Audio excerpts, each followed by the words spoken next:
The Senate will come to order. The chaplain, Dr. Black, will lead the Senate in prayer.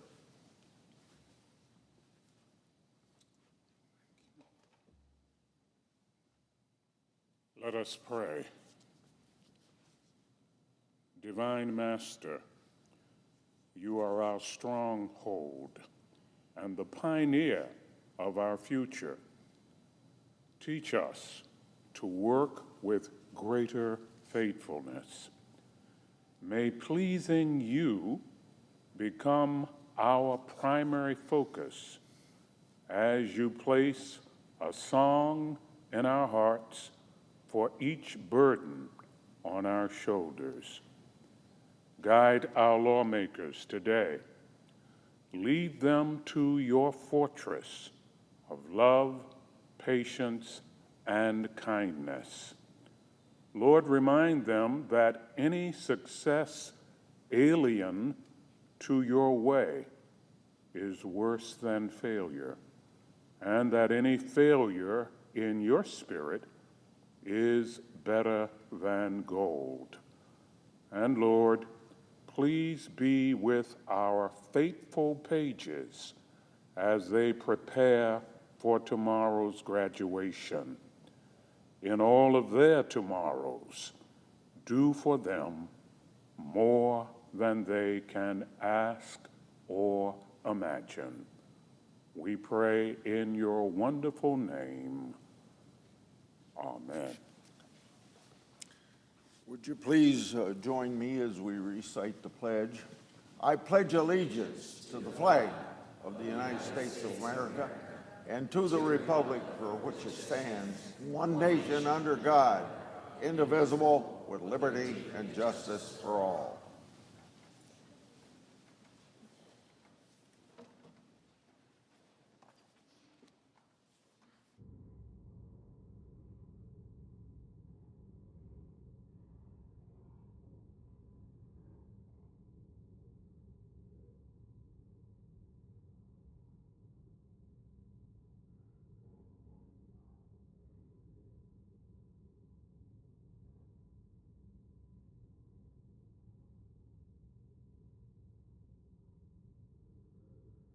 Senator from Iowa is recognized. Today marks 5 years since the Robinson family of Iowa City, Iowa, has been matched with their adopted child way over in China. Sadly, this is not a celebratory anniversary of that date, as the Robinson family, along with 300 other American families, have yet to be unified with their adopted children, many with unique medical needs. You see, in August of 2024, China very abruptly clarifying what that would mean for the families already matched with their child. The Chinese embassy cited that cross-border adoption has fulfilled the to adopt the orphans in China. Well, that's good news for those orphans that's not being kept. China still hasn't given a straight answer on whether these match cases will be completed. I've been told, invited to travel to complete their adoptions, but not Americans, and why not Americans? It's been 5 years since families welcomed these adoptive children. 5 years of it, and the incoming administration be completed, and President Trump talks about wanting to meet with Xi, have more. Hopefully this is an environment that can bring made a commitment, and I think, and everybody thinks, China ought to admit its commission, and China ought to do that for no reason other than they want the respect of the world, and they seem to be working to get that respect. And when people question that respect, they get very uptight about it. Now, Mr. President, on another issue, I want to talk about a 30-year anniversary of a piece of legislation that I've been involved with. A lot has happened during the first week of the second Trump administration. Within just 3 days in the White House, President Trump has put a pedal to the metal, delivering on the mandate voters expected when they went to the polls on November the 5th. Now, thinking of history, it brings to mind a message that the voters delivered 30 years ago. Some of my colleagues will remember what's called a contract with America. And that was a platform, if you remember, engineered by former Speaker of the House, Newt Gingrich, that led to what was called the Republican Revolution of 1994.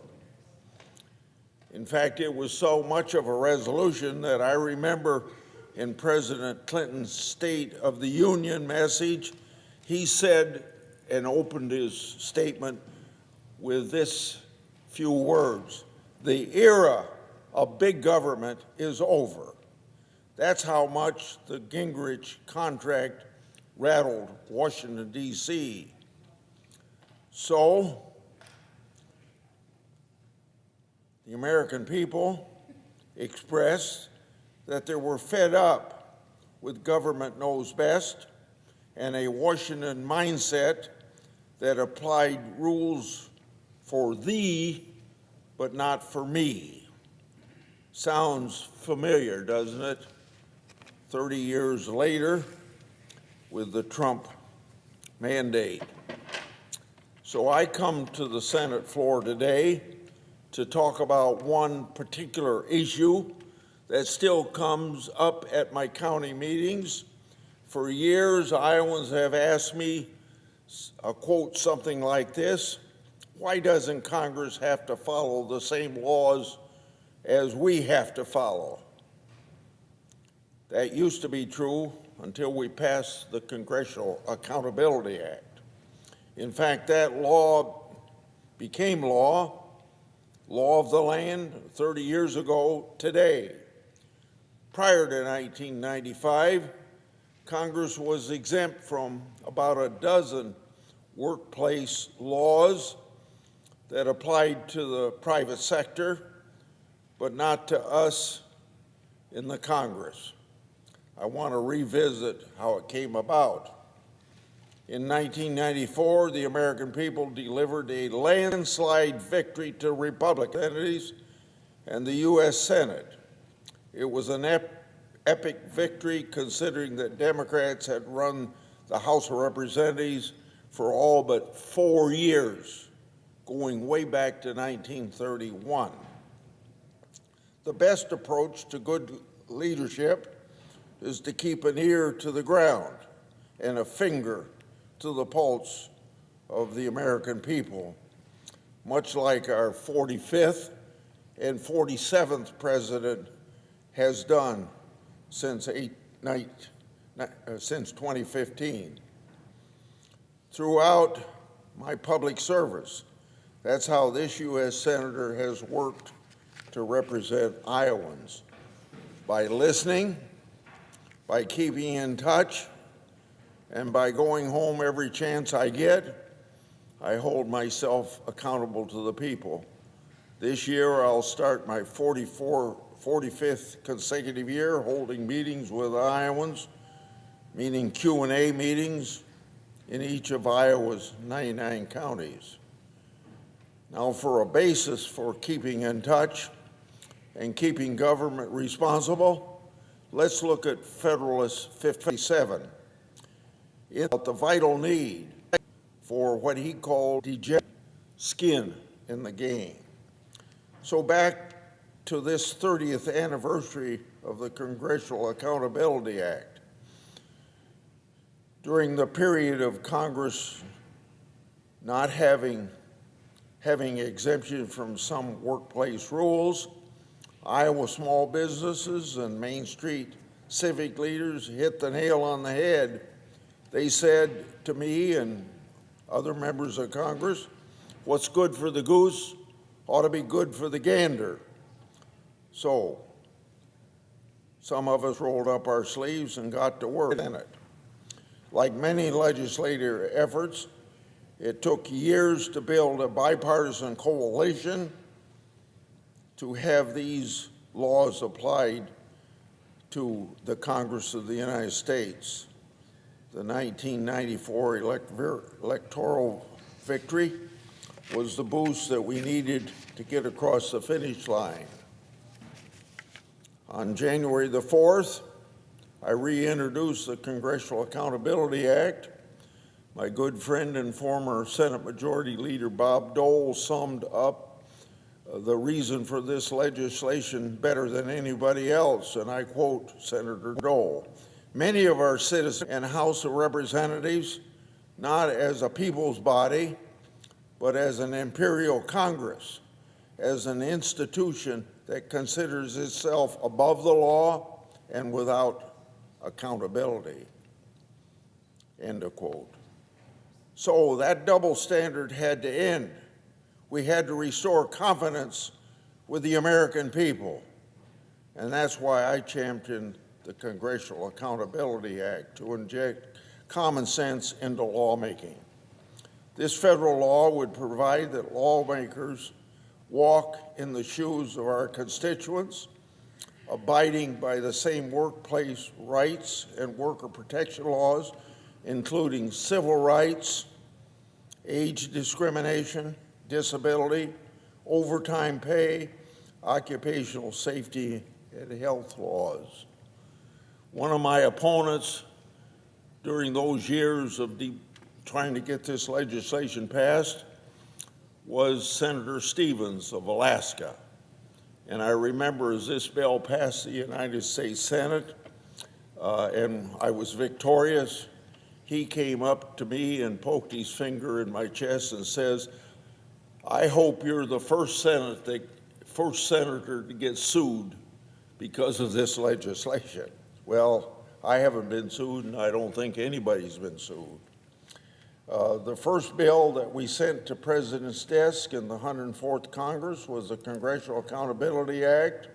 President Clinton signed it, as I mentioned earlier, 30 years ago today on January 23rd, 1995.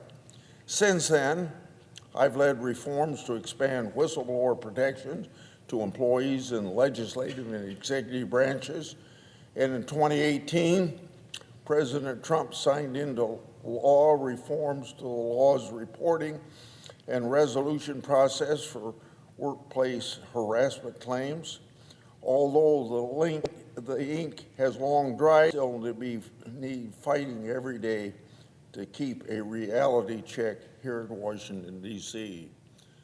I'm going to finish with this ironic statement.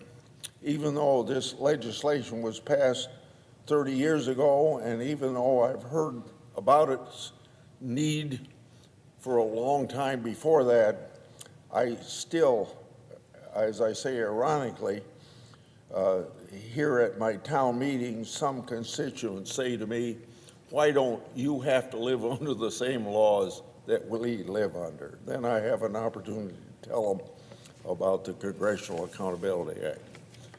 I yield the floor, and I suggest the absence of the floor.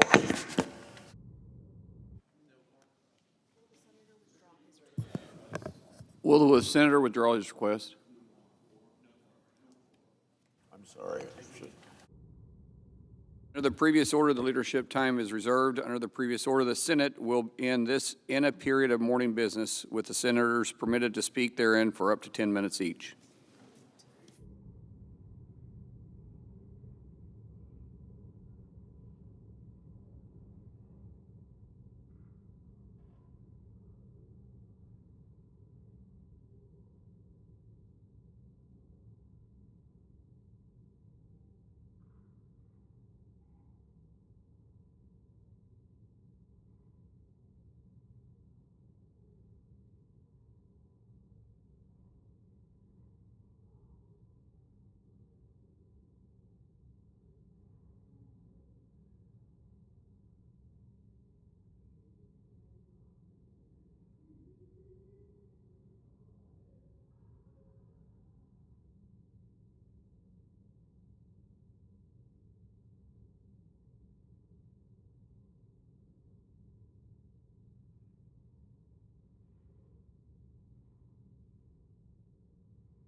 Majority Leader is recognized. Thank you, Mr. President. Mr. President, Senate and quorum call. We are. I would ask unanimous I consent said not. that the quorum call. We're not? Okay, thank you. Mr. President, I think we all remember the situation just a few short months ago in the lead up to the election. Democrat senators and Senate candidates were declaring their commitment to eliminating the filibuster or creating carve-outs that would render it meaningless. The Democrat leader himself made it very clear that the days of the filibuster were numbered, telling a crowd at the Democrat National Convention that his party would be changing the rules to pass the Democrats' federal takeover of elections. The filibuster, it seemed, was on its way out. Fast forward to yesterday, Mr. President. Yesterday, it seems, there was a sudden change of heart, because yesterday every Senate Democrat, the Democrat leader, new Democrat senators, long-serving Democrat senators who had expressed their desire to get rid of the filibuster, joined together and filibustered a bill. That's right. Every Democrat senator participated in a filibuster of yesterday's legislation. Now, Mr. President, I'll leave aside the disturbing fact that Democrats chose to unite to block a bill to protect living, breathing, newborn children born alive after an attempted abortion. What I want to talk about today is Democrats' apparent belief that there should be one rule for Democrats and another rule for everyone else. Back in 2017, during President Trump's first term, when Republicans controlled the Senate, 32 Senate Democrats, many of whom I might add are still serving today, joined a letter to Senate leadership asking for preservation of the legislative filibuster. And then Democrats took power. And all of a sudden, Democrats started to find the legislative filibuster a major inconvenience. They wanted to pass highly partisan legislation, like their federal takeover of elections. And they discovered the filibuster was getting in the way. Now, Republicans are in power again, and it seems Democrats are back to supporting the filibuster. And the only thing I can gather from that, Mr. President, is that Democrats think they should be free to pass any legislation they choose when they're in power, but the Republicans should not. That the rules should apply when they serve the aims of the Democrat Party, and that the rules should be abolished whenever they interfere with Democrats' far-left agenda. In short, that one party, the Democrat Party, should be making the decisions in this country. That's not a very democratic attitude, Mr. President. It also betrays an elitism, a disdain for half of the electorate that perhaps had something to do with Democrats' electoral defeat in November. Now, Mr. President, there's no doubt that the filibuster can sometimes be frustrating. I'm frustrated that we couldn't pass legislation yesterday to uphold basic human decency by requiring that babies born alive after an attempted abortion receive appropriate medical care. But the filibuster serves a crucial purpose. The founders intended the Senate to be a counterbalance to the House.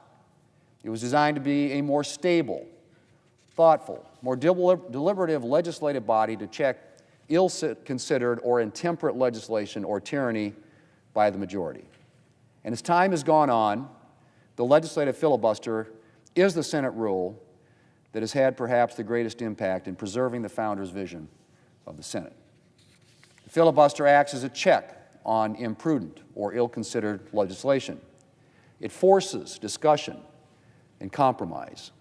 And critically, it ensures that Americans whose party is not in power also have a voice in Congress.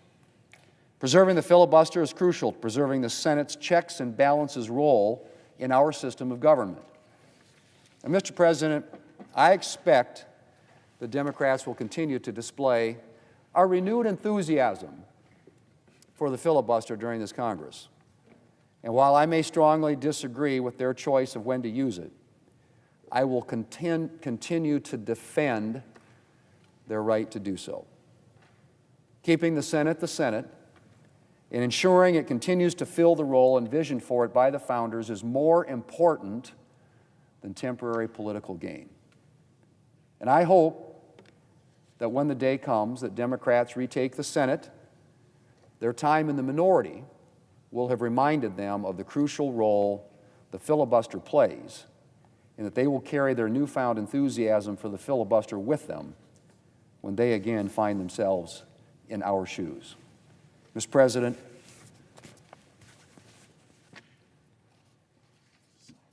okay. Do I ask?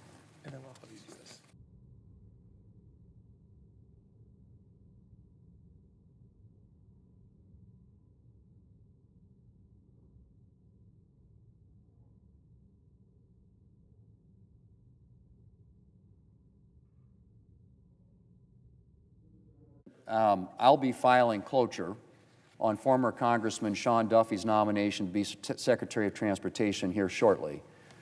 Yesterday, the Commerce Committee favorably reported Congressman Duffy's nomination in a 28-0 vote. In other words, unanimously. And I hope we will be able to move this nominee quickly, as we did with Secretary Rubio, who was also unanimously reported out of committee.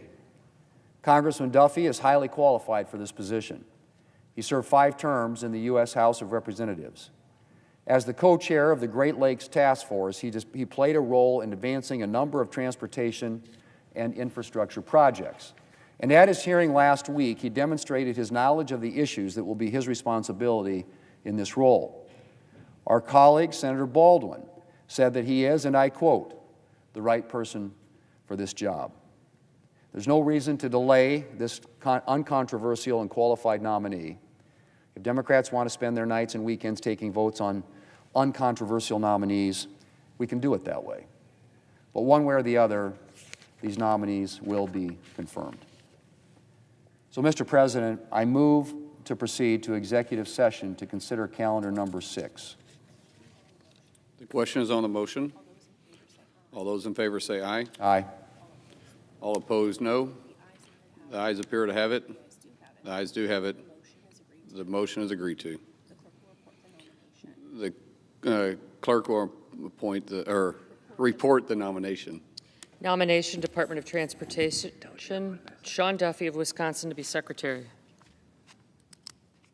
Mr. President, I send a cloture motion to the desk. The clerk will report.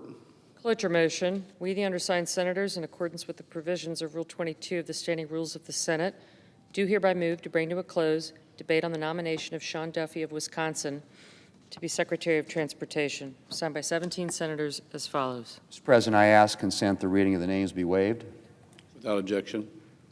and I move to proceed to legislative session. The question is on the motion. All those in favor say aye. Aye. All opposed, no. The ayes appear to have it. The ayes do have it. The motion is agreed to. Mr. President, I move to proceed to calendar number 3, H.R. 23. The clerk will report. Motion to proceed to calendar number 3, H.R. 23, an act to impose sanctions with respect to the International Criminal Court engaged in any effort to investigate, arrest, detain, or prosecute any protected person of the United States and its allies. Mr. President, I send a cloture motion to the desk for the motion to proceed. The clerk will report. Cloture motion. We, the undersigned senators, in accordance with the provisions of Rule 22 of the Standing Rules of the Senate, do hereby move to bring to a close debate on the motion to proceed to calendar number 3, H.R. 23, an act to impose sanctions with respect to the International Criminal Court engaged in any effort to investigate, arrest, detain, or prosecute any protected person of the United States and its allies, signed by 17 senators as follows. President, I ask consent the reading of the names be waived. Without objection. Mr. President, I yield the floor.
Mr. President, The Democrat leader is recognized.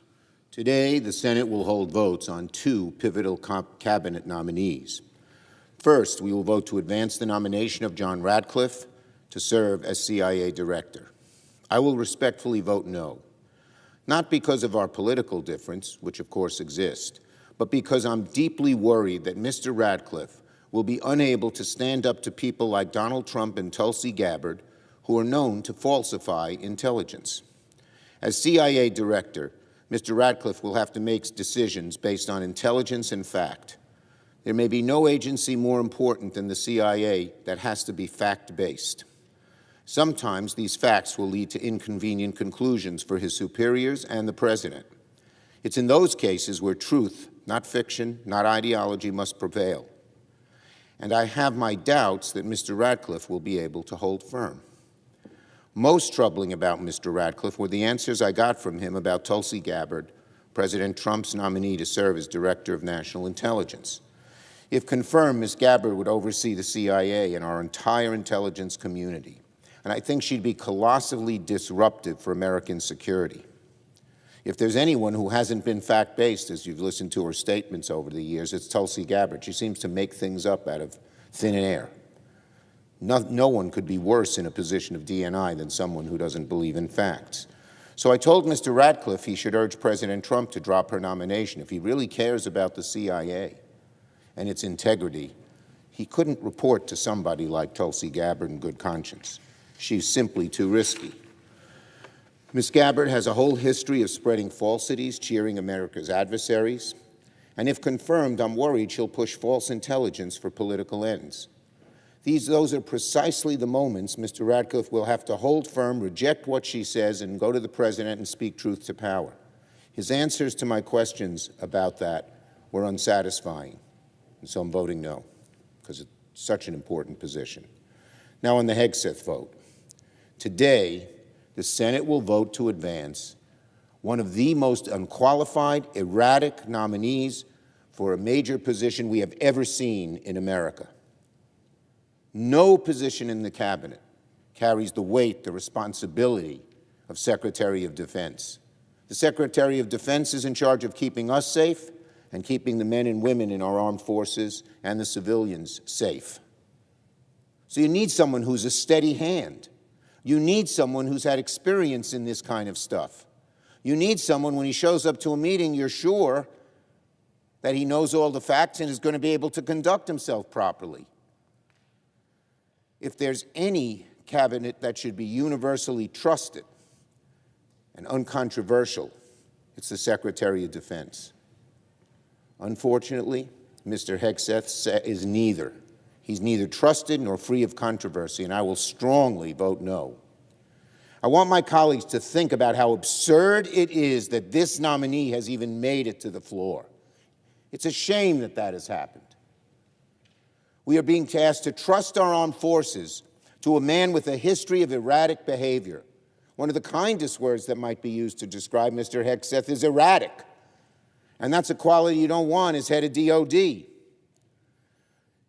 He has a history of excessive drinking, of alleged domestic abuse, and zero experience leading a large organization of any kind. The new allegations that came out yesterday are even more troubling.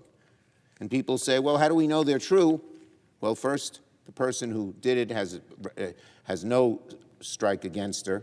But second, it just corroborates in an even worse way of what we've known about Hegseth in the past. He has a clear problem of judgment, as you've seen by his statements. It's like saying your heart surgeon has twitchy hands, but I'll let him do surgery on me. No one would do that. How on earth can America entrust our safety and security to a man who has allegedly shown up to work and other events inebriated? What if he shows up inebriated during a crisis? What's going to happen? This is dangerous. If confirmed, he'd be in charge of a workforce of over 3 million people, a budget of $850 billion. Where in his history that shows he's capable of doing that? And what if his erratic behavior spills over to his job at the Pentagon, a high-pressure job, and when people are having this behavior, usually high-pressure jobs make them more, not less erratic. What mystifies me so much about Mr. Hegseth's nomination is that there are so many other conservative defense leaders that President Trump could have nominated. People I wouldn't agree with maybe ideologically and on some of the issues that affect Secretary of Defense, but people who'd be capable of running the department. I know there are plenty of Republican senators who would instantly make a better option than Mr. Hegseth. Is Pete Hegseth really the best the Republicans have to offer? How low has this party come in making him the nominee? I don't believe he's the best. I don't believe he's close to the best. I will be voting with complete conviction, no. Given his history, confirming Mr. Hegseth is simply put a risky roll of the dice that Americans cannot afford, especially in such an important position. Another of these pantheon of just awful nominees, not all of them are awful at all, but some are, too many are, is Russell Vought. With his nomination to be OMB director, Donald Trump has made it official. Project 2025 is coming to the White House. The man who was the chief cook and bottle washer for 2025, who pushed it, who endorsed it, is now in one of the most powerful and sensitive positions in the government, OMB, which has a say over all government programs. Golden age? It's sure not going to be a golden age for the American people if Mr. Vought becomes the head of OMB. It's one of the most important agencies in the government. They oversee every federal agency, every town, every locality. Every family is going to be affected. You want to get your drug prices lower? Vought doesn't like that. Look at 2025. You want to feed hungry kids? Vought doesn't like that. Look at 2025. You want to preserve and expend $35 insulin? Vought doesn't look like that. Doesn't like that. You want to make the tax system fairer, not have tax cuts for the very wealthy, but help the middle class with tax breaks? Vought doesn't like that. He wants it to go to the wealthy. I asked him, what part, he was in my office yesterday, I asked him, what part of 2025 would he disagree with? He couldn't point to a single one. In this panoply of awful proposals, he couldn't name a single one he didn't like. He's also a proponent of impoundment of funds. It may be unconstitutional, but it could cause real damage as the cases would go through the courts when he's sued for it. And that means he can pick what he doesn't like and just end it, even if Congress has lawfully voted for it in a bipartisan way. So this man would be devastating to the families of America if he got into office. I hope my Republican colleagues will look at his record and vote against him. Nobody can claim to be pro-worker and then vote for Russell Vought. On the EOs and the GOP agenda, the more people look at President Trump's executive orders, the more obvious it becomes that no golden age is coming to America, unless, of course, you're very rich, well-connected, or own a drug or oil company. With the ferocity of a bulldozer, Donald Trump has spent his first few days in office dismantling decades of progress that help working people, help middle-class families, help people afford health care. There are many executive orders signed by the president that have flown under the radar, but nonetheless also proved devastating. He has halted, for one, leasing for wind energy projects in the outer continental shelf, putting at risk billions of dollars of investments and killing good-paying jobs in the U.S., in my state of New York, out on Long Island, particularly. He can just, he thinks he can cut them off. Of course, we're going to fight that, and people will fight it in the courts. But President Trump yesterday was out there touting a new program, a new proposal by some foreign investor to create more energy because we need it. But as his EOs, he says no clean energy, no offshore wind. Is that ridiculous? It's robbing Peter to pay Paul. It's talking out of both sides of your mouth. It's one hand doing one thing and another hand doing the opposite. It's devastating, devastating. And we're going to fight that proposal tooth and nail. because it's so important to New York, to Long Island, to America. He's repealed the Biden-era policies that make it easier for Americans to enroll in the ACA. 20 million Americans pay less for health care. That's in the executive orders. Get rid of it. And in his first week in office, he's killed policies that provide a year of postpartum care for low-income moms in Medicaid. How is that the idea of a golden age? Here in Congress, it's the same story with our congressional Republicans. They continue to dedicate the lion's share of their energy into fighting the best ways to pass their multi-trillion-dollar tax cuts for the ultra-rich.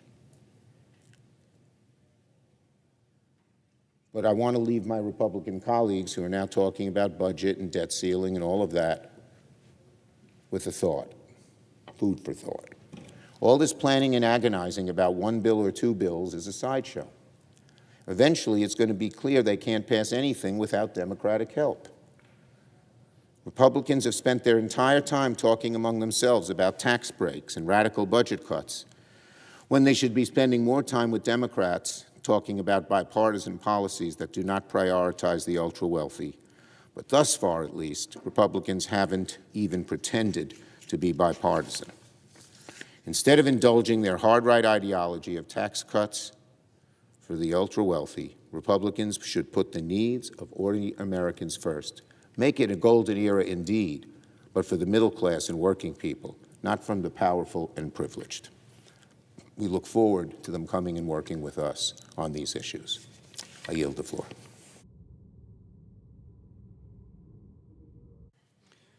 Majority Whip. Mr. President, first I ask unanimous consent that Senator Durbin and I be allowed to speak for up to 15 minutes each prior to the scheduled roll call vote. Without objection. And, Mr. President, I ask unanimous consent also that the mandatory quorum call in relation to the Ratcliffe nomination be waived. Without objection. Thank you, Mr. President. Mr. President, today, this Senate will confirm John Ratcliffe to be the director of the Central Intelligence Agency. This is a win for our national security. Frankly, this should have been done 2 days ago, but Democrats unnecessarily delayed this important vote. John Ratcliffe is undeniably qualified for the job. He's going to lead the CIA without bias and with the safety of the American people being his top priority. Once the Senate confirms John Ratcliffe, we will move to consider the nomination of Pete Hegseth to be Secretary of Defense. America needs a strong, intimidating, and lethal military. Our men and women in uniform, they want to serve in that kind of a military. They didn't join to be joining a safe space or a faculty lounge. They volunteered to serve in the United States Armed Forces, the greatest fighting force in human history. Our nation is counting on President Trump and our military to defend America and to restore peace through strength. The problem is our service members are trapped in a broken system with misguided values. Today, we face the most serious, significant recruiting and morale crisis since the creation of the all-volunteer military. The military in 2023 missed its recruiting goals by almost 40,000 people. Pentagon says that they met their goals in 2024. Well, you know how they did that? They conveniently lowered the goals from the 2023 number. Easy to make the mark when you lower the bar. According to the Department of Defense, more than half of all young Americans say they've never ever thought of serving in our nation's military. In addition to the recruiting problem and the morale problem, we also, at the Pentagon today, have an accountability problem. The Department of Defense last month failed its 7th audit in a row. We need to change course at the Pentagon. We need to get the Pentagon back on track. And President Trump has selected Pete Hegseth to do just that. As Pete said at his hearing last week, we don't need more bureaucracy at the top. We need more warfighters empowered at the bottom. As a decorated combat veteran, Pete brings a fresh set of eyes to the Pentagon. He's confident, he's knowledgeable, and he's courageous. He knows the cost of war, and he knows the price of weakness. He clearly loves our nation. He loves this country. He's a champion for our service members and their families, and he wants to continue serving the country. That's why I believe Pete Hegseth is the right choice to lead our military. At the Senate Armed Services Committee, Pete answered hard questions with clarity and with resolve. Pete was clear about our mission and his mission. It is, as he said, to make the Pentagon, he says, quote, laser-focused on lethality, meritocracy, warfighting, accountability, and readiness. Ultimately, the Senate Armed Services Committee voted in favor of Pete's nomination. Unfortunately, that wasn't enough for the Democrats. No, they decided to then run their desperate playbook of distract and delay so that they could try to search and destroy. Senate Republicans are not going to be stopped by Democrats' political games. We're moving forward. Perhaps no other cabinet position is more important to the safety and security of our nation than the Secretary of Defense. The American people deserve to have a Secretary of Defense in place and on the job. Now, Mr. President, on a related matter, on confirmation here, our work in confirmation continues, and it will continue later today. Senate Republicans are readying votes on more of President Trump's nominees, and it is a strong roster. Kristi Noem is the nominee to be Secretary of Homeland Security. She will secure our border. Scott Bessent is the nominee to be Secretary of the Treasury. He will strengthen our economy and stop the Democrats' $4 trillion tax increase. Sean Duffy is the nominee to be Secretary of Transportation. He'll build our nation's crumbling infrastructure. The Commerce Committee was unanimous in support of his nomination. In fact, all of these well-qualified nominees received bipartisan support in committees. The Senate has an obligation to confirm them quickly. To deny a president his cabinet is wrong, especially when we're talking about the national security team. Any delay denies our nation a Homeland Security Secretary when open borders endanger every community in America. It denies the country a Treasury Secretary at a time when painfully high prices are hurting families and hurting small businesses. It denies the country a Secretary of Transportation when our ports and our airlines need urgent attention. The President deserves to have his team in place, and Senate Republicans will overcome the roadblocks, and we will confirm them. The choice for Democrats is simple: the easy way or the hard way. Mr. President, we are going to get them confirmed. Thank you, Mr. President. I yield the floor. President. Democrat Whip. Mr. President, the U.S. continues to face a host of serious challenges around the world that demand serious leaders. This is recognized by members of both political parties, where country rises above party politics. In fact, over the last 3 decades alone, every single Senate-confirmed Secretary of Defense but one has received broad bipartisan support. So I'd like to take a moment to share my reservations about the nomination of Pete Hegseth to serve as our next Secretary of Defense. From the outset, he has failed to position himself as someone with a strategic plan to face the threats of our nation, to equip our warfighters with the technologies of the future, or to support them and their families with the benefits they've earned and deserve. Aside from serving in the National Guard for some years, Mr. Hegseth lacks the necessary qualifications to lead the Department of Defense. Imagine the size of that responsibility. More than 3.5 million service members and civilian employees, a budget of $900 billion a year, and hundreds of thousands of platforms and assets. He has, over the years, and even during his confirmation hearing, disparaged women serving in the military and questioned their right to adequate health care. He advocated for pardons for war criminals and questioned the rules of engagement that are designed to protect civilians from harm, and he exhibited a stunning lack of basic knowledge on the threats our country faces.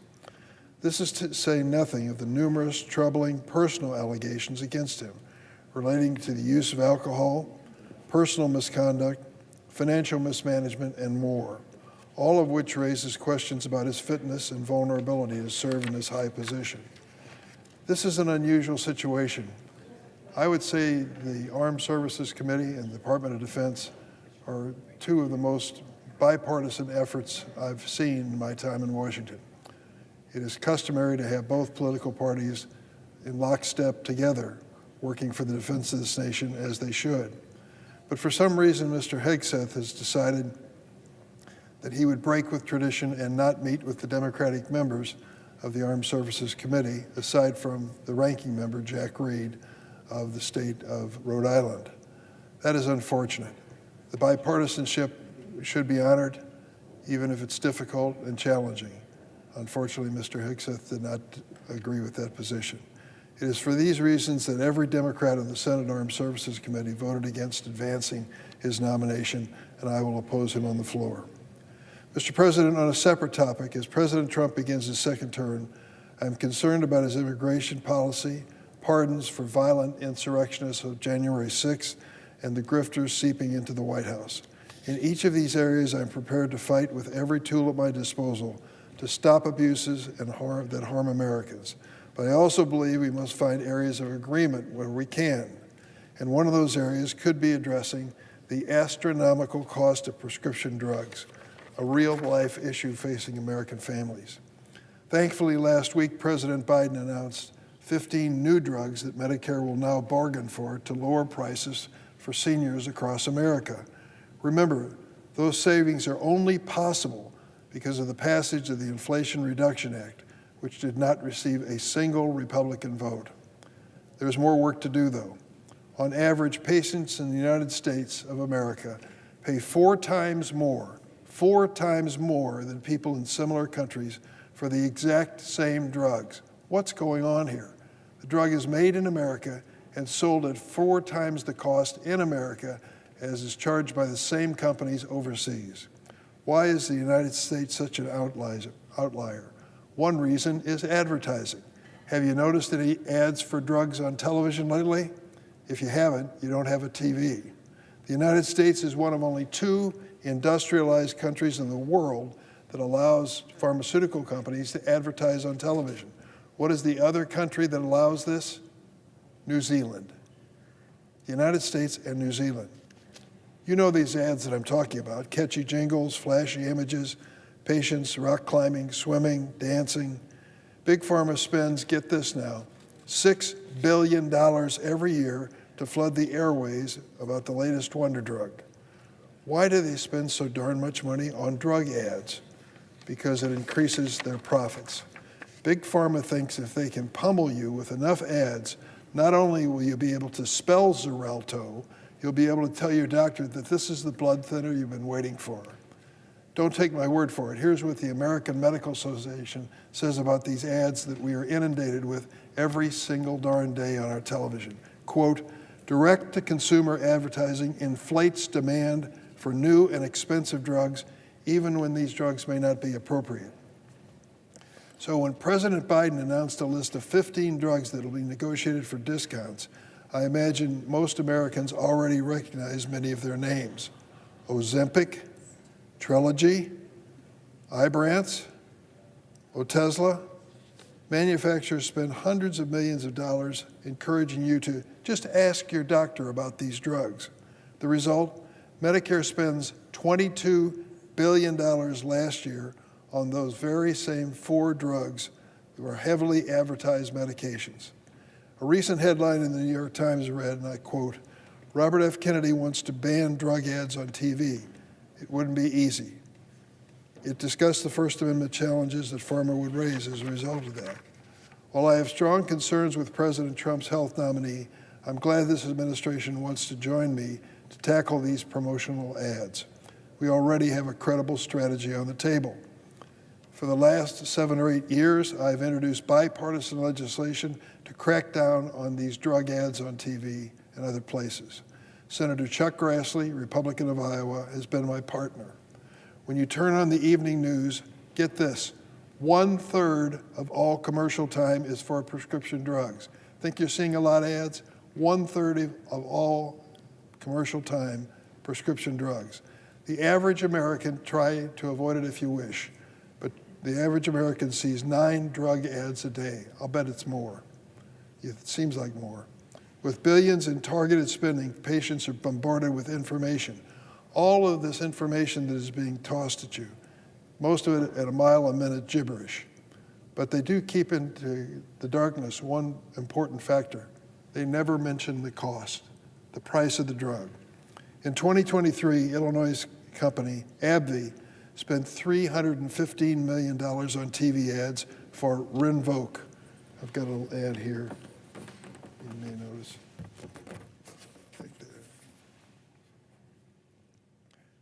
Rinvoq is an eczema and arthritis drugs. However, in the commercial, they don't tell you one thing. The cost of this drug is $6,100 a month. $6,100. My staff just corrected me before I came to the floor and said, you missed the latest increase. It's now up to $6,400 a month for Rinvoq. Hang on, I'm sure you're going to see one of those ads in no time at all. Senator Grassley and I think it's time to end Big Pharma's secrecy on the cost of these drugs. If they're going to advertise a drug and rattle off gibberish, I love the one that says, don't take Otezla if you're allergic to Otezla. That never would have dawned on me. That's part of their ad. You're looking at these ads and hearing the gibberish they throw at us. They tell you everything under God's green earth except the basic, honest issue.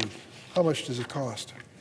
That's why today we're introducing bipartisan legislation to require price disclosures and direct-to-consumer drug ads. Our plan is simple, and it actually passed the Senate once before in 2018. 88% of American people support this kind of disclosure. In fact, after we worked to advance this measure, Donald Trump, then President of the United States, said, and I want to make sure the quote is accurate, this is from his first term in office, big announcement today, drug companies have to come clean about their prices in TV ads. President Trump said, historic transparency for American patients is here. If drug companies are ashamed of those prices, lower them. Well, I may disagree with the president on many things, but I certainly agree with his statement there. Big Pharma hates being honest with patients about the true price of their drugs. They fear it might cut into their colossal, historic profits. With the support of President Trump, Senator Grassley and I believe that this will be the year we finally pass bipartisan legislation to bring sunshine to these ads and to actually lower health costs. And Mr. President, I yield the floor.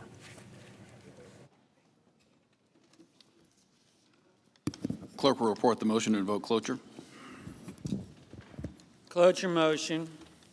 We, the undersigned senators, in accordance with the provisions of Rule 22 of the Standing Rules of the Senate, do hereby move to bring to a close the debate on the nomination of John Ratcliffe of Texas to be Director of the Central Intelligence Agency, signed by 17 senators. By unanimous consent, the mandatory quorum call has been waived. The question is it the sense of the Senate that debate on the nomination of John Ratcliffe of Texas to be Director of the Central Intelligence Agency shall be brought to a close? The yeas and nays are mandatory under the rule. The clerk will call the roll. Ms. Also-Brooks, Ms. Baldwin, Mr. Banks, Mr. Barrasso, Mr. Bennett, Mrs. Blackburn, Mr. Blumenthal, Ms. Blunt Rochester, Mr. Booker, Mr. Bozeman, Mrs. Britt, Mr. Budd, Ms. Cantwell, Mrs. Capito, Mr. Cassidy, Ms. Collins, Mr. Coons, Mr. Cornyn, Ms. Cortez Masto, Mr. Cotton, Mr. Kramer, Mr. Crapo, Mr. Cruz, Mr. Curtis, Mr. Daines, Ms. Duckworth, Mr. Durbin.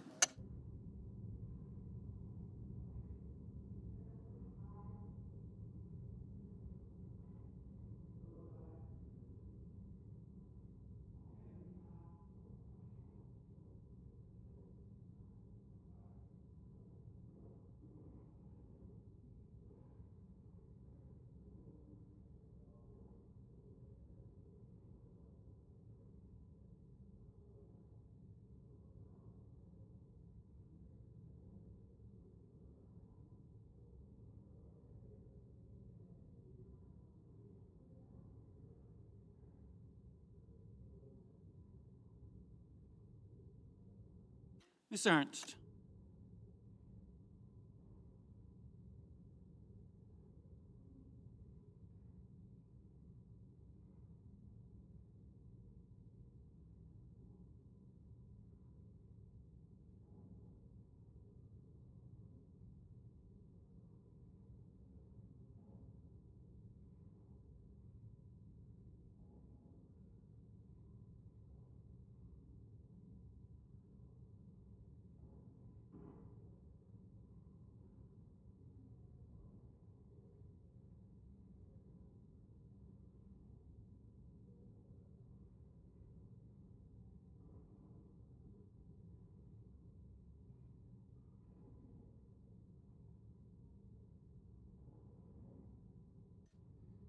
Mr. Fetterman, Mrs. Fisher,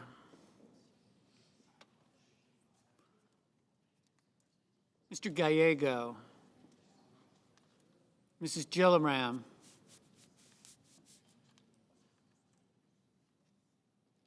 Mr. Graham, Mr. Grassley,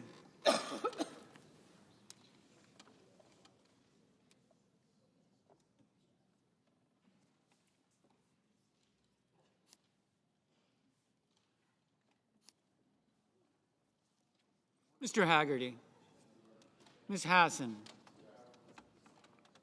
Mr. Hawley, Mr. Heinrich, Mr. Hickenlooper,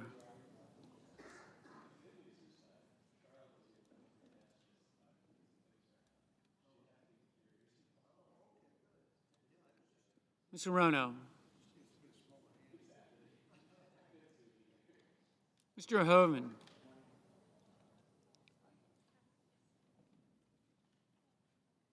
Mr. Husted,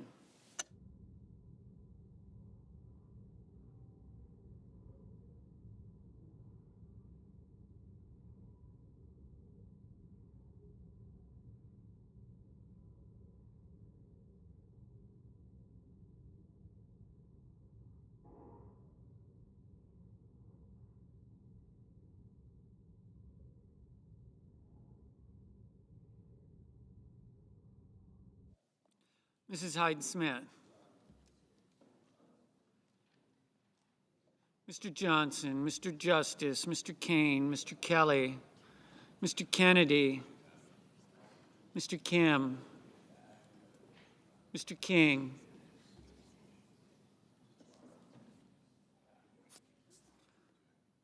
Ms. Klobuchar,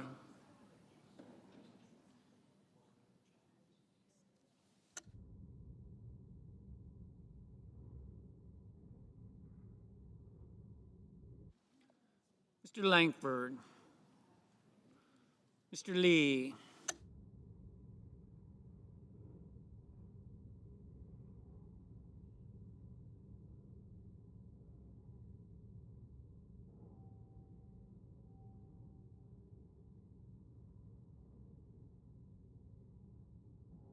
Mr. Lujan,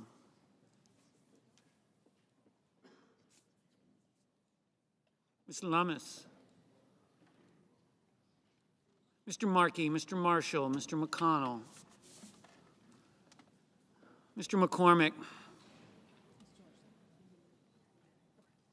Mr. Merkley, Mrs. Moody, Mr. Moran, Mr. Moreno, Mr. Mullen, Ms. Markowski, Mr. Murphy,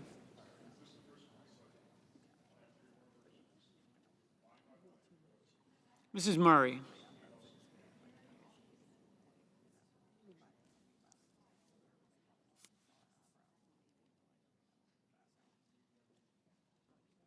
Mr. Ossoff, Mr. Padilla, Mr. Paul, Mr. Peters, Mr. Reed, Mr. Ricketts, Mr. Risch,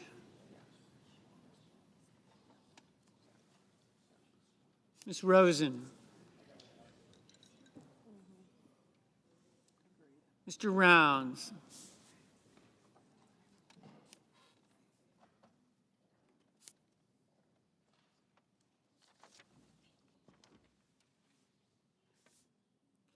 Mr. Sanders, Mr. Schatz, Mr. Schiff, Mr. Schmidt,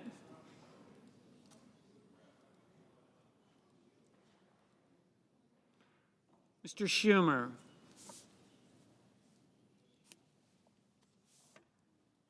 Mr. Scott of Florida, Mr. Scott of South Carolina, Mrs. Shaheen, Mr. Sheehy, Ms. Slotkin, Ms. Smith,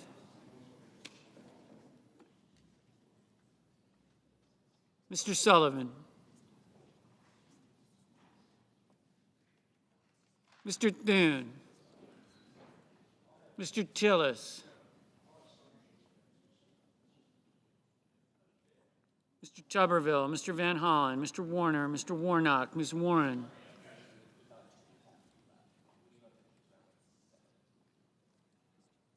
Mr. Welch.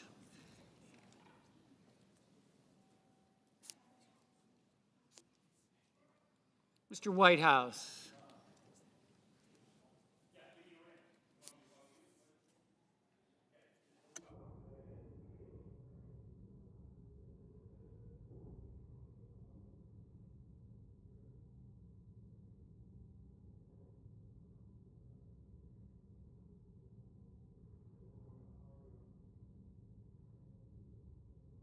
Mr. Whitehouse, Mr. Wicker, Mr. Wyden, Mr. Young.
Senators voting in the affirmative: Barrasso, Bennett, Cassidy, Cornyn, Crapo, Durbin, Fisher, Grassley, Husted, Hyde-Smith, Johnson, Kelly, Kennedy, Langford, Marshall, McConnell, McCormick, Moody, Sheehy, Tillis, Tuberville, Young.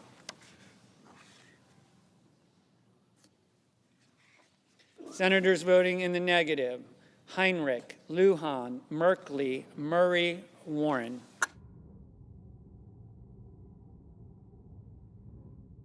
Ms. Duckworth. Ms. Duckworth, no.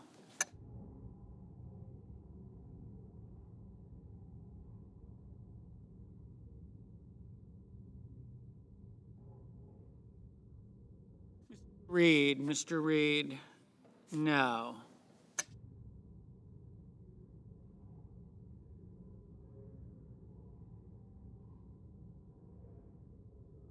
Mr. Rounds, aye.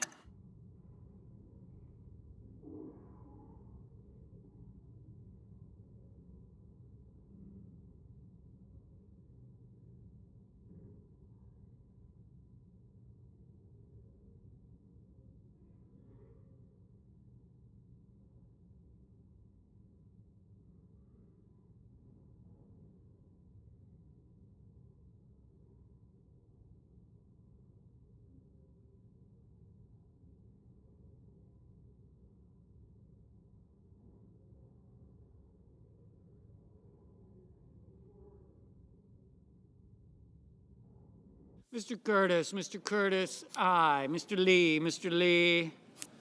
aye. Mr. Bozeman, aye. Mr. Wyden, no. Mr. Kim, aye. Mr. Thune, aye.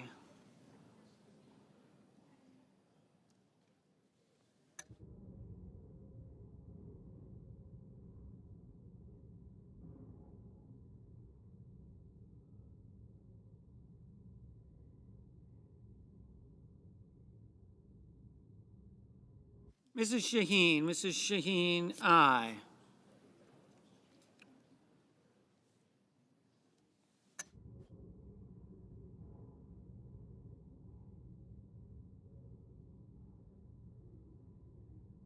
Mr. Welch, no.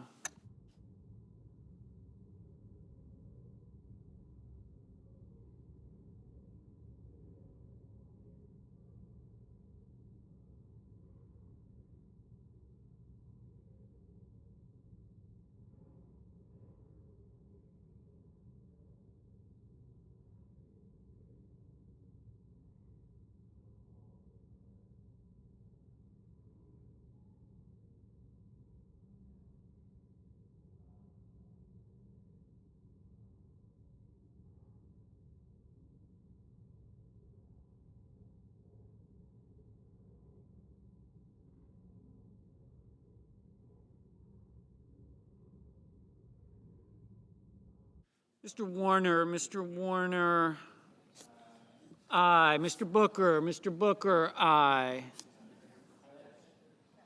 Mrs. Capito, aye. Mr. Schiff, no. Mr. Justice, aye. Miss Baldwin, no.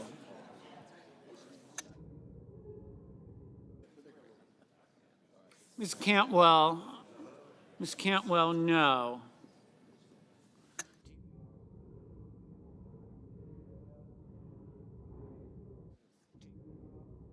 Mr. Wicker, aye. Mr. Cotton, aye. Mr. Scott of Florida, aye.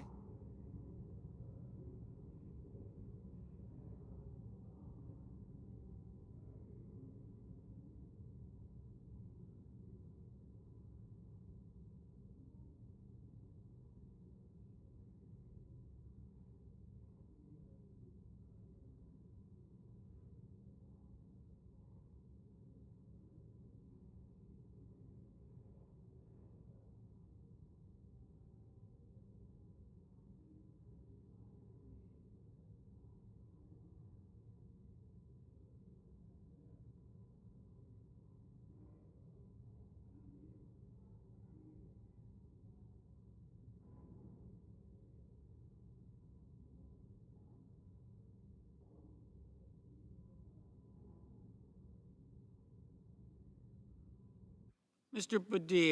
Padilla, no.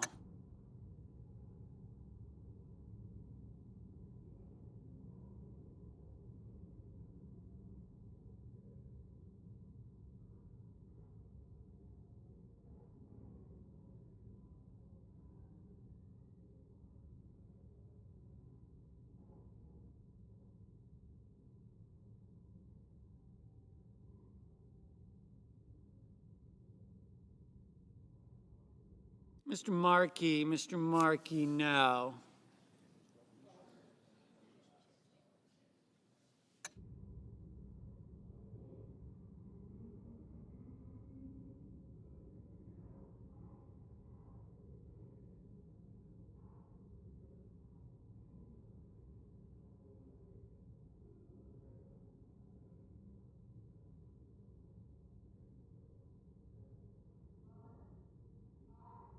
Ms. Lummis, aye. Mr. Gallego, aye.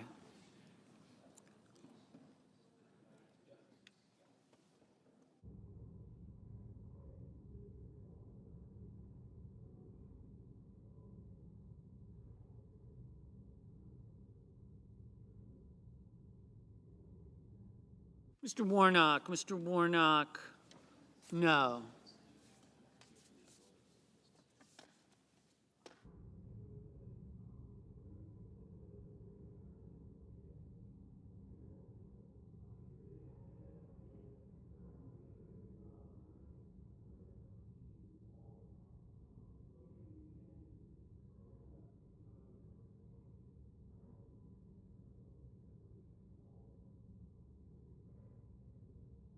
Mr. Kane, Aye.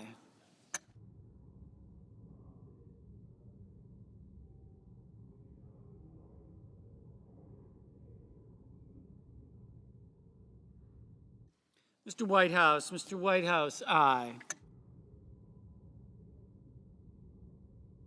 Mr. Daines, aye.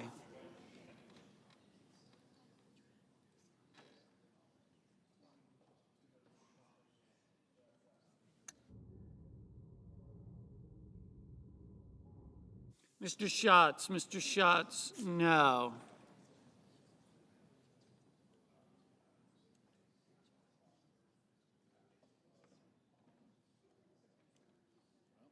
Mr. Sanders, no.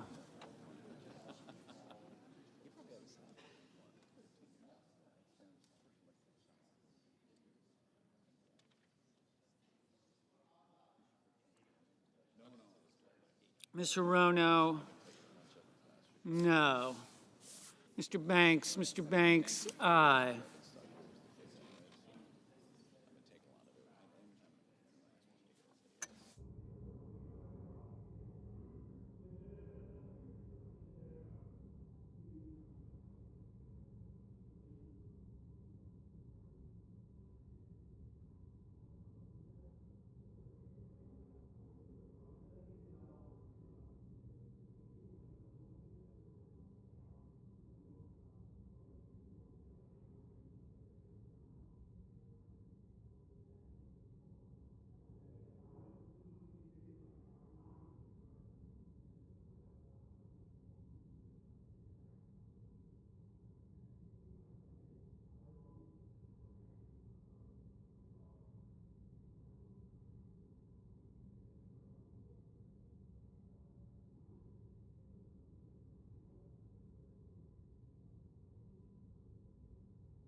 Mrs. Brett, aye.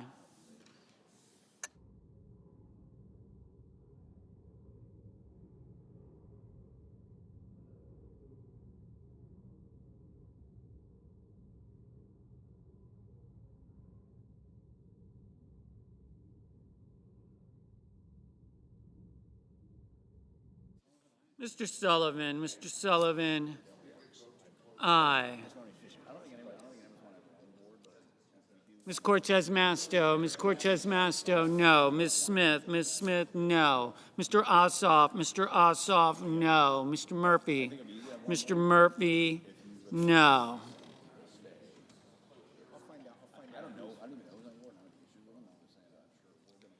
Mr. Moran, aye. Mr. Budd, aye.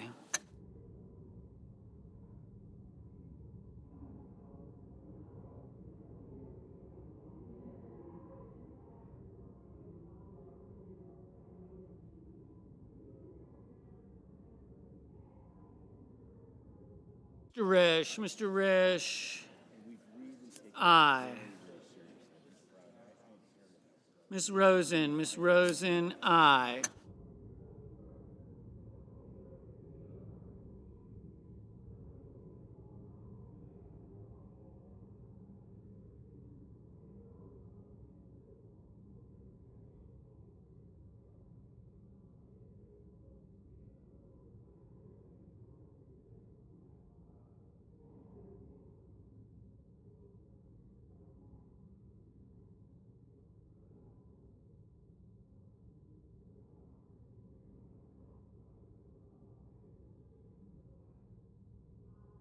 Mrs.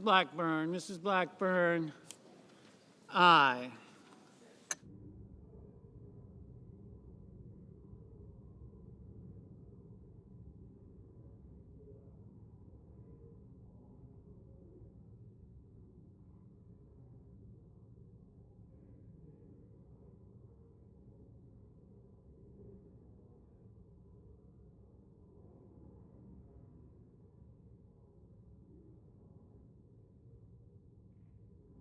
Ms. Collins. Ms. Collins, aye.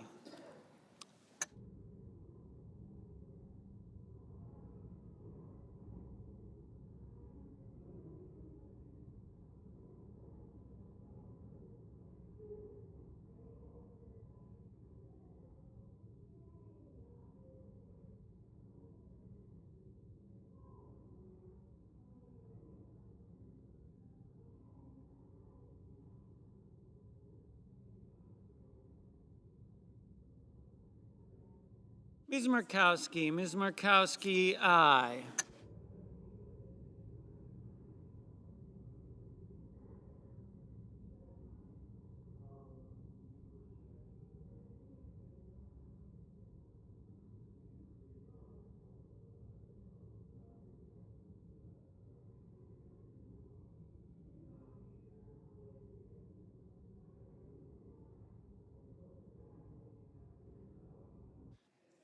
Mr. King. Mr. King, aye.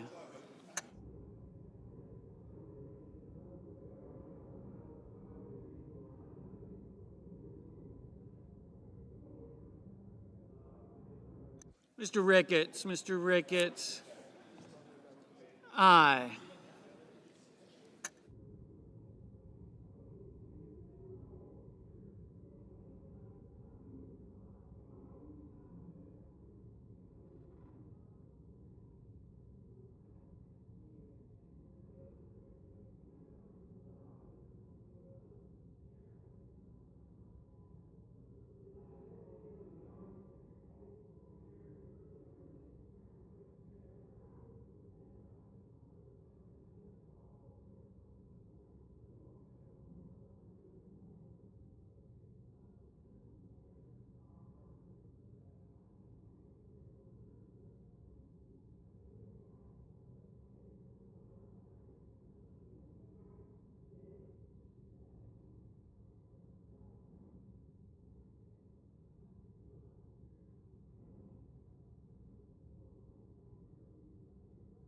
Mr. Moreno. Mr. Moreno, aye.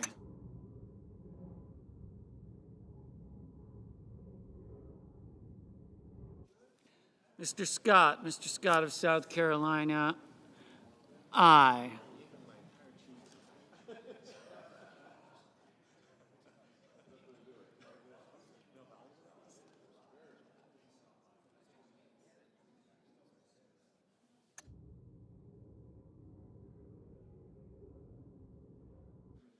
Mr. Schumer. Mr. Schumer, no.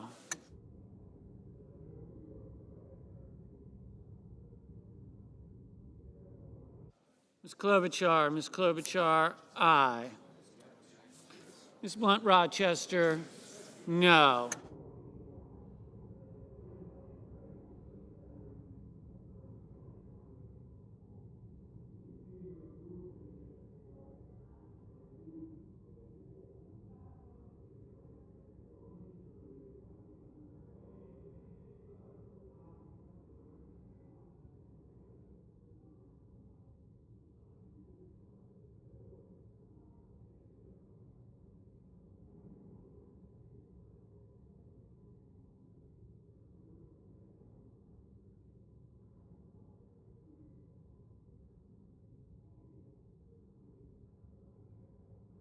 Ms. Also Brooks. Ms. Also Brooks, aye.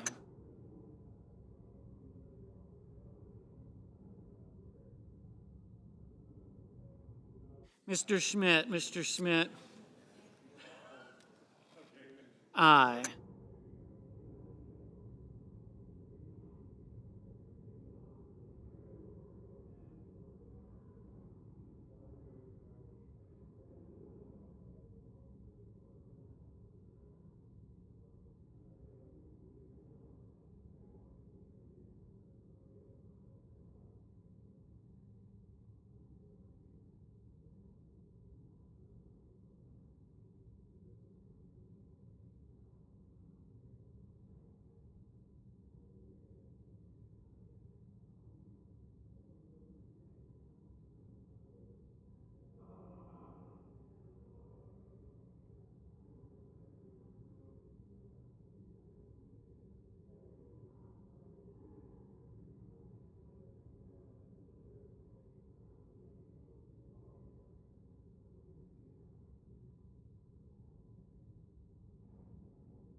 Mr. Kramer, aye.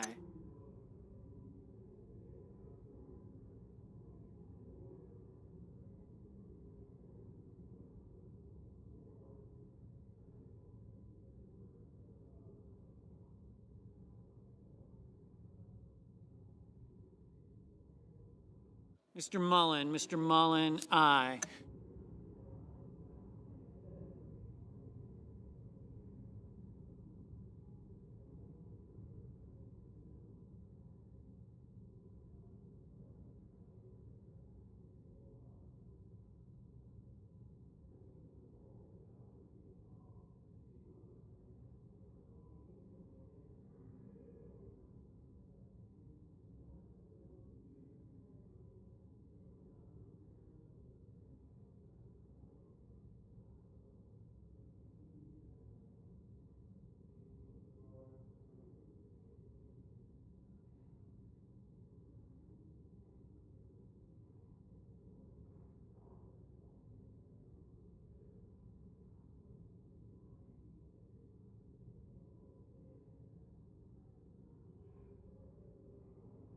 Ms. Ernst, aye.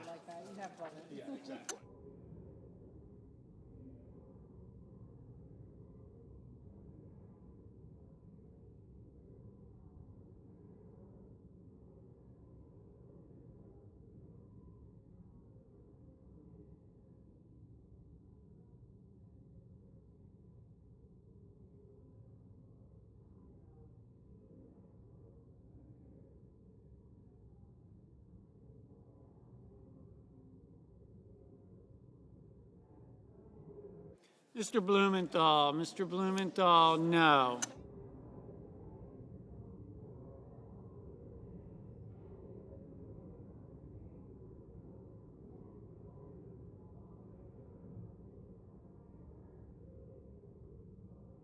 Mr. Graham, aye.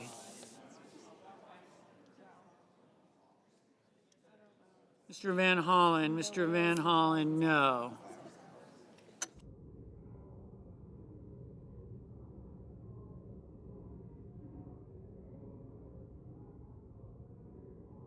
Mr. Hawley, aye.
Mr. Coons, aye.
Mrs. Gillibrand. Mrs. Gillibrand, aye.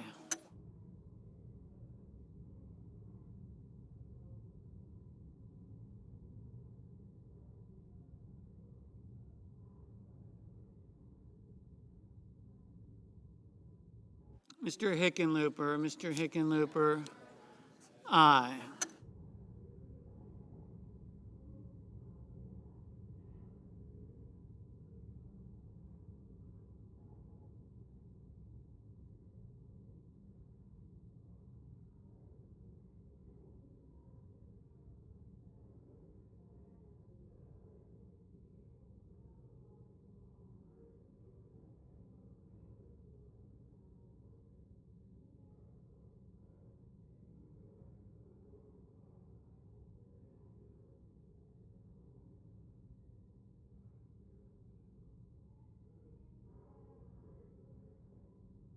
Mr. Cruz. Mr. Cruz,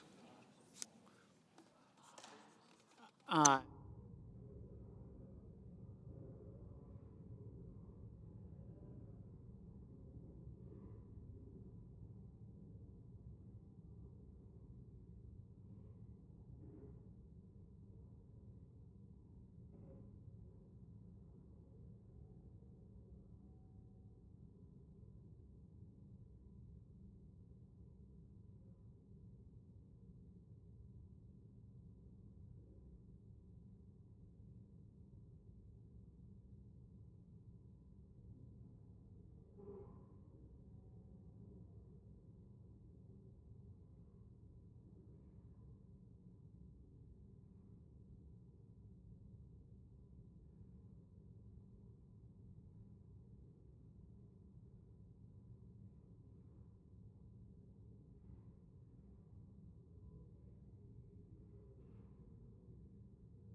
Mr. Hoven. Mr. Hoven, aye.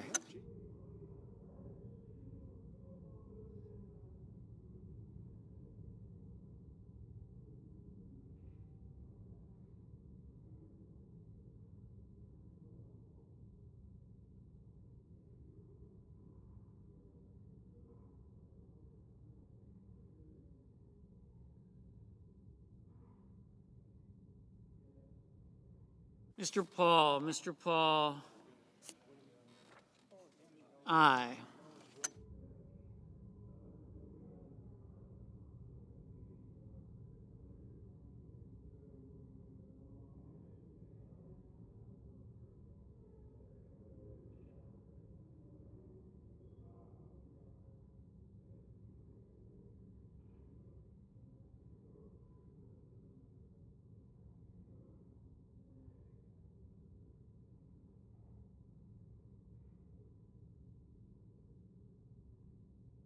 The yeas are 72, the nays are 26. The motion is agreed to. Clerk will report the nomination. Nomination, Central Intelligence Agency, John Ratcliffe of Texas to be director.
Mr. President. Senator from Missouri. Mr. President, there is no right that is more sacred to Americans than the First Amendment right to liberty of conscience, to liberty of worship, to liberty of free expression. These rights, Mr. President, are more than words that are written on a piece of parchment. These rights are solemn commitments that Americans make to one another, commitments that undergird our society, that establish its moral foundation and basis, that testify to the world that we are a society built on liberty, we are a society built on conscience, we are a society built on the right of individuals to follow the call of God on their lives, to respond to that call as they feel led and as they see fit, within, of course, the bounds of the law. These rights, Mr. President, this foundational right to the liberty of conscience, the freedom of religious worship, the freedom to follow and respond to God, this is what establishes us most fundamentally as a free nation. This is what gives us our moral character as a nation. And it is what has defined us as a nation, the largest Christian nation in the world since our founding.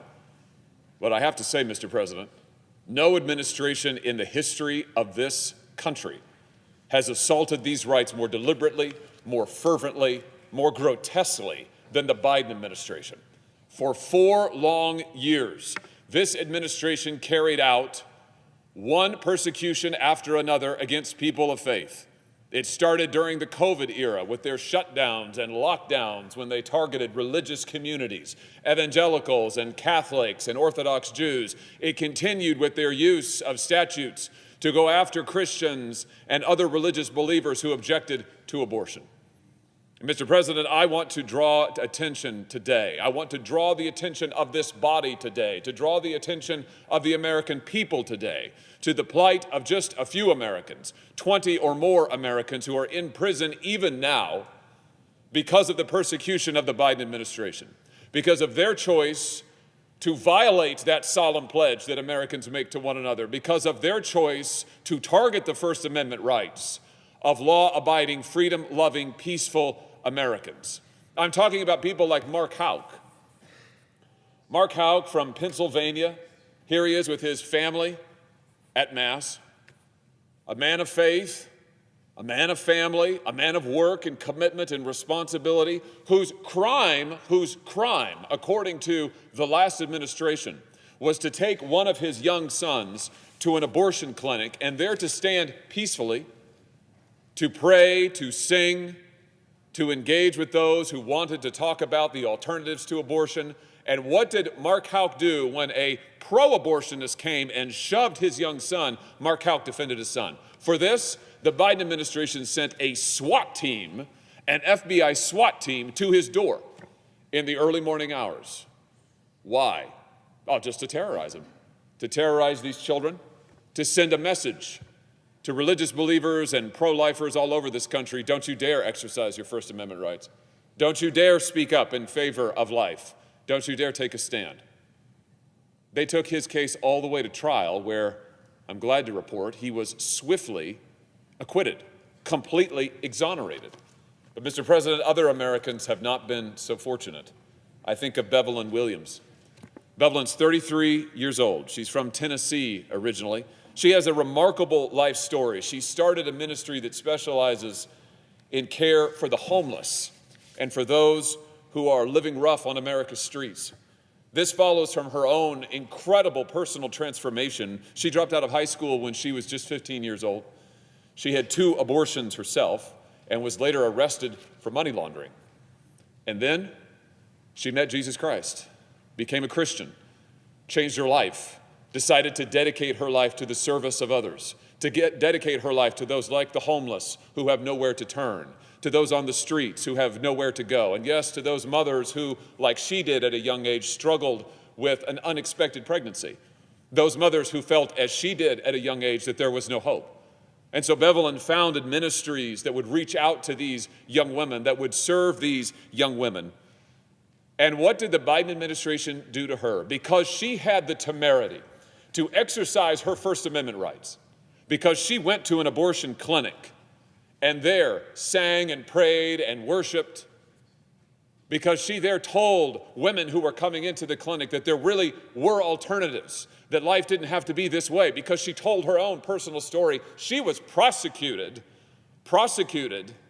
by a federal court and sentenced to 41 months in prison. And what was her supposed crime? She leaned on a doorway in a manner that hurt the hand of a staff member. Let me say that again. She leaned on a doorway in a manner that hurt the hand of a staff member. For this, Mr. President, this amazing African-American woman was sentenced to 41 months in prison. 41 months. I think of Lauren Handy. She's 31 years old. She's from Alexandria, Virginia. Lauren was one of two individuals who in 2022 discovered a box of 115 fetal remains here in Washington, D.C. 115 pieces of remains of aborted babies, a number of them late-term abortions, not permitted to happen under federal law, babies who had come to term and had been killed, and whose remains had then been put into boxes and discarded like so much common trash. They came to be known as the DC-5. Lauren helped discover them. Lauren also dedicated her life at even her young age to serving mothers in need, to helping those who had no hope. And what was she given in return?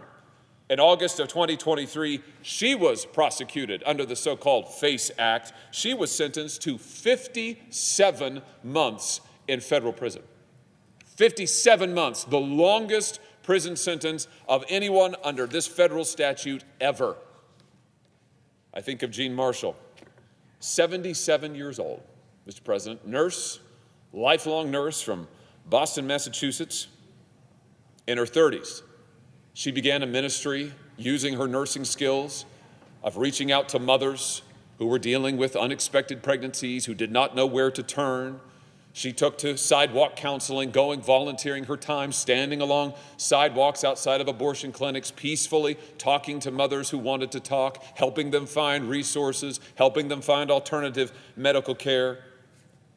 She was prosecuted by this last administration for exercising her First Amendment rights for nothing more, Mr. President, than trying to save the lives of unborn children, for calling out, for fulfilling her duty as a nurse to help those in need, for doing what she had been doing for 40 long years. This administration, the Biden administration, took her to court, prosecuted her, and sentenced her to 24 months in prison. 24 months, Mr. President. There's Jonathan Darnell, 42 years old, from Kentucky.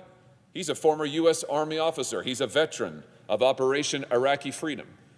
He started out with a computer science degree and with a promising career in front of him where he could have made a lot of money, but he decided instead to go and wear the uniform of the United States and serve this country. And when he was finished with his service honorably, he decided to go and try to provide resources for those in need, for those experiencing crisis, to try to rescue the innocent unborn and to help their mothers who are in a period of crisis and need. And for this, Mr. President, for his service to this country, for his love for the innocent unborn and the helpless in our society, he was sentenced to 34 months in prison. There's James Zastro from my home state of Missouri, Columbia, Missouri. He's just 27 years old. He was protesting peacefully outside of a Nashville clinic alongside his sister and probation. And then there's Eva Adel. Eva's 89 years old, Mr. President. She is a survivor of a concentration camp in Eastern Europe. Her mother was kidnapped by the Soviets right after the Second World War, and then she and her siblings were sent to a communist concentration camp in Yugoslavia. Amazingly, Mr. President, they endured. And the hope and faith that she found in that time led her to come to this country. It led her once here to begin to minister to women who are in crisis. It gave her a passion for the voiceless, a passion for the innocent, a passion for those who had no one to defend them, and none more than the innocent unborn. And so she began years and years of faithful witness to the value of life, to the hope of life, and faithful work in trying to provide for mothers in crisis help and alternatives in medical care. Here's what she was doing when she was arrested. She was singing hymns in a clinic hallway from a wheelchair. That's right. She was arrested for singing hymns in a clinic hallway from a wheelchair. This concentration camp survivor, 89 years old, immigrant to this country, was put in prison, federal prison, by the last administration because she sang hymns from a wheelchair. Mr. President, I cannot begin to express, words do not capture the injustice of what this administration has done. And when you consider who the Biden administration saw fit to pardon while they were prosecuting and persecuting these good Americans, Joe Biden, on his final days in office, commuted the death sentence of one Jorge Alvera Torres, who was convicted of strangling a naval officer in her barracks while he was serving as a Marine in Arlington. He pled guilty later to sexual assault and murder of Laura Hobbs, age 8, of Crystal Tobias, age 9. This is who Joe Biden saw fit to give pardon to. This is who he saw fit to waive the rule of law for. Or there's Caboni Savage, a Philadelphia drug lord who was convicted of killing 12 people, including 4 children. When you look at the disparity, Mr. President, between those this last administration chose to reward and those it chose to persecute, it is hard not to feel anger. To be honest, Mr. President, it is hard not to feel rage. This is a grotesque abuse of the conscience of this country. This is a grotesque assault on the principles of this country. And that is why, Mr. President, I have urged President Donald Trump to pardon all of these pro-life prisoners, unjustly persecuted, unjustly targeted, unjustly imprisoned by the corrupt Biden administration. And I do mean corrupt. From a man who used his power illegitimately to pardon his own family, to pardon his own son, to excuse his own kin of wrongful, willful illegalities, who protected drug lords and killers and murderers and kingpins and yet sent concentration camp survivors to prison because they spoke up for life. It does not get morally worse than that, morally debased any more than that, Mr. President. And so, this is a time to turn the page. But more than that, this is a time to right a wrong. President Trump can turn the chapter on this dark period of our history. He can right the wrongs that this last administration perpetrated. He can begin to restore the requirements that the conscience of our country puts in front of us. Mr. President, he can again renew the commitment that is found right there in our Constitution, that commitment to honor liberty of conscience, to honor the right to follow God, to live out our faith peaceably, which is exactly what these pro-life prisoners, still prisoners, were doing.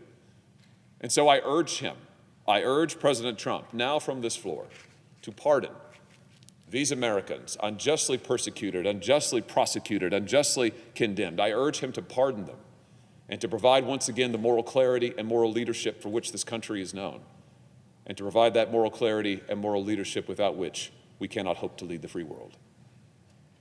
Mr. President, I yield the floor.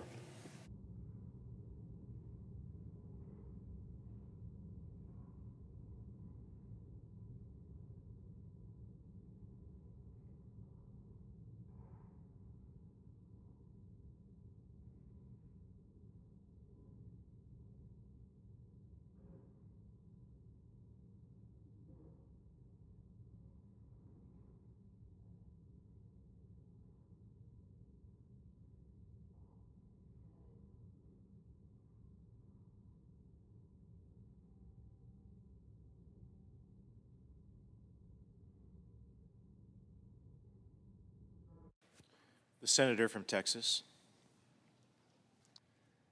Mr. President, it seems like a long time ago that we had the general election on November the 5th. Seemed like a lot of water under the bridge, over the transom, whatever your metaphor might be. But we do know with clarity that this election was a referendum on the policies of the Biden administration and on the direction that they had chosen for the country. And the vast majority of Americans believed, according to public opinion polls, that the country was heading in the wrong direction. And so, if you think about it, one of the great strengths of democracy in our great republic is when people feel like the country is heading in the wrong direction, they have the power to change it. And indeed, they did by electing President Trump and Republican majorities in the House and Senate on November the 5th. Over the last 4 years, we know that people in my state of Texas and across the country have been living under the burden of high prices and high interest rates, almost exclusively caused by reckless, excessive spending by the federal government. I had a chance to question Russ Vought, who will be the next director of the Office of Management and Budget, and he confirmed what Milton Friedman told us a long time ago, that inflation is almost exclusively the consequence of excess federal spending. And when you think about the gasoline that the Biden administration poured on the fire of inflation and what it did to decrease the standard of living for people in my state and across the country, it is a tragedy. And then the Federal Reserve, of course, doing their job, trying to figure out how do you damp down inflation using the tools that they have. They raise interest rates. And of course, everything became more expensive, from a home mortgage to buying a car. If you're a farmer or rancher, the cost of the inputs into your next crop are higher because of the cost of borrowing. So I couldn't be more excited about President Trump's administration and this new direction for the country, what he called a new golden age of prosperity. So I was thrilled also to happen to meet with and get to know some of the people that I did not know in his cabinet. Fortunately, the president wisely chose 3 Texans in his cabinet, people I know well, and I had the opportunity to introduce Brooke Rollins as Secretary of Agriculture this morning before the Agriculture Committee. But I didn't know all of the people that will serve in President Trump's cabinet, so it was great to get to know them and a little bit about their background. People like Scott Bessent, nominated to head up his team at the Department of Treasury, a very important cabinet post. Howard Lutnick as Secretary of Commerce, and Russ Vought, who I mentioned a moment ago, who will lead for a second time the Office of Management and Budget.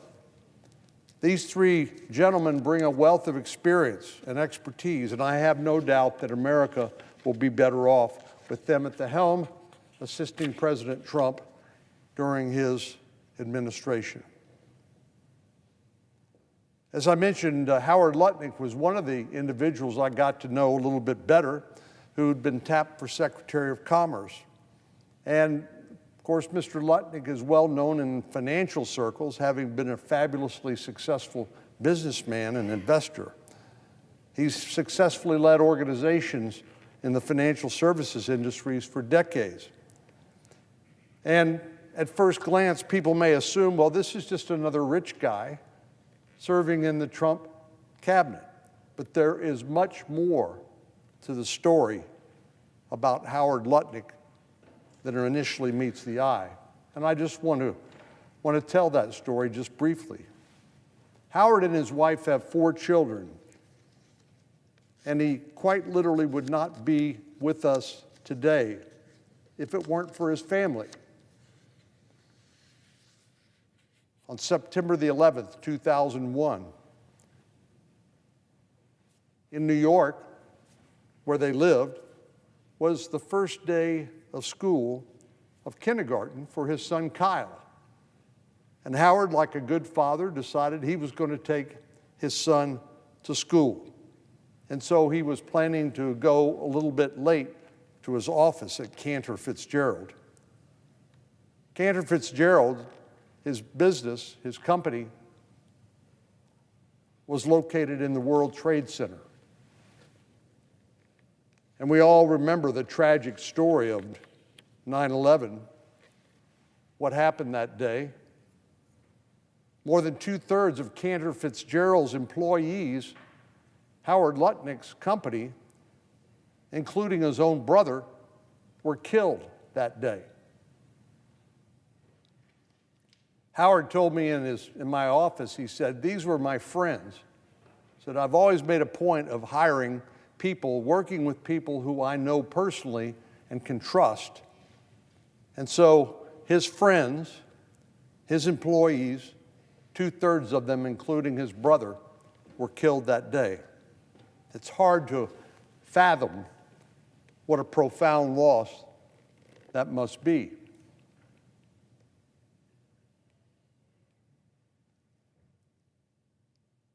As anybody can imagine, this company, now having lost 2/3 of its employees, was in a vulnerable state, and many people expected it to close shop.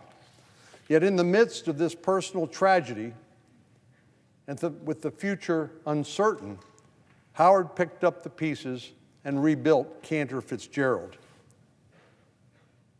This is a man, unlike most men, a person of heroic character.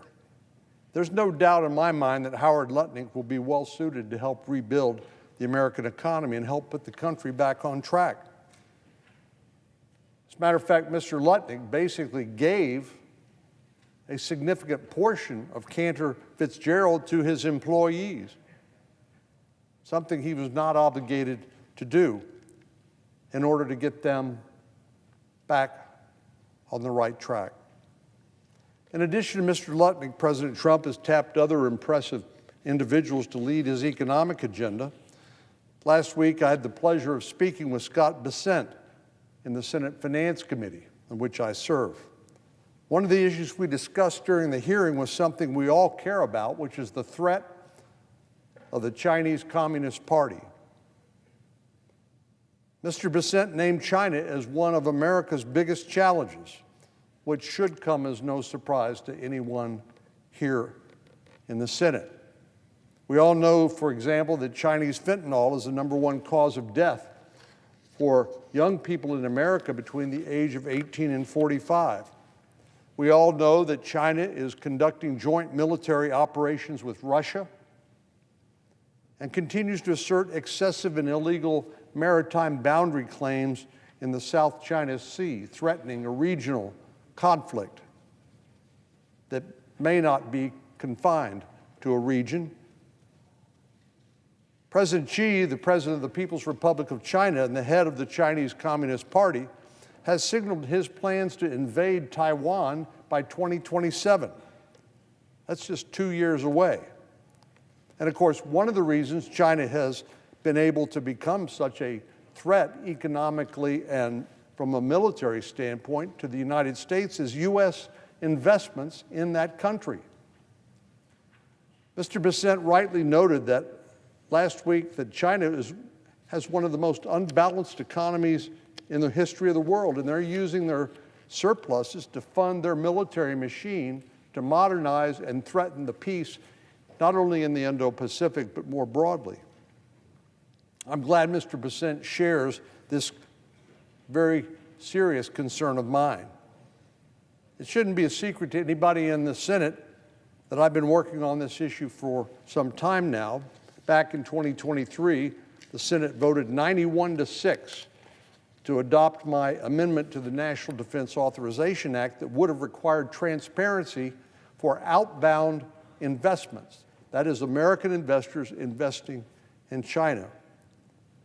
But then, unfortunately, that provision did not make its way into the final version of the National Defense Authorization Act. We came very close to passing provisions to address outbound investment in the continuing resolution at the end of the year. But of course, that continuing resolution was loaded down with a whole lot of other last-minute provisions and collapsed under its own weight.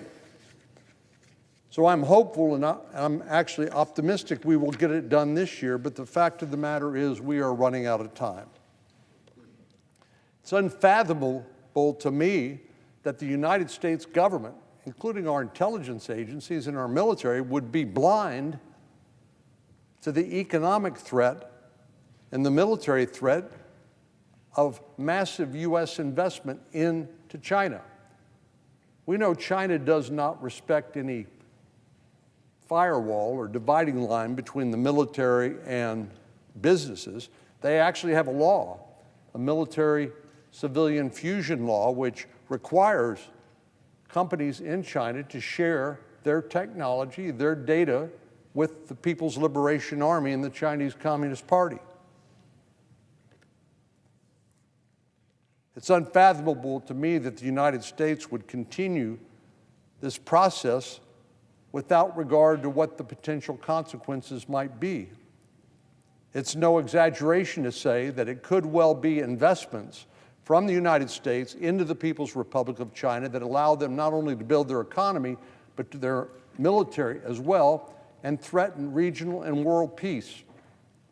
And as one of our colleagues, a United States Marine, former Marine said, and end up nose to nose, gun to gun with Marines when President Xi decides to invade Taiwan, if that day occurs.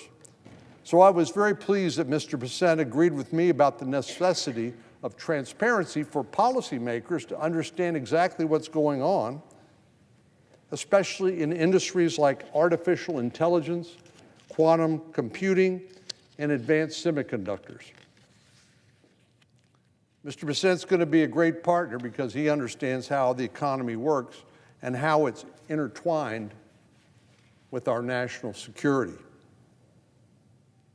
Finally, I had the pleasure of speaking once again to Russ Vought, who was formerly the director of the Office of Management and Budget, and a job he held previously under President Trump during his first administration. Mr. Vought led the OMB then, and so he's had extensive experience to build on in President Trump's second term.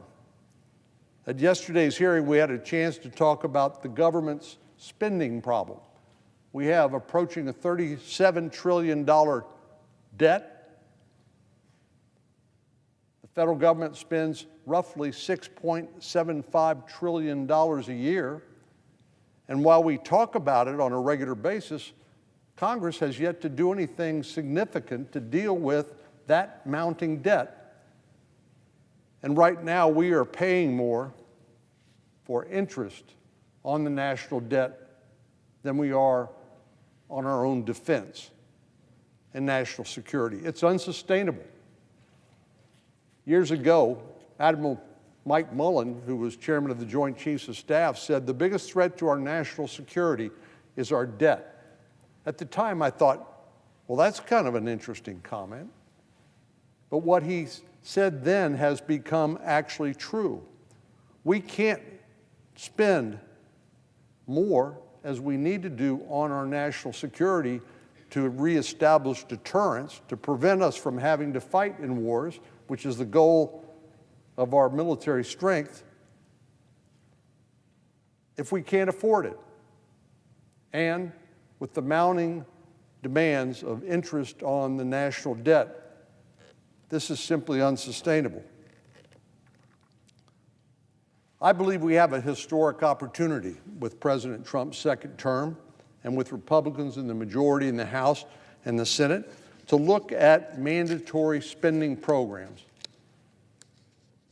Unfortunately, without bipartisan support, which we're frankly not going to get, we can't look at salvaging or saving Medicare and Social Security, but we can look at the hundreds of billions of dollars in mandatory spending programs that are on autopilot and that have been growing at 5, 6, 7, 8% a year. And surely we can find some savings on those mandatory spending programs, just like most families and most businesses. If you think about how much money you have coming in the door, you say, well, we got certain things that we need, we must have, food, shelter, the like. You have other things maybe that you'd like, maybe a new TV, a new car, whatever. And then you have things that you simply can't afford. That's what every family in America has to do. That's what every business has to do, but not the federal government. Well, it's about time that we do exactly that. And it's also important to get spending under control to ease the historically high inflation which has robbed every man, woman, and child in America with a hidden tax, reducing their standard of living. That comes in large part from excessive federal government spending. And then we talked about common sense things, which I'm really happy that Elon Musk and the Department of Government Efficiency and President Trump have talked about, things like getting federal employees back in the office in person. What a novel concept. And, of course, reinstating work requirements for able-bodied adults to get them back in the workforce. We have a lot of means-tested programs. That means based on your income.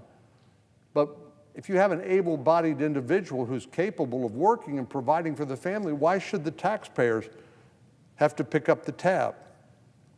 So getting able-bodied men and women back in the workforce and off of these means-tested programs is really important.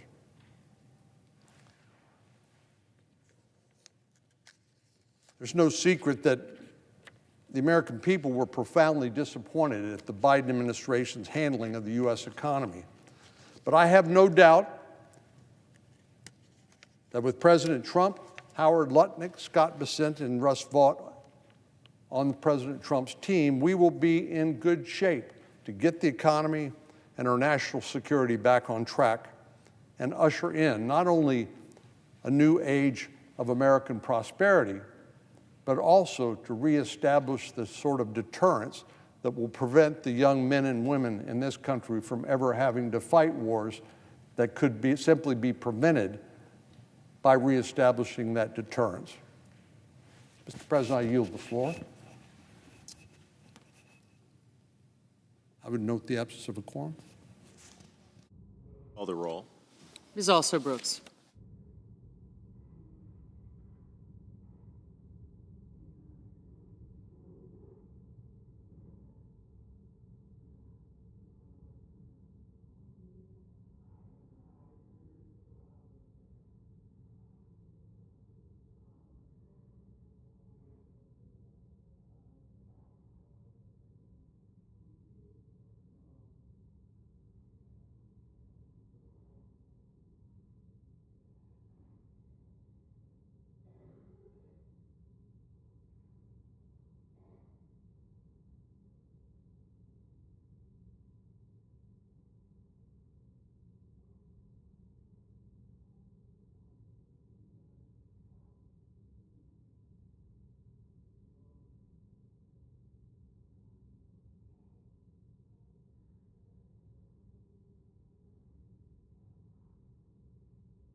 The senator from New Hampshire.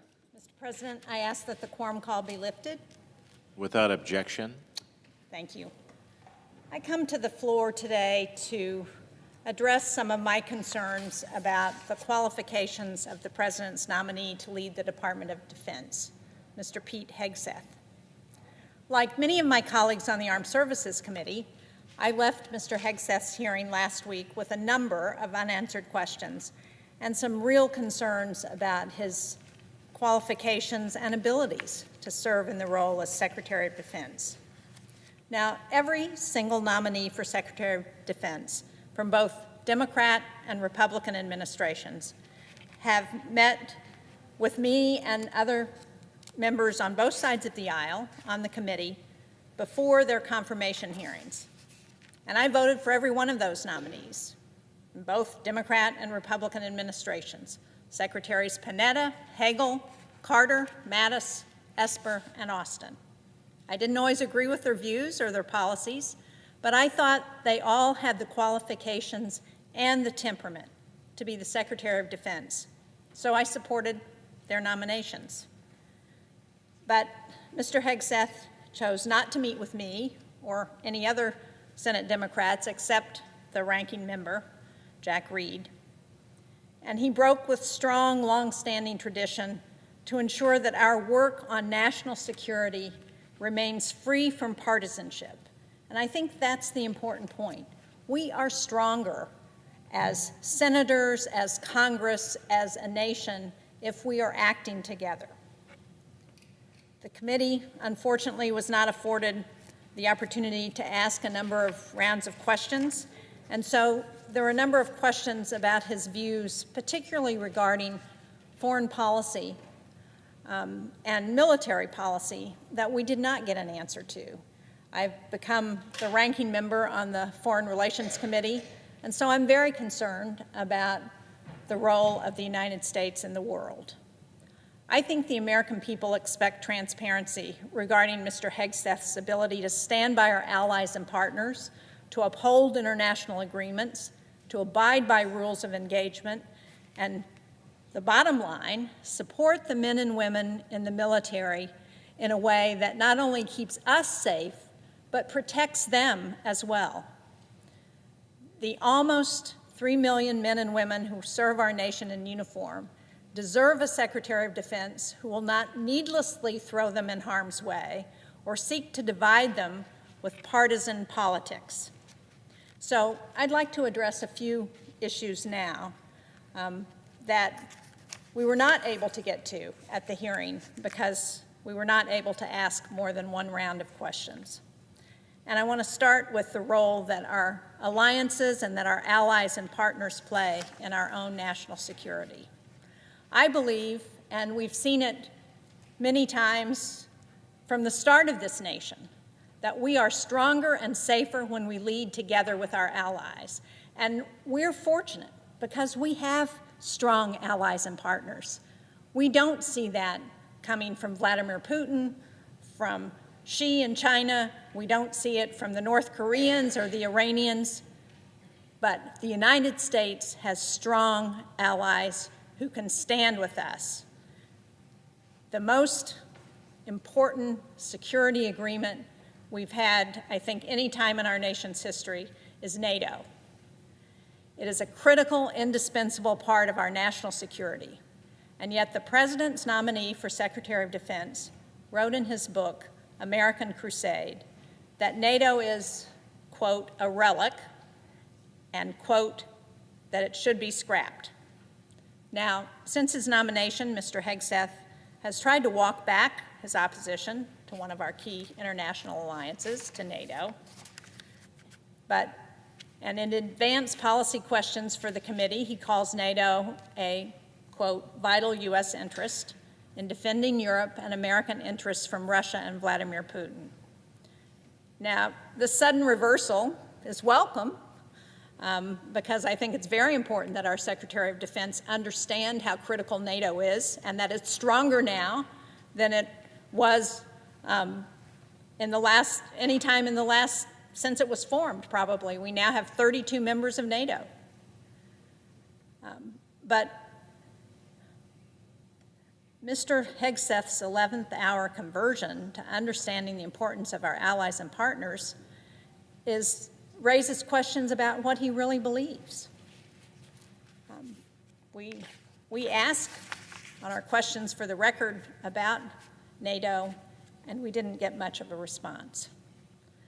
Now, if I had had the opportunity, I would have also brought up Ukraine and Mr. Hegseth's head-spinning contradictions on this matter.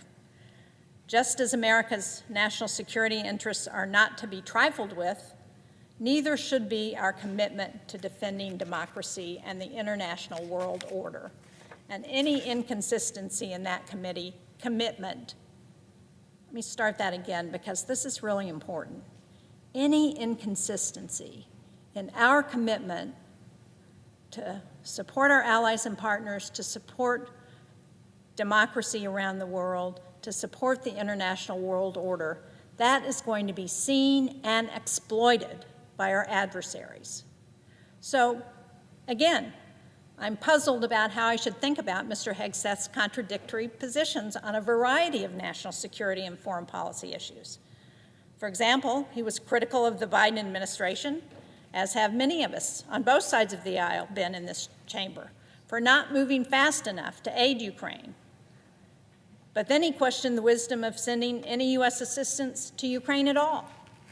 In 2022, Mr. Hegseth called Vladimir Putin, quote, a war criminal, and called for faster U.S. aid to Ukraine. Now he says the idea of Russia launching a nuclear war is, quote, overinflated and plays down the severity of the conflict that our NATO allies, those in the Baltics and Poland and Eastern Europe, think about Vladimir Putin's nuclear ambitions as overinflated. They know the threat he poses to their countries and the world. And to be flippant about the threat of nuclear war, I think is beneath the office of the Secretary of Defense, who will have to engage with our partners on a regular basis. Now, I agree with President Trump that the American people want to see a resolution to this years-long war. I'm sure that's true of the Ukrainians as well. But Mr. Hegseth has not, either in his hearing nor in response to the questions that we submitted to him for the record, expanded on what, again, I think it's very important that we stand by our ally, Ukraine, because of the message it sends not just to the Russians and Vladimir Putin, but because of the message it sends to Xi in China, to the Iranians, to the North Koreans, to anyone who is an adversary of the United States. If they think we're going to walk away from our allies, they're going to do everything they can to divide us. Now, on Afghanistan, Mr. Hegseth has also been inconsistent on his views of the president's foreign policy. Actually, he's been inconsistent in general on the president's foreign policies. In the lead up to the 2016 election, Mr. Hegseth was highly critical of then-candidate Trump's foreign policy stances, particularly on Iraq and Afghanistan. Mr. Hegseth called Mr. Trump, who was a candidate at the time, and I quote, all bluster, very little substance, and, again quoting, an armchair tough guy. He criticized then-candidate Trump in 2015 for advocating for the withdrawal of forces from Afghanistan, but then he took the criticism back.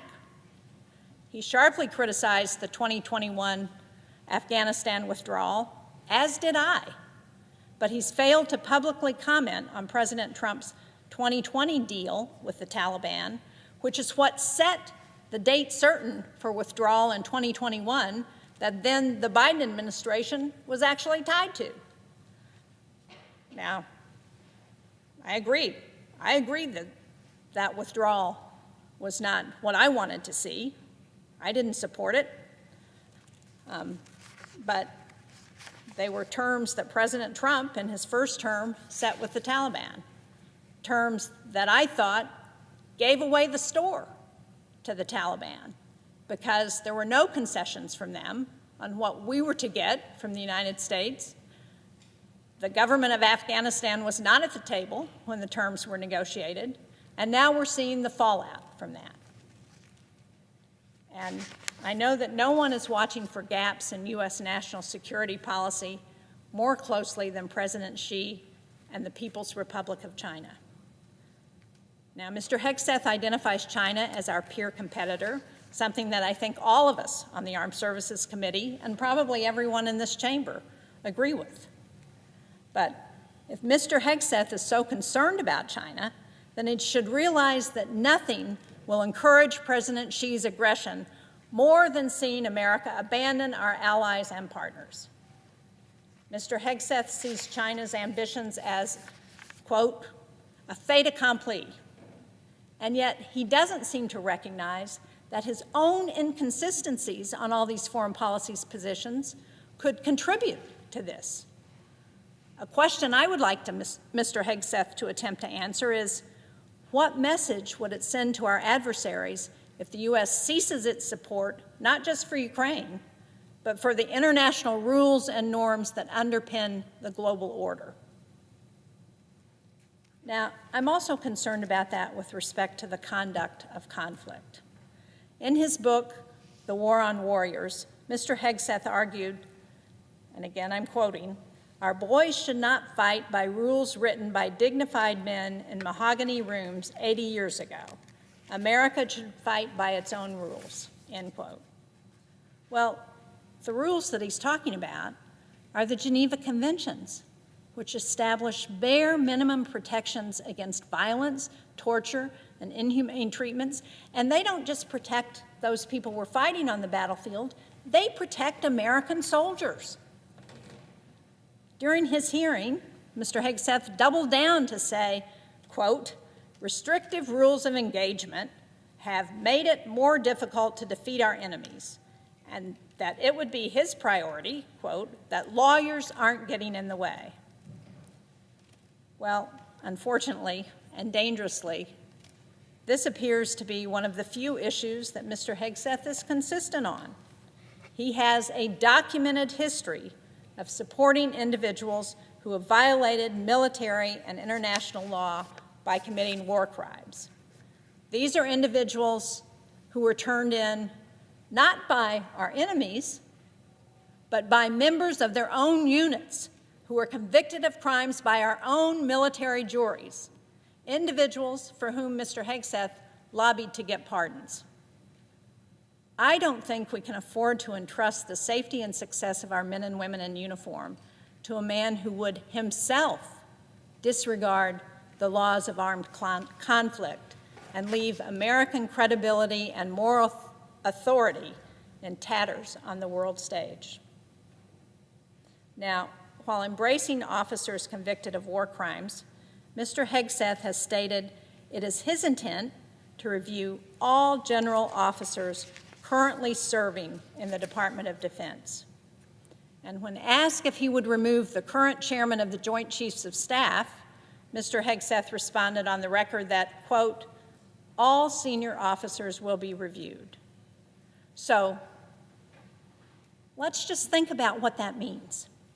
Subjecting our general officers in our military that is not politicized to a political litmus test is not only unprecedented, it is dangerous.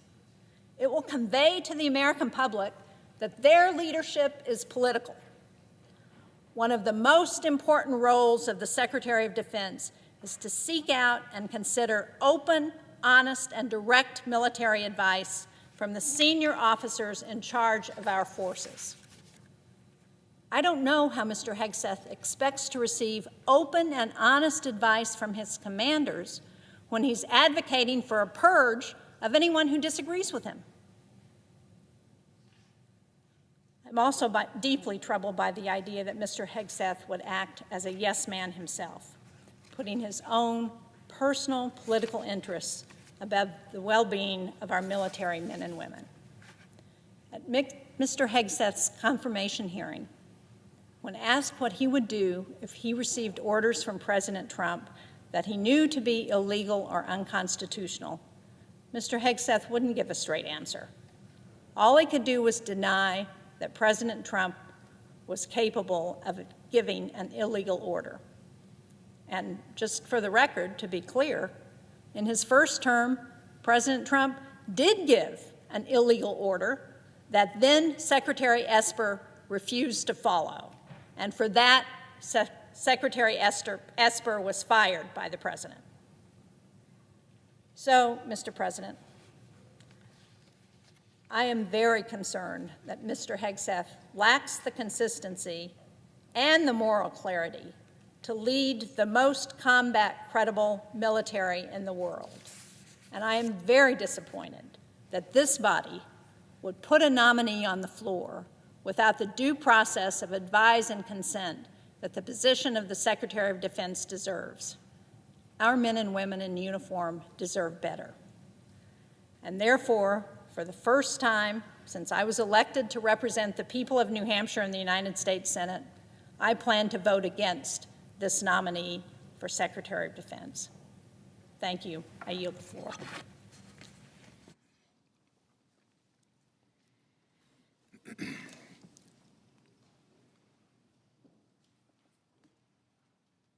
The senator from Rhode Island is recognized.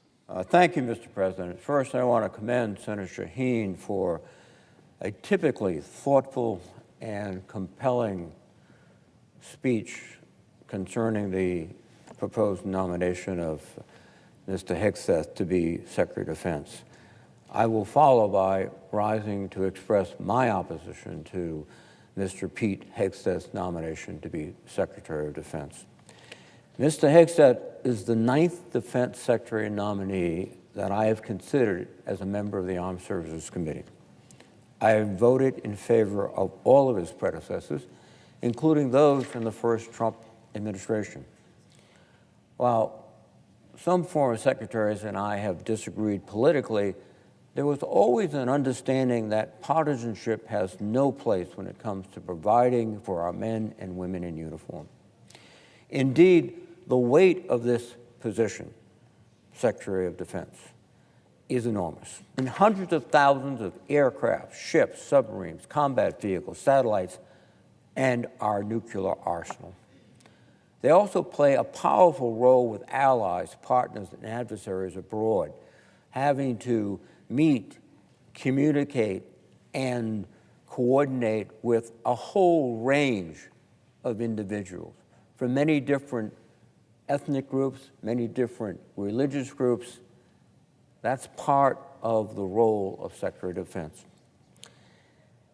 At a bare minimum, former Secretaries of Defense have had the experience, wisdom, and character to do that job. Mr. Hegseth, however, is simply not qualified to meet the overwhelming demands to be Secretary of Defense. Last week, the Armed Services Committee held a nomination hearing for Mr. Hegseth. During the hearing, my colleagues and I raised a number of concerning reports about him. A variety of sources, including his own writings, implicate him with disregarding the laws of war, financial mismanagement, racist and sexist remarks about men and women in uniform, alcohol abuse, sexual assault, sexual harassment, and other troubling issues. Instead of addressing these reports, many of which are documented and on the record, he dodged and deferred. He did not attempt to alleviate the fears that my colleagues and I have that there is material and a pattern of abuse in his personal history that could be used by adversaries to try to influence him, to try to deflect him from his sworn obligations and duties to the United States, and frankly, to embarrass him as Secretary of Defense. These reports are unlike anything we have seen for a nominee of this importance, and if they are confirmed, they would undermine his ability to be an effective leader. As I have said for months, it is critical that the FBI and the Trump transition team carry out an exhaustive background investigation on Mr. Hegseth. In that regard, I must say that I am extremely disappointed by the investigation process. Before Mr. Hegseth's hearing, I was briefed by a transition team on the findings of the background check. I was alarmed that investigators had neglected to contact critical witnesses and whistleblowers, and I urged them to reopen the investigation. During my experience on the Armed Services Committee, it is unprecedented that the FBI has returned to my office 2 more times, as recently as last night, to provide additional information on the nominee. Frankly, I still do not believe the background investigation is complete. Last week, after the hearing, I was made aware that an individual with disturbing information about Mr. Hesketh has been interviewed by the FBI in December as part of the background investigation. However, their testimony was not adequately included in the briefing provided by the Trump transition team. As such, I asked this individual to recount to me directly the testimony that she had provided to the FBI. I was disturbed by what I received. Earlier this week, the Armed Services Committee received a sworn affidavit from Pete Hegseth's former sister-in-law that alleges specific incidents of Mr. Hegseth's alcohol abuse, threatening and abusive behavior toward his second wife, and a repeated pattern of offensive public misconduct. The affidavit was signed and sworn under penalty of perjury, and it has been made available to all senators to review, and I hope that you do. I will share a few examples from her sworn testimony, which she gave to FBI investigators. Once, while drunk in uniform, which is a violation of military law, Mr. Hegseth was so inebriated that his brother had to carry him out of a Minneapolis strip club.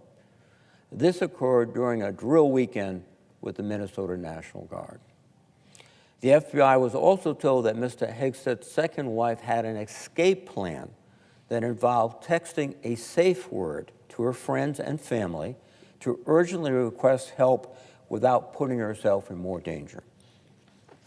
This escape plan was executed on at least one occasion.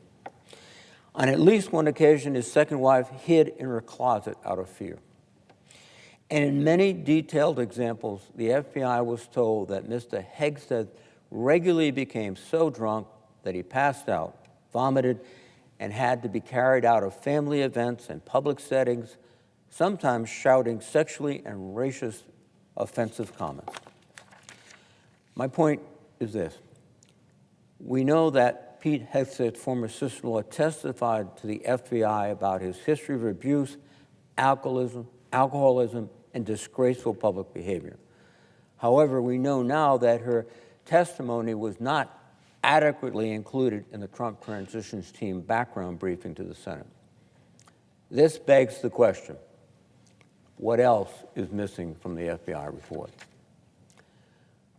The Senate is not considering a low-level appointee right now. We are advising and consenting on the nominee for Secretary of Defense, and we cannot risk installing a leader who may have a history that is exploitable by our adversaries. Nor can we risk confirming a Secretary of Defense who has shown that he is incapable of being responsible, accountable, and law-abiding 24 hours a day, 7 days a week, as that job requires. In addition to Mr. Hegseth's troubling personal conduct, I also have grave concerns about actions he would take as Secretary of Defense. During his nomination hearing, I asked Mr. Hegseth about disturbing efforts underway within the Department of Defense to intimidate military personnel and their families, and reports that the Trump administration may implement a so-called purge board to screen senior military officers for, quote, unfitness to lead. This raises the chilling possibility that the Trump administration may fire officers who are deemed to have the wrong political views. I believe that the Tuesday firing of the U.S. Coast Guard Commandant Admiral Linda Fagan, who by all objective accounts was an admirable leader, proves that the purge is underway. Unfortunately, Mr. Hegstead would not categorically condemn those efforts during his hearing and instead talked about meritocracy and restoring accountability within the senior ranks of the military. If the Senate confirms Mr. Hegseth this week, who will be fired at the Department of Defense next week?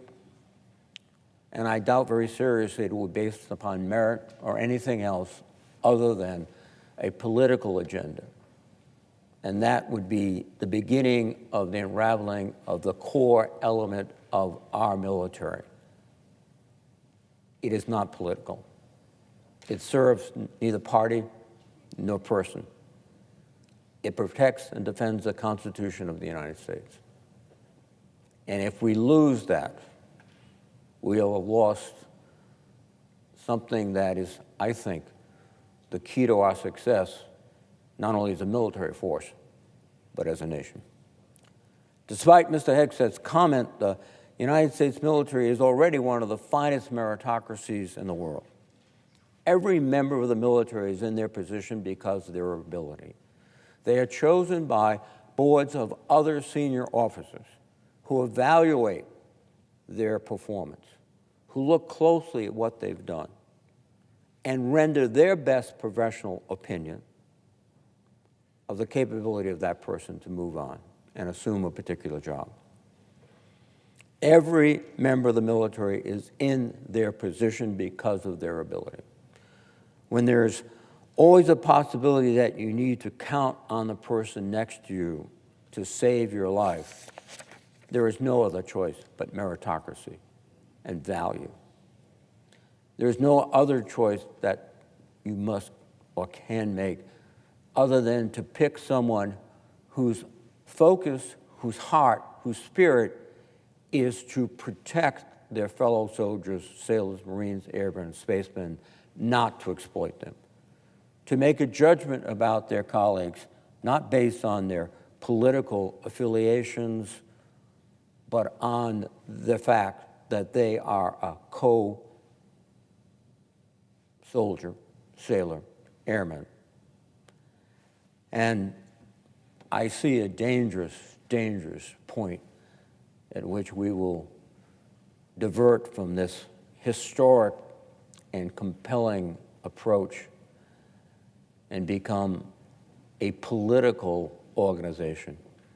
We've seen it happen in other places around the world, where militaries are undermined and subjected by political leaders that have a particular political point of view and passion, and they become essentially not an army, but an extension of the political aspirations of the great leader.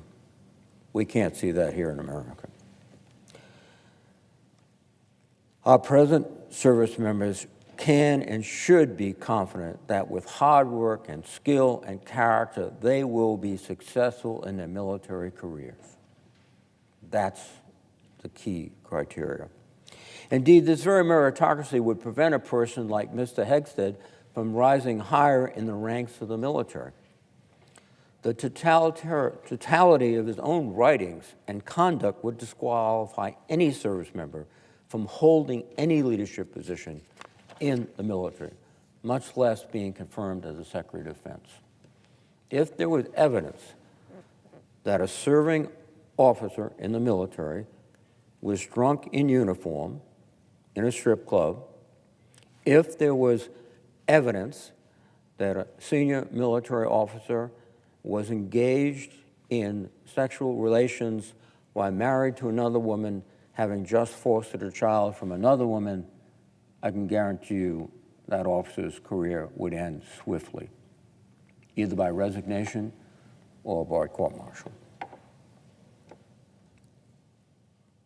Moreover, our service members, since the birth of this country 249 years ago, have taken an oath to the Constitution. Their mission is to protect the country and all of its citizens and the ideals this country was founded on, which should endure no matter who is president or what political party is in power. Mr. Hegseth's idea of meritocracy, however, seems to be that service members should pledge fealty to a president who will be in power for only 4 years and fit the ideas of a party that only half of this nation supports. There is no faster way to undermine the lethality and morale of our nation's military and the support of the nation's citizens for it than to inject politics into the system. Mr. Hegseth, if confirmed, will not improve our military, but destabilize it and weaken the institution. Further, during his hearing, Mr. Hegseth failed to convince me and many of my colleagues that he is capable of running any organization remotely as complex as the Department of Defense. Mr. Hegseth has been the head of 2 separate veterans organizations. From 2008 through 2010, he led the organization Veterans for Freedom, which had an annual budget of less than $10 million. Each year he was in charge, outlays exceeded revenues until the organization verged on bankruptcy and had to be merged with another group. From 2011 until 2016, Mr. Hegseth ran the organization Concerned Veterans for America. During each of those 5 years, tax records show that the organization spent more than it raised. If this is how Mr. Hegseth manages organizations with a comparatively small staff and budget, how can anyone have confidence that he will be able to effectively manage an organization with hundreds of multi-million and billion-dollar contracts that literally drive the economy of many parts of this country? If confirmed, Mr. Hegseth would be the leader of millions of men and women of every race, religion, and political belief. He can only be an effective leader of an effective fighting force if he has respect for those he leads and they trust he supports them. Unfortunately, Mr. Hegseth has shown disdain and outright hostility for many he would lead. His writings and speeches make clear his opposition to diversity initiatives. He has said, "Diversity is not our strength, unity is." On a recent podcast, he said, "I'm straight up just saying we should not have women in combat now roles." Mr. Hegseth has also written, "The other side, the left, is not our friend. We are not esteemed colleagues, nor mere political opponents. We are foes. Either we win or they win. We agree on nothing else." That is not the spirit to bring to lead the men and women of our military forces. When I joined the Army as a young officer in the 1970s, the U.S. military was rife with racial tension. Women were prohibited from serving in most roles. Gay service members were banned by any standard. We have made great progress since then. Today, the Department of Defense is fully integrated. Every race and religion is accepted. Women serve in all combat roles and leadership positions. Sexual orientation is irrelevant to service, and the all-volunteer force visibly reflects the nation it protects. Our military is more diverse than it has ever been, but more importantly, it is more lethal than it has ever been. This is not a coincidence. This diversity and nonpartisanship is the bedrock of our military power, but Mr. Hegseth seeks to destroy that. One of the strengths of the U.S. military, which has made us respected around the world, is the adherence to the rule of law and clear standards on the battlefield to protect civilians and treat prisoners with humanity.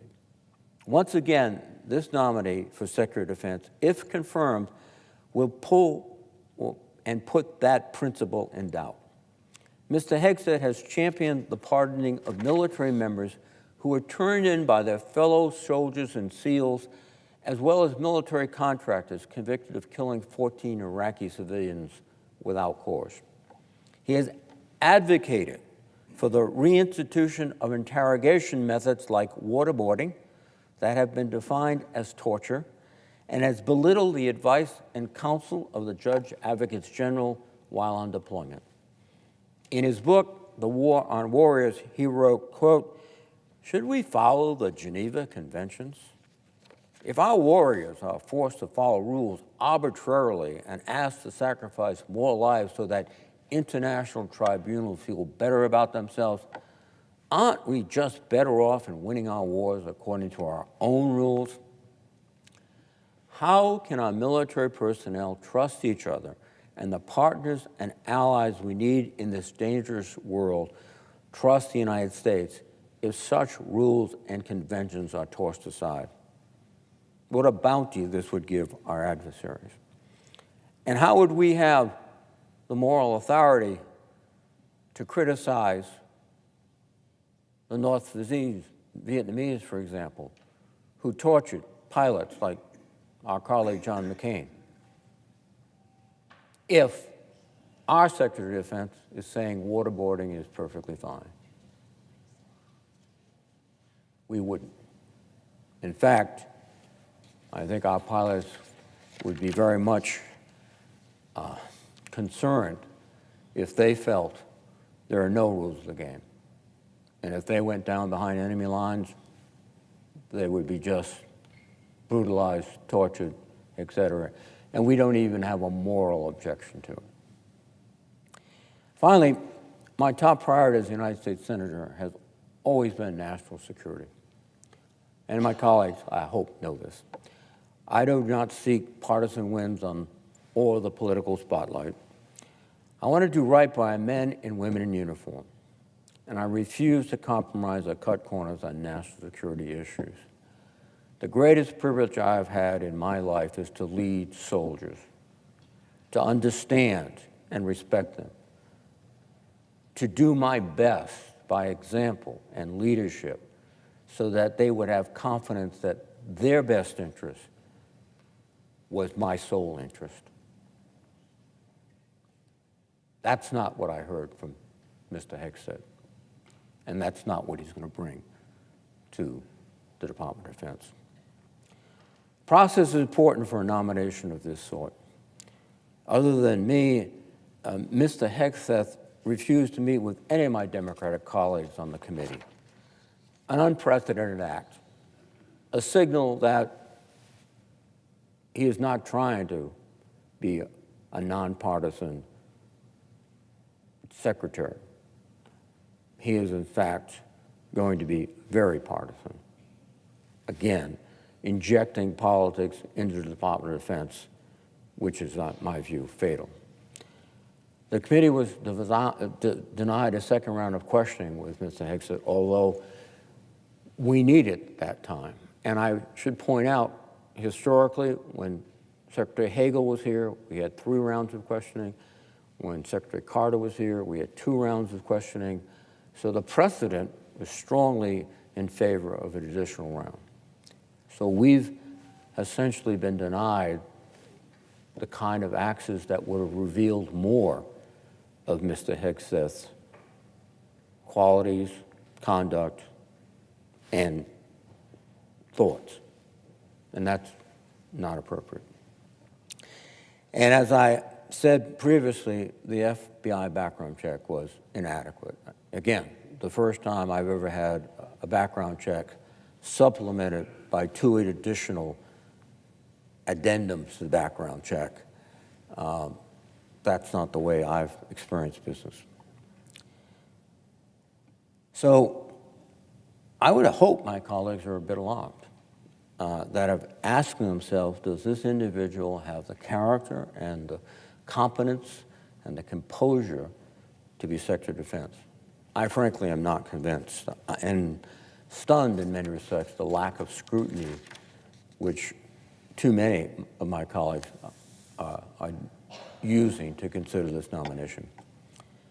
The lives of thousands and thousands of men and women in uniform, the security of our nation, and indeed the world is at stake. I hope we will all take time to reflect on whether we are ready to confirm Mr. Hegseth to be Secretary of Defense. I will personally urge my colleagues to vote against the nominee. And with that, Mr. President, I yield the floor.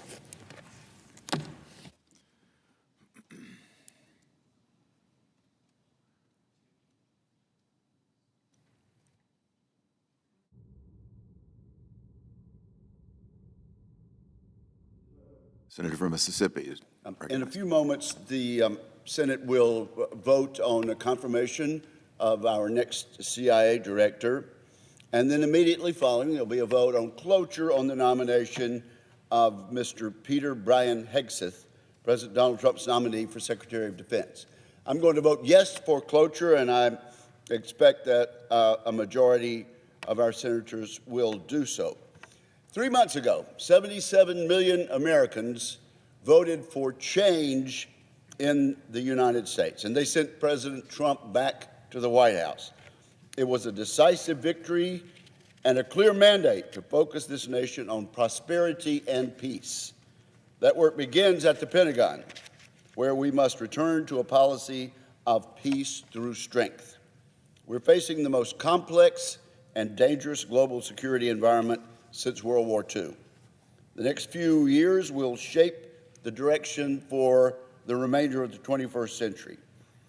It could be led by the United States, a future which would lead to freedom and prosperity for all Americans in the absence of armed conflict. Or it could be led by despots. The Chinese Communist Party is working against us. Its dictator, Xi Jinping, uses military force and economic coercion to try to reshape the world order with the help of his junior partner, Kim Jong-un of North Korea. At the same time, the despot Vladimir Putin remains intent on territorial expansion. Iran, Hamas, Hezbollah, the Houthis, and their like continue to attack Israel and the United States, and ISIS remains set on killing Americans every day.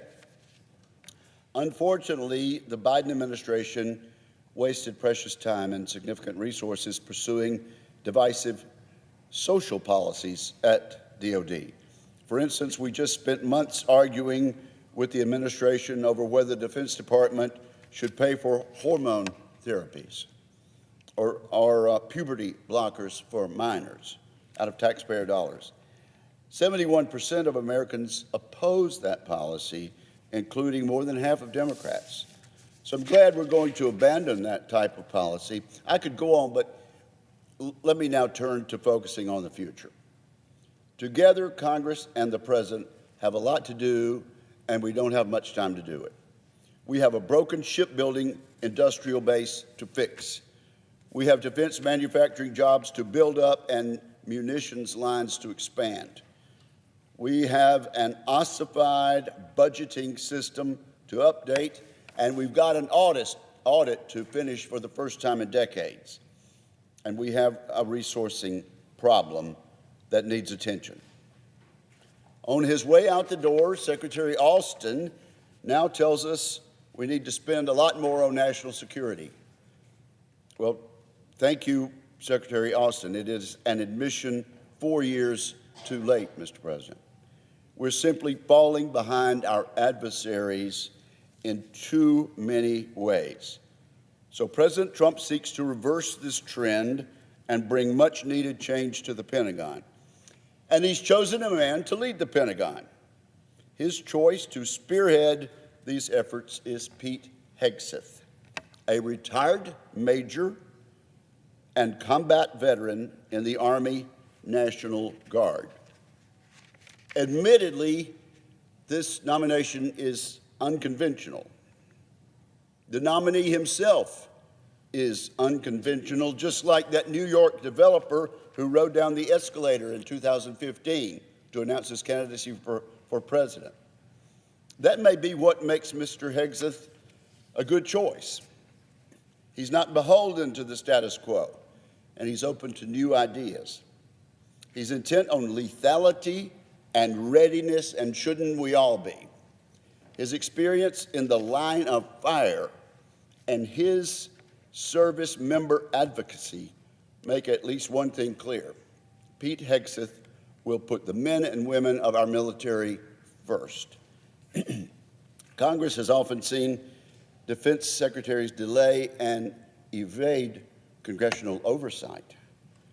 I think Pete Hegseth will be willing and eager to partner with us in that regard. Last week, the Senate Armed Services Committee convened to consider Mr. Hegseth's nomination. In testimony lasting nearly 4 hours, he addressed 3 key audiences: our committee, the United States Senate as a whole, and the American people. I think the American people liked what they saw. I know I did. He showed each of us why President Trump chose him to be the next Secretary of Defense. First of all, he articulated a clear vision of the Pentagon. I think it's clear to anyone who listened that he's going to bring energy and fresh ideas to shake up the department's stagnant bureaucracy. He will restore a warfighting ethos and relentlessly focus on the military's core mission to deter conflict and, if necessary, to win a war. Mr. Hegseth committed to bringing a swift end to the corrosive social policies that serve to divide our service members rather than unite them. And as I pointed out earlier, the American people are behind him in this regard overwhelmingly. He correctly stated that we need to change the way the Pentagon does business. He will restore a culture of accountability by cutting red tape, incentivizing innovation, and rebuilding the defense industrial base. He affirmed his intent to tackle the hardest systemic problems that plague the Pentagon, challenges that previous secretaries have proven unable to fix. And I mentioned that audit. I sincerely believe we'll get an audit done under his oversight. And importantly, he agreed that maintaining the inadequate Biden-era defense budget levels would be dangerous to our national security. And we hear, as I said, the outgoing secretary admitting that very thing. In his testimony before our committee, Mr. Hegseth said this: "My only special interest is the warfighter, deterring wars, and have called upon winning wars by ensuring our warriors never enter a fair fight. We let them win, and then we bring them home." Unquote. Well put, Major Hegseth. I'm confident Mr. Hegseth, supported by a team of experienced top officials, will do exactly that. Pete and his family have endured numerous smears and false news stories. Less reported is the outpouring of support this nominee has received. Pete Hegseth has devoted his career to fighting for his fellow soldiers, and his fellow soldiers, men and women, are now speaking out in his behalf. In the past few months, a host of flag officers signed an open letter enthusiastically commending Mr. Hegseth. I thank these generals and admirals for doing so. The Armed Services Committee has received letters from female soldiers who support Pete. We received messages from those who served alongside him on the battlefield, including a moving statement from a Medal of Honor recipient who backs Pete Hegseth to the hilt. These men and women uniformly vouch for Pete Hegseth's leadership, tenacity, and passion for supporting the warfighter. On the day of his hearing, 100 Navy SEALs marched from the Vietnam Veterans Memorial to the Senate office buildings.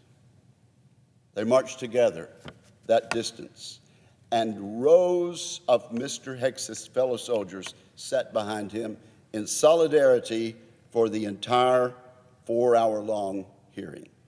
These patriotic Americans were willing to step forward and declare their support for Mr. Hegseth publicly.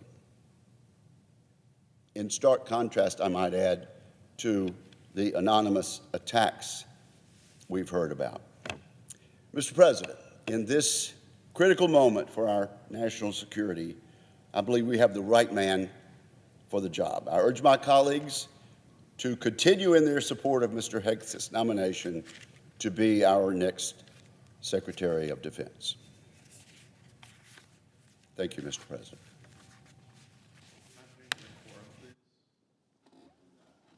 Absence of a quorum. The clerk will call the roll. Ms. Also Brooks.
Mississippi is recognized. I suggest that the quorum call be vitiated. Without objection.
Is there a sufficient second? There appears to be. The clerk will call the roll. Ms. Also Brooks, Ms. Baldwin, Mr. Banks, Mr. Barrasso, Mr. Bennett, Mrs. Blackburn, Mr. Blumenthal, Ms. Blunt Rochester, Mr. Booker, Mr. Bozeman, Mrs. Britt, Mr. Budd, Ms. Cantwell, Mrs. Capito, Mr. Cassidy, Ms. Collins, Mr. Coons, Mr. Cornyn, Ms. Cortez Masto, Mr. Cotton, Mr. Kramer, Mr. Crapo, Mr. Cruz, Mr. Curtis, Mr. Daines, Ms. Duckworth, Mr. Durbin, Ms. Ernst, Mr. Fetterman, Mrs. Fisher, Mr. Gallego, Mrs. Gillibrand, Mr. Graham, Mr. Grassley, Mr. Haggerty.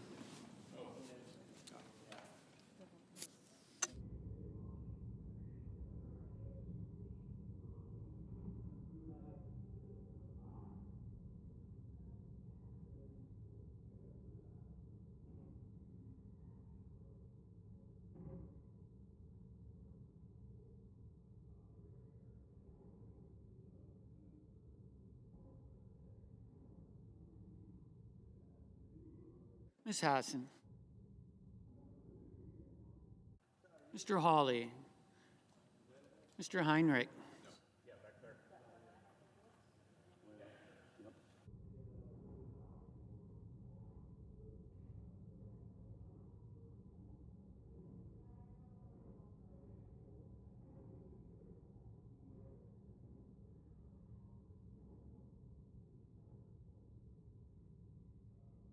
Mr. Hickenlooper.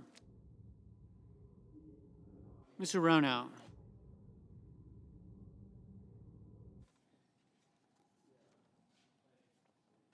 Mr. Hoven. Mr. Husted. Mrs. Hyde-Smith. Mr. Johnson. Mr. Justice. Mr. Kane.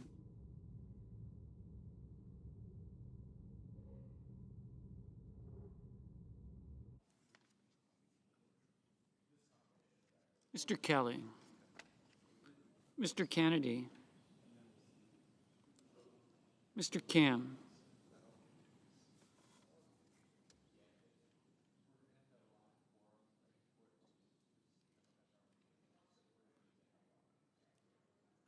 Mr. King.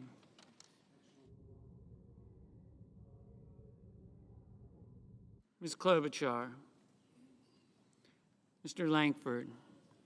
Mr. Lee. Mr. Lujan.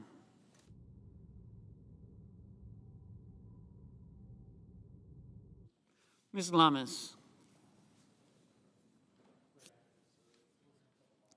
Mr. Markey, Mr. Marshall, Mr. McConnell, Mr. McCormick, Mr. Merkley, Mrs. Moody, Mr. Moran, Mr. Moreno,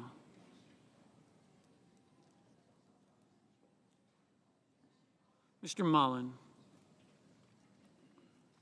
Ms. Murkowski, Mr. Murphy, Mrs. Murray, Mr. Ossoff, Mr. Padilla, Mr. Paul, Mr. Peters, Mr. Reed,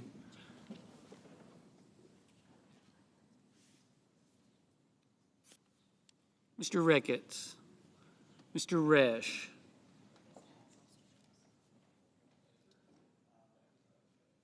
Ms. Rosen,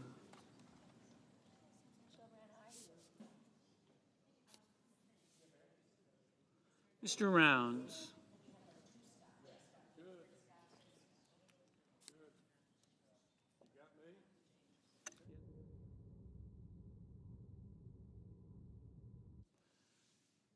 Mr. Sanders, Mr. Schatz,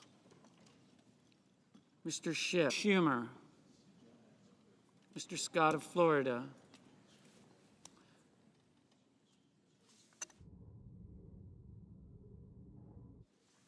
Mr. Scott of South Carolina,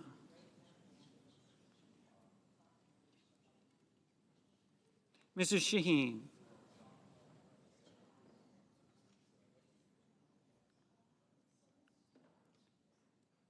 Mr. Sheehy, Ms. Slotkin, Ms. Smith, Mr. Sullivan, Mr. Thune, Mr. Tillis,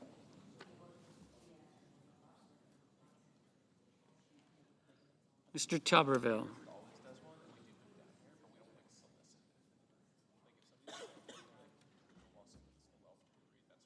Mr. Van Hollen, Mr. Warner, Mr. Warnock, Ms. Warren, Mr. Welch, Mr. Whitehouse, Mr. Wicker, Mr. Wyden, Mr. Young.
Senators voting in the affirmative: Also Brooks, Banks, Blackburn, Britt, Cornyn, Kramer, Gallego, Gillibrand, Haggerty, Hyde-Smith, Johnson, Justice, Moreno, Paul, Rosen, Schmidt, Scott of Florida, Tillis, Wicker, Young. Senators voting in the negative: Duckworth, Heinrich, Sanders, Van Hollen.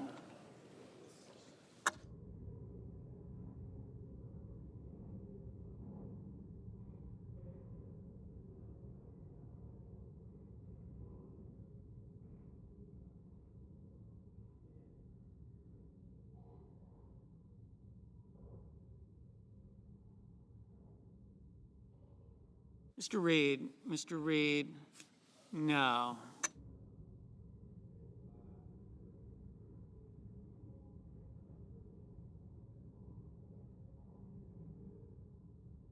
Ms. Ernst, aye.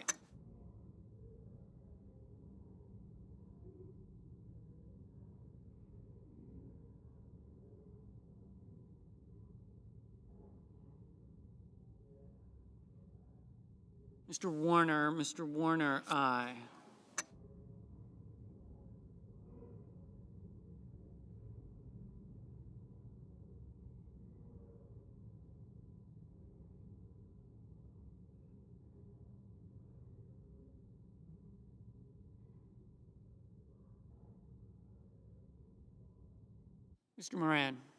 Mr. Moran, aye.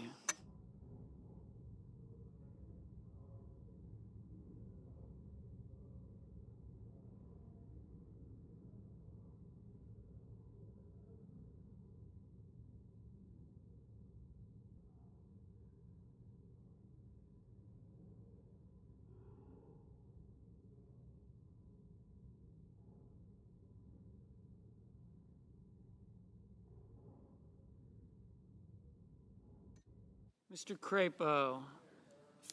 Crapo, aye.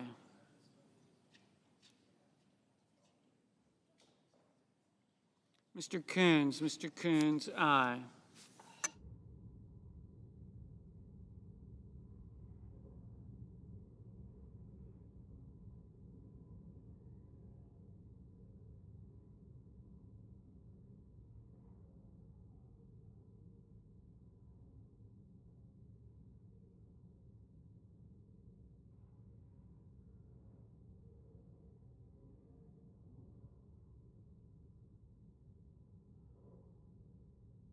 Mr. Peters, aye.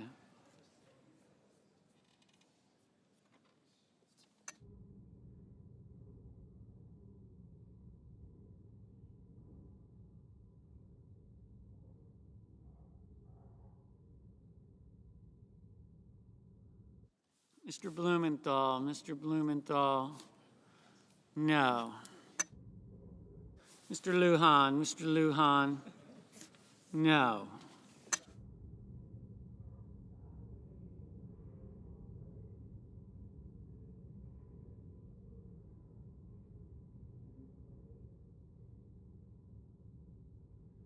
Mrs. Capito, aye. Mr. Tuberville, aye.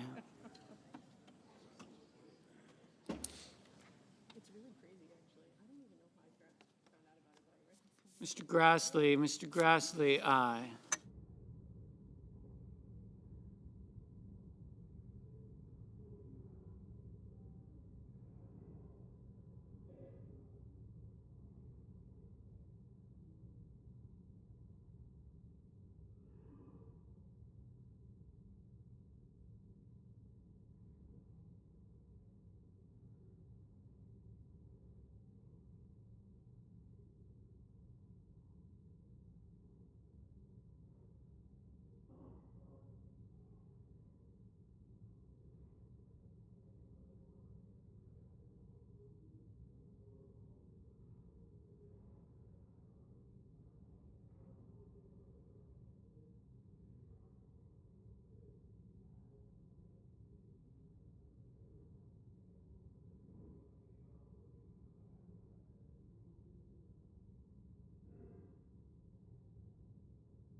Mr. King, Mr. King. Aye. Mr. Graham, aye. Mr. McConnell, aye. Mrs. Fisher, aye. Mr. Rounds, aye.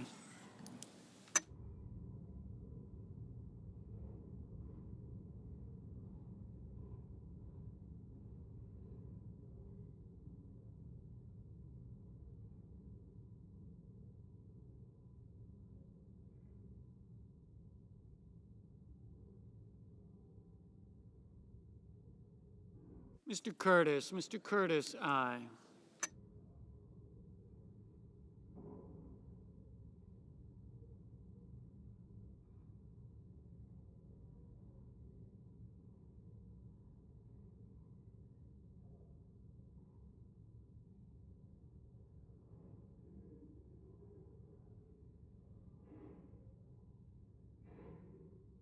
Mr. Murphy, no. Mr. Langford, aye. Mr. McCormick, aye.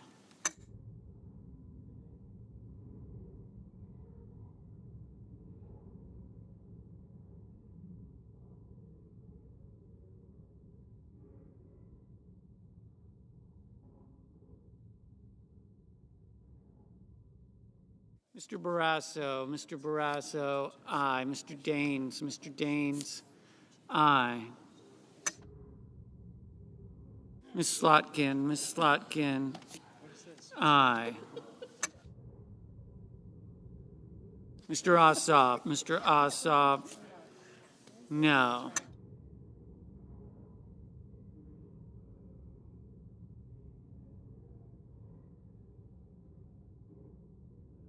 Mr. Cassidy, aye.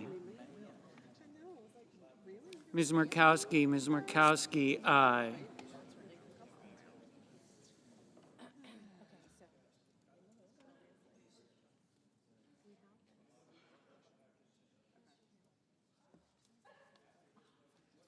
Mr. Markey, no.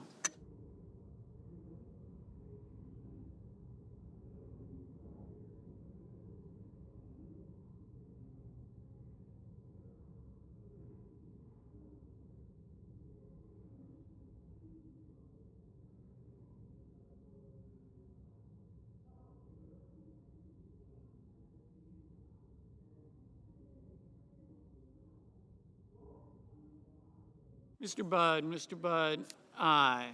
Ms. Collins, aye. Mr. Durbin, aye.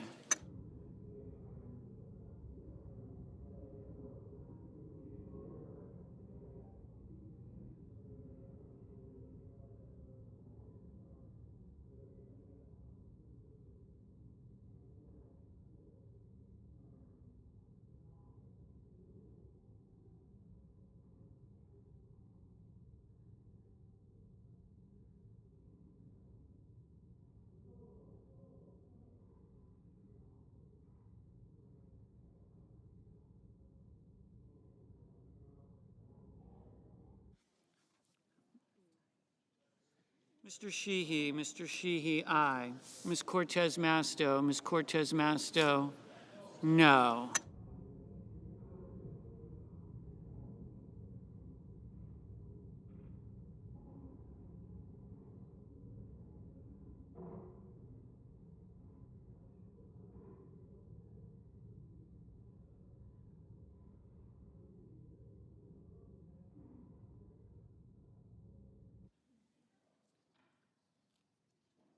Mr. Ricketts, aye.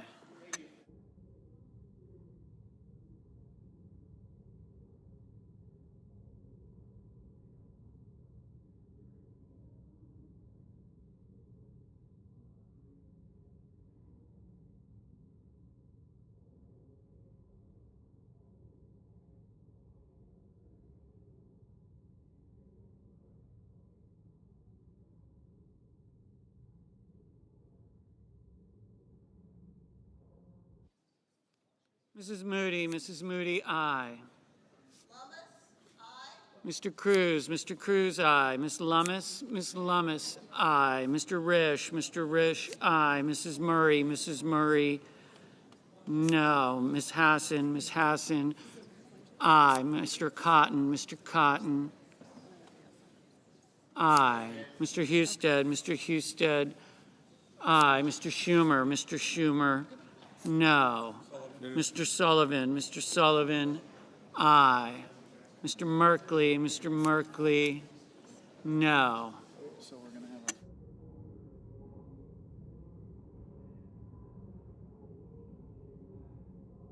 Ms. Baldwin, no.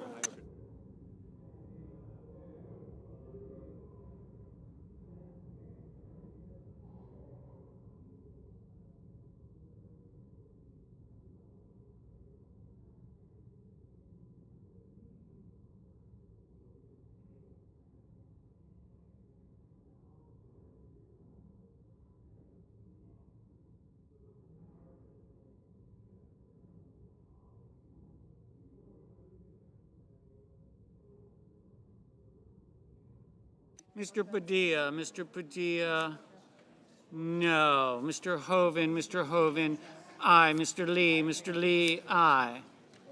Mr. Marshall, aye. Mr. Schiff, no. Ms. Warren, no.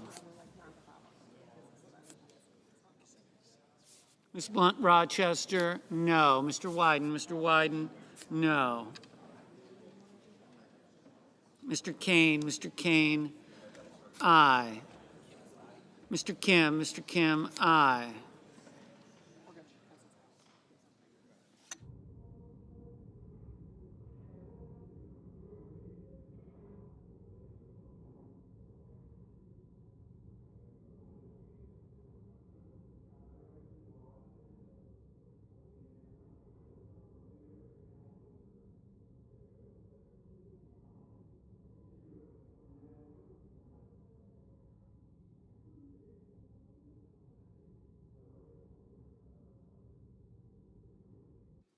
Ms. Hirono, no. Mr. Whitehouse, aye.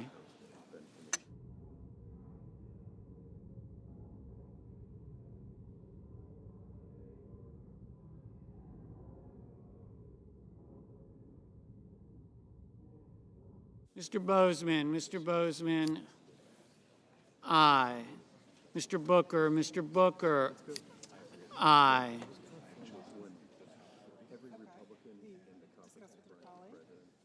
Mr. Schatz, no.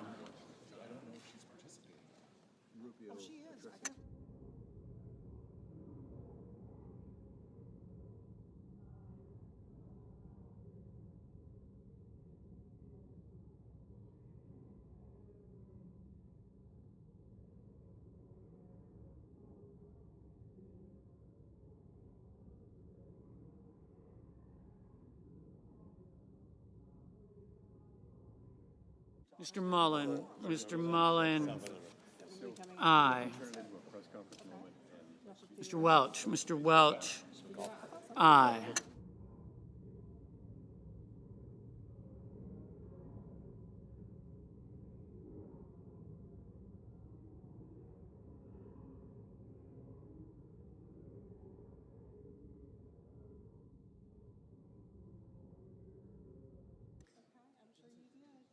Ms. Smith, no.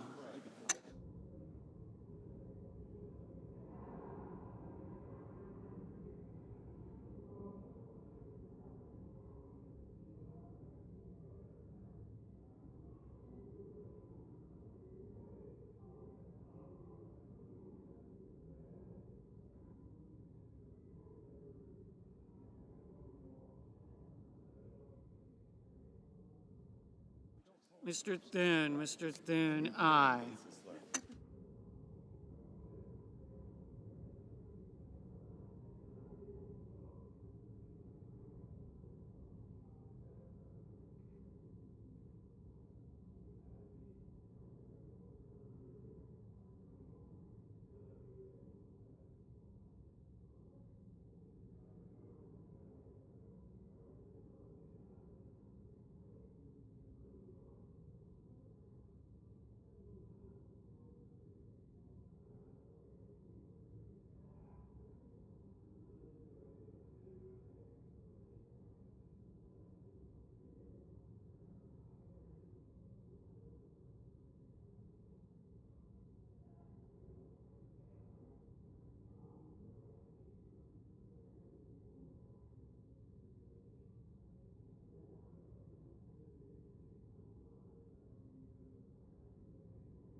Mr. Hickenlooper, aye.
Mr. Bennett, aye.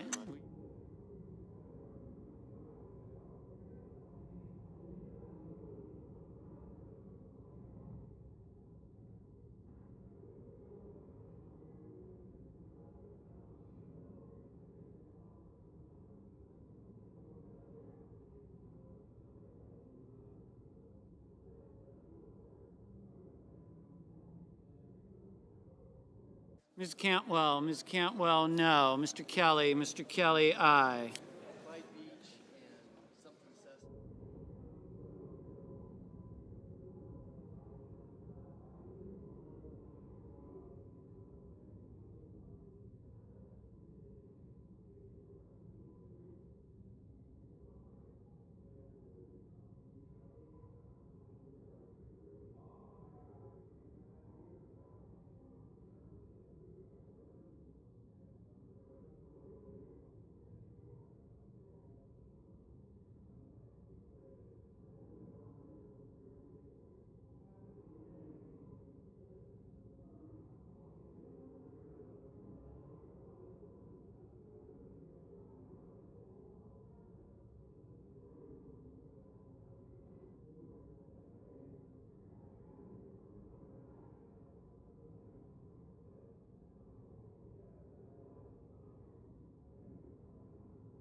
Mrs. Shaheen,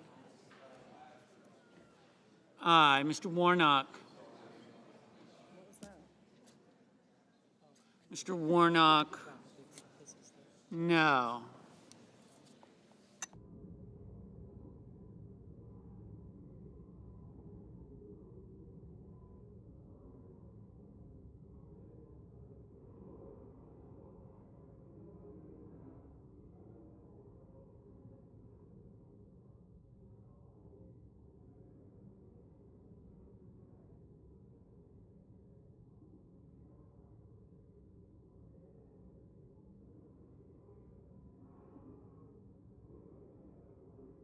Aye.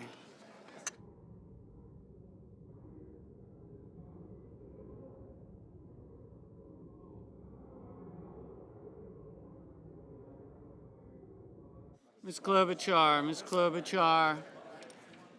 aye.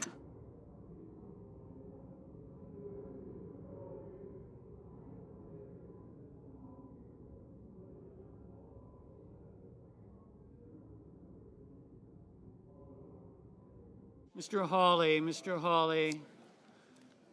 Aye.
Mr. Kennedy. Mr. Kennedy.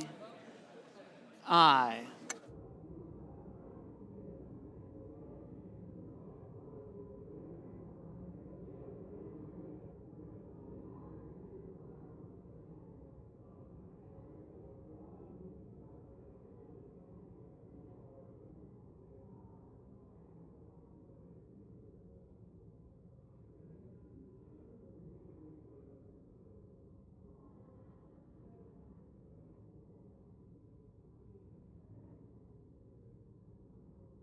So the yeas are 74, the nays are 25.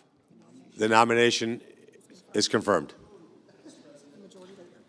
Now recognize the Majority Leader. Thank you. I ask unanimous consent that with respect to the Radcliffe nomination, the motion to reconsider be considered made and laid upon the table, and the President be immediately notified of the Senate's action. Is there objection? Without objection. Mr. President. Mr. President. The Democrat Leader. Mr. President, if there was one word that should never, ever describe a Secretary of Defense, it is erratic. But that is the one word that describes Mr. Hegseth best. Advancing a Secretary of Defense is one of the most important votes senators are going to take all year. This man has lives in his hand, lives of citizens, lives of people of the world, and lives of the brave men and women in our armed forces. So I want my colleagues to think carefully of all the people we could have as Secretary of Defense. Is Pete Hegseth really the best one we've got? Come on, you know he isn't. You know he's not even close. Is this the best man we have to lead the greatest military in the world? Is this man, with a known history of excessive drinking, the guy you want at the other end of the phone at 2 a.m. in a crisis? In control of the nuclear codes? Who are we kidding? Who are we kidding? Is this the man with a mile-long list of allegations of abusing, degrading, and harassing women who you want to be leading our men and women in battle? Is this the man with a track record of erratic behavior, the best you think the members of our military deserve as a leader? Is this the man with a truly horrific and devastating lack of judgment, the best you think our country, our fighting men and women deserve? Pete Hegseth has proven to lack the necessary morality, sense, judgment. So I plead with some of my Republican colleagues just to answer me this. Do you think this is the best person for the job? Do you think this is the best person we have to lead the best military in the world? I yield the floor.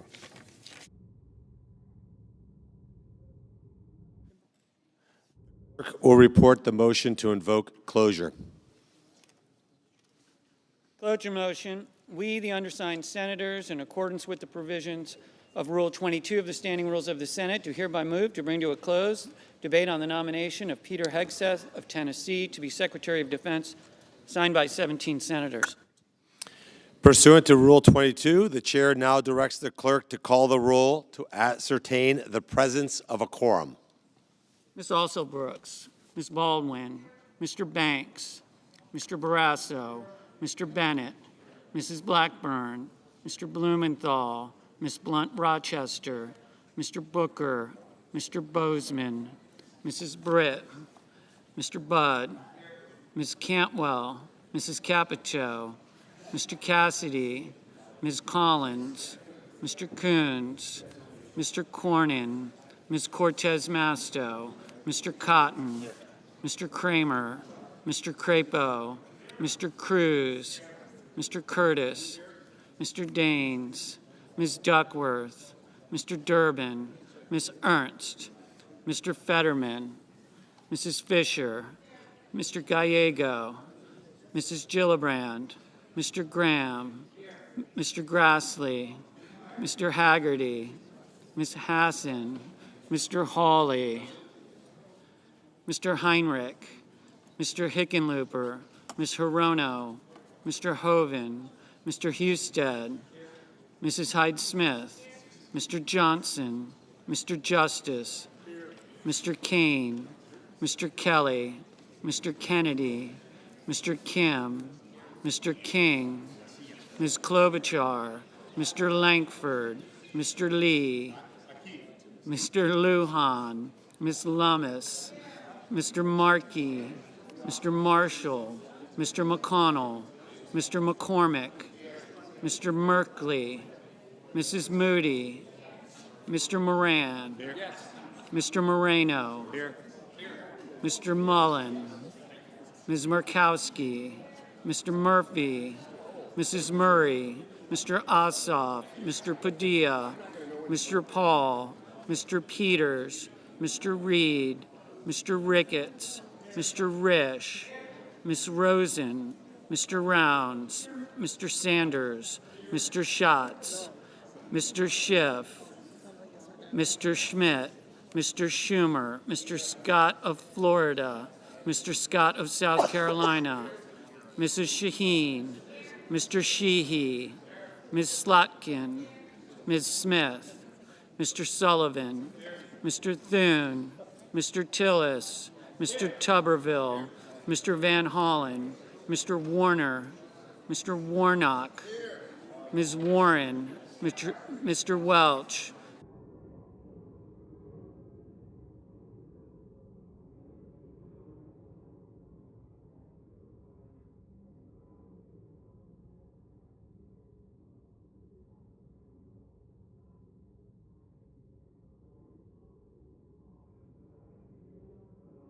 Mr. Young.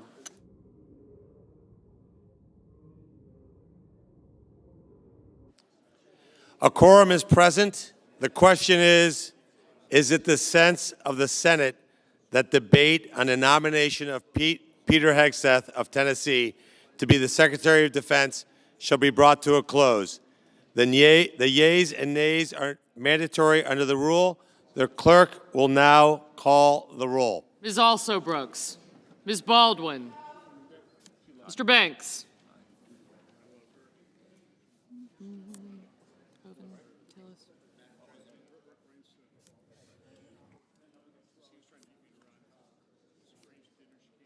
Mr. Barrasso.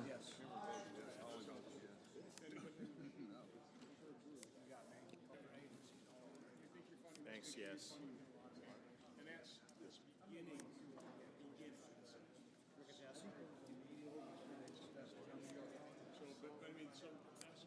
No, I didn't. Warren.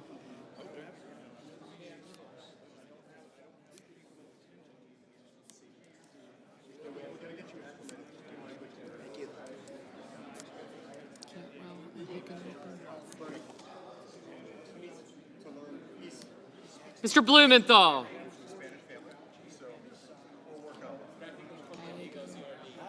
That's why I voted a key.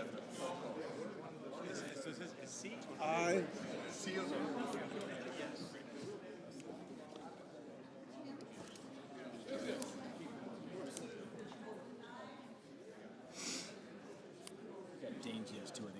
I did. Ms. Blunt Rochester. Mr. Booker. I did. You were no.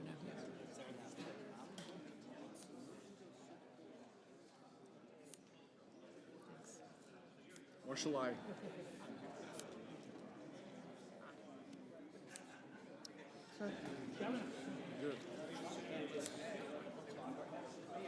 You're an aye.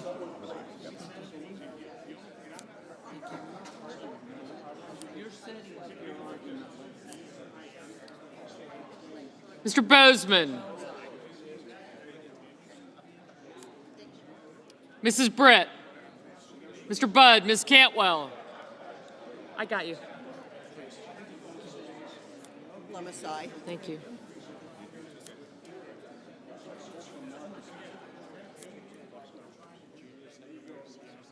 Mrs. Capito. Mr. Cassidy. Thank you. Ms. Collins.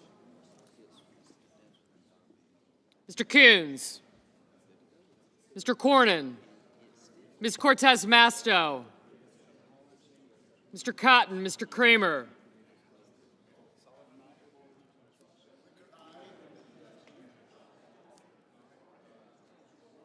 Mr. Cruz, Mr. Curtis, Mr. Daines, Ms. Duckworth. Mr. Durbin.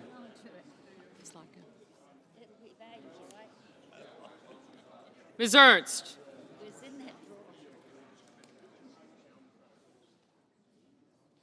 Mr. Fetterman. Mrs. Fisher, Mr. Gallego, Mrs. Gillibrand. Mr. Graham. Mr. Grassley.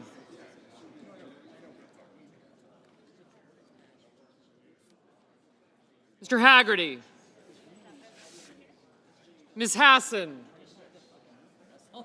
Mr. Hawley. Mr. Heinrich. Mr. Hickenlooper. Ms. Hirono. Mr. Hoven. Mr. Husted. Mrs. Hyde-Smith. Mr. Johnson. Mr. Justice. Mr. Kane. Mr. Kelly.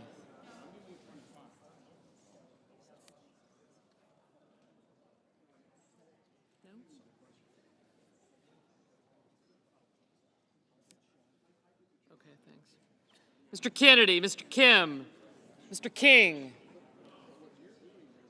Ms. Klobuchar, Mr. Lankford, Mr. Lee, Mr. Lujan, Ms. Lummis, Mr. Markey, Mr. Marshall, Mr. McConnell, Mr. McCormick, Mr. Merkley, Mr. Moody, Mrs. Moody, sorry, Mr. Moran, Mr. Moreno, Mr. Mullen, Ms. Murkowski. Mr. Murphy. Mrs. Murray. Mr. Ossoff. Mr. Padilla.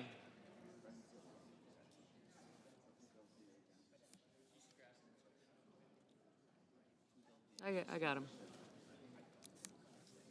Mr. Paul, Mr. Peters, Mr. Reed.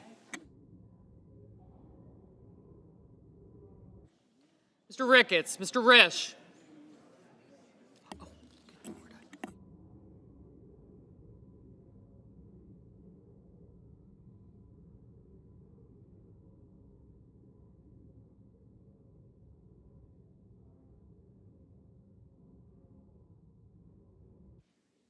Ms. Rosen, Mr. Rounds, Mr. Sanders, Mr. Schatz, Mr. Schiff, Mr. Schmidt, Mr. Schumer, Mr. Scott of Florida, Mr. Scott of South Carolina, Mrs. Shaheen,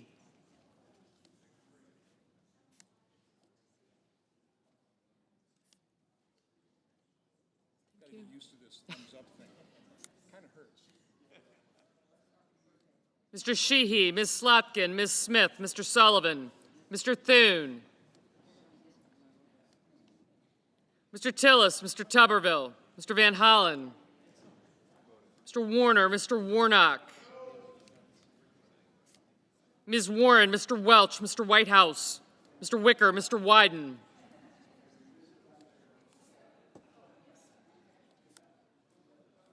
Mr. Young,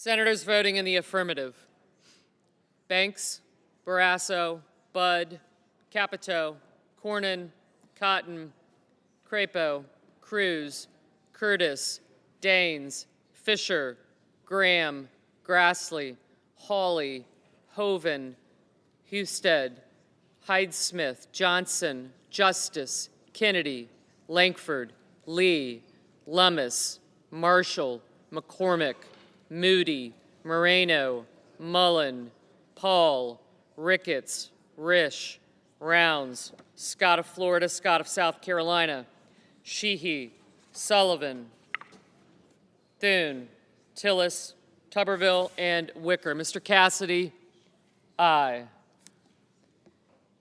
Senators voting in the negative: Baldwin, Bennett, Blunt Rochester, Booker, Cantwell, Collins, Coons, Fetterman, Gallego, Hassan, Hickenlooper, Kane, Kim, King, Klobuchar, Lujan, Murray, Ossoff, Peters, Reed, Sanders, Schumer, Shaheen, Slotkin, Smith, Warnock, Warren, Welch, Whitehouse, and Wyden. Mr. Merkley, no.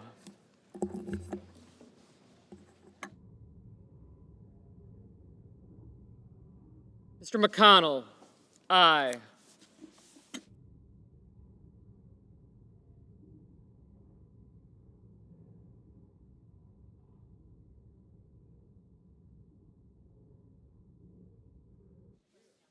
Ms. Murkowski, no.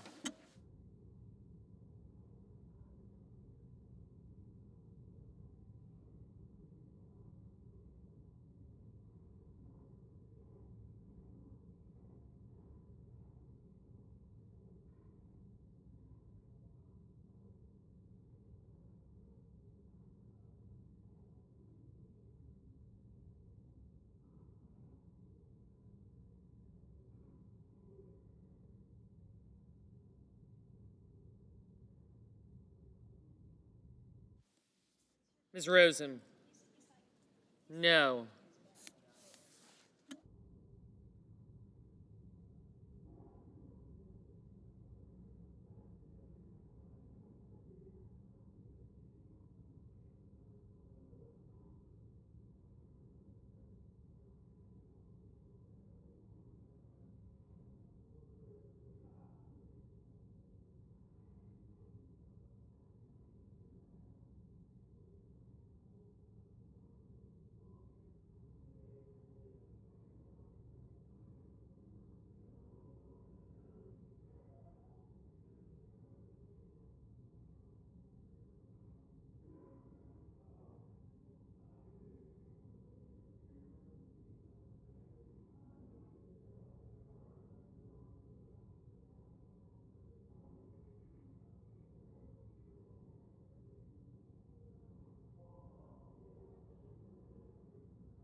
Mrs. Blackburn, aye.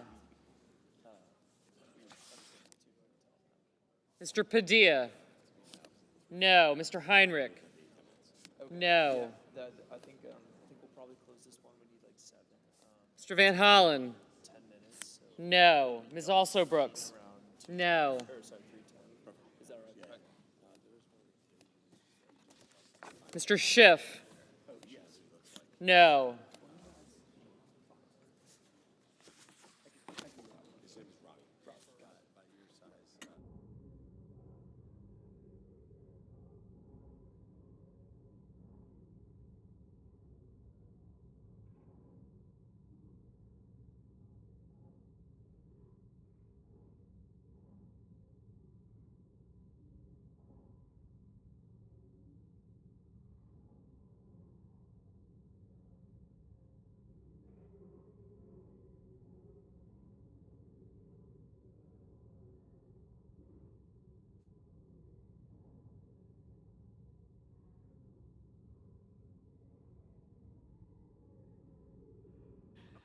Ms. Cortez Masto, no.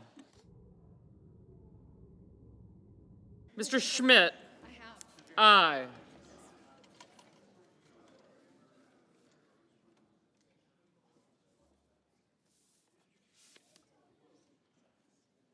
Ms. Ernst? Ms. Ernst, aye.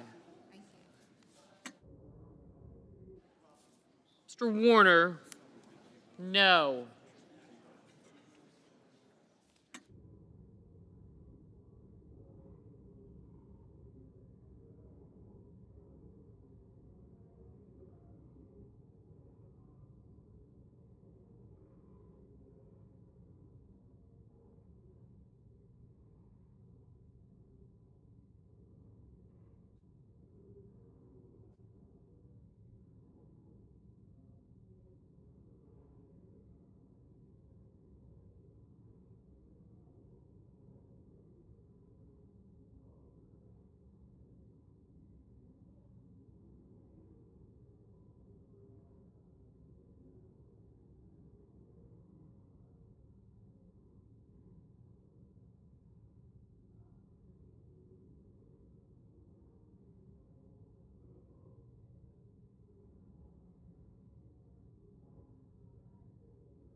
Ms. Hirono, no.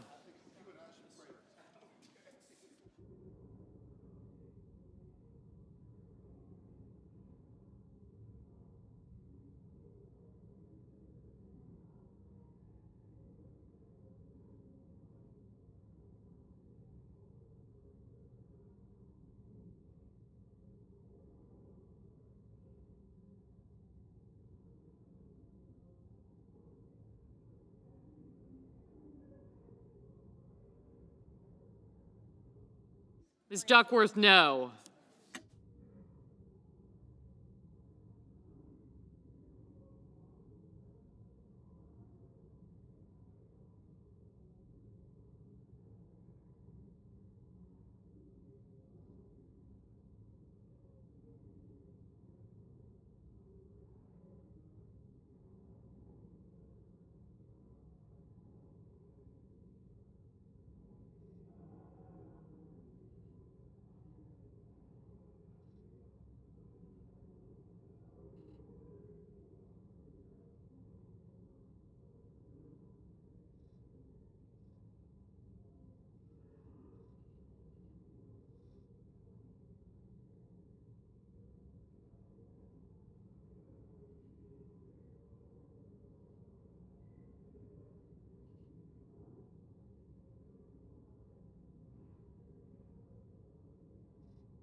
Mr. Markey? No. Mr. Schatz? No.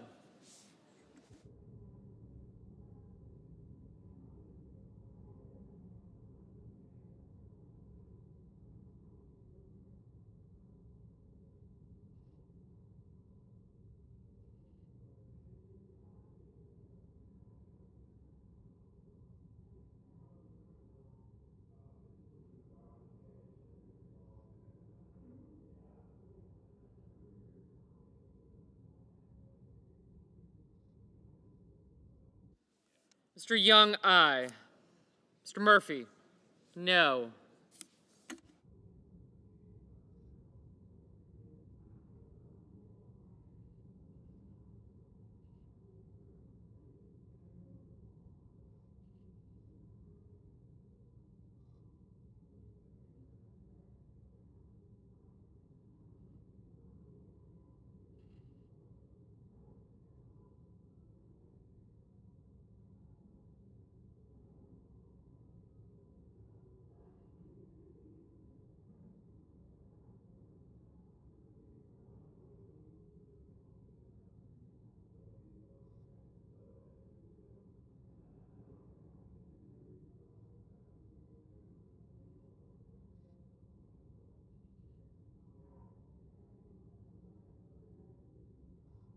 Mr. Haggerty, aye.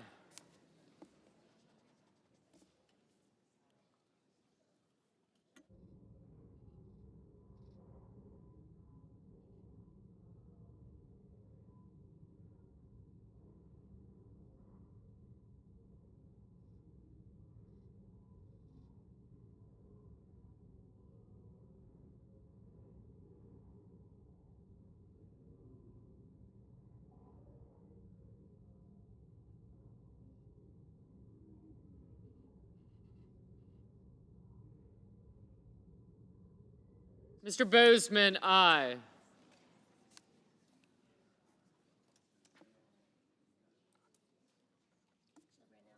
Mrs. Gillibrand? No.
Mr. Kelly, no.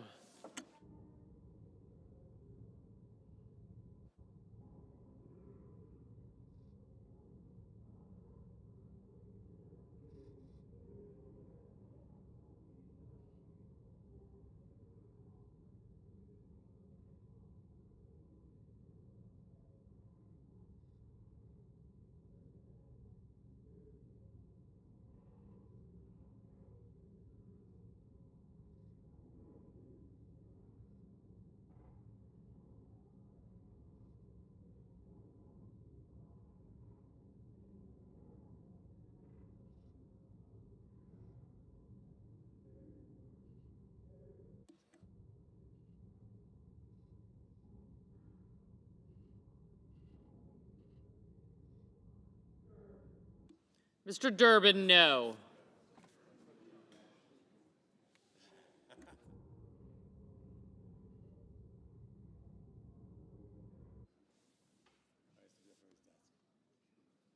Mr. Moran?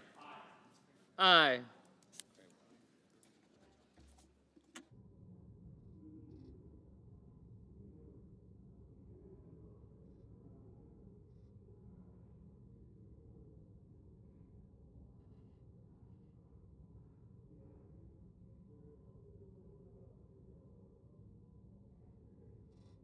Mr. Blumenthal?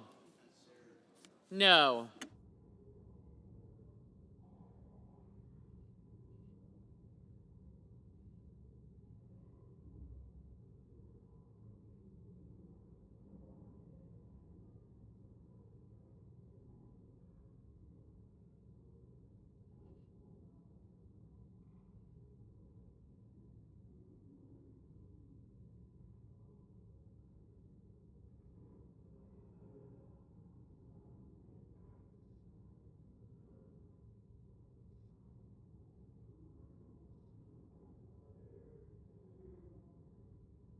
Mr. Kramer? Aye.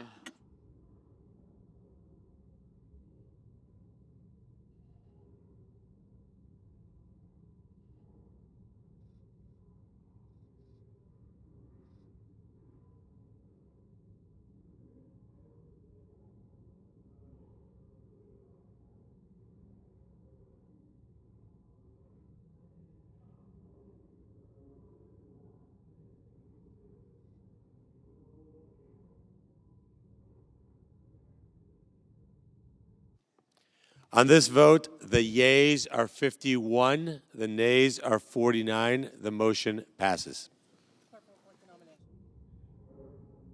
Nomination. Department of Defense, Peter Hegseth of Tennessee to be Secretary.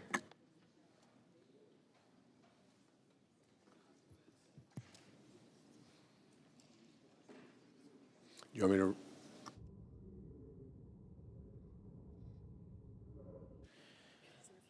The senator from Tennessee is recognized. Thank you, Mr. President. I rise today to urge my colleagues to support the confirmation of my constituent and friend, Pete Hegseth. Last week, during his 4.5-hour confirmation hearing, America saw exactly why President Trump nominated Pete Hegseth to be our next Secretary of Defense. Pete is patriotic, smart, he's an energetic leader. His priority is our warfighters and having their backs by focusing the Department of Defense on lethality and competence rather than extraneous political and social issues. He's the type of leader that can inspire, recruit, and retain the absolute best talent America has to offer. Despite Pete's qualifications, the mainstream media, desperate to derail President Trump and his nominees, has gone after Pete's character by airing false and unsubstantiated claims. Take, for example, the article published Tuesday, just this week, by the New York Times. Despite the salacious and misleading headline in this paper, buried beneath 13 paragraphs of slanderous allegations, the Times actually disclaims the entire story with a direct quote from the supposed victim herself, denying the allegations against Pete, saying, quote, "There was no physical abuse in my marriage." Isn't journalism? Take a moment to think about this. This is a hit job. The New York Times intentionally ran with a salacious and debunked account, buried the truth, and distorted the lead simply to undermine President Trump and his nominee. The New York Times is not alone. Unfortunately, NBC News, The Hill, Politico, and even the Associated Press all chose to run this same salacious, false headline instead of the facts. Unfortunately, I'm not surprised. This is the type of misleading and often unequivocally false reporting that we've learned to expect from the left-leaning media. The American people remember that the New York Times is the same publication that denied and suppressed the Hunter Biden laptop story leading up to the 2020 election. It's the same paper that endorsed Joe Biden in 2020, the same paper that endorsed Kamala Harris in 2024. You know, the American people are sick and tired of the deception stemming from this alliance between the Democrat Party and the so-called mainstream media.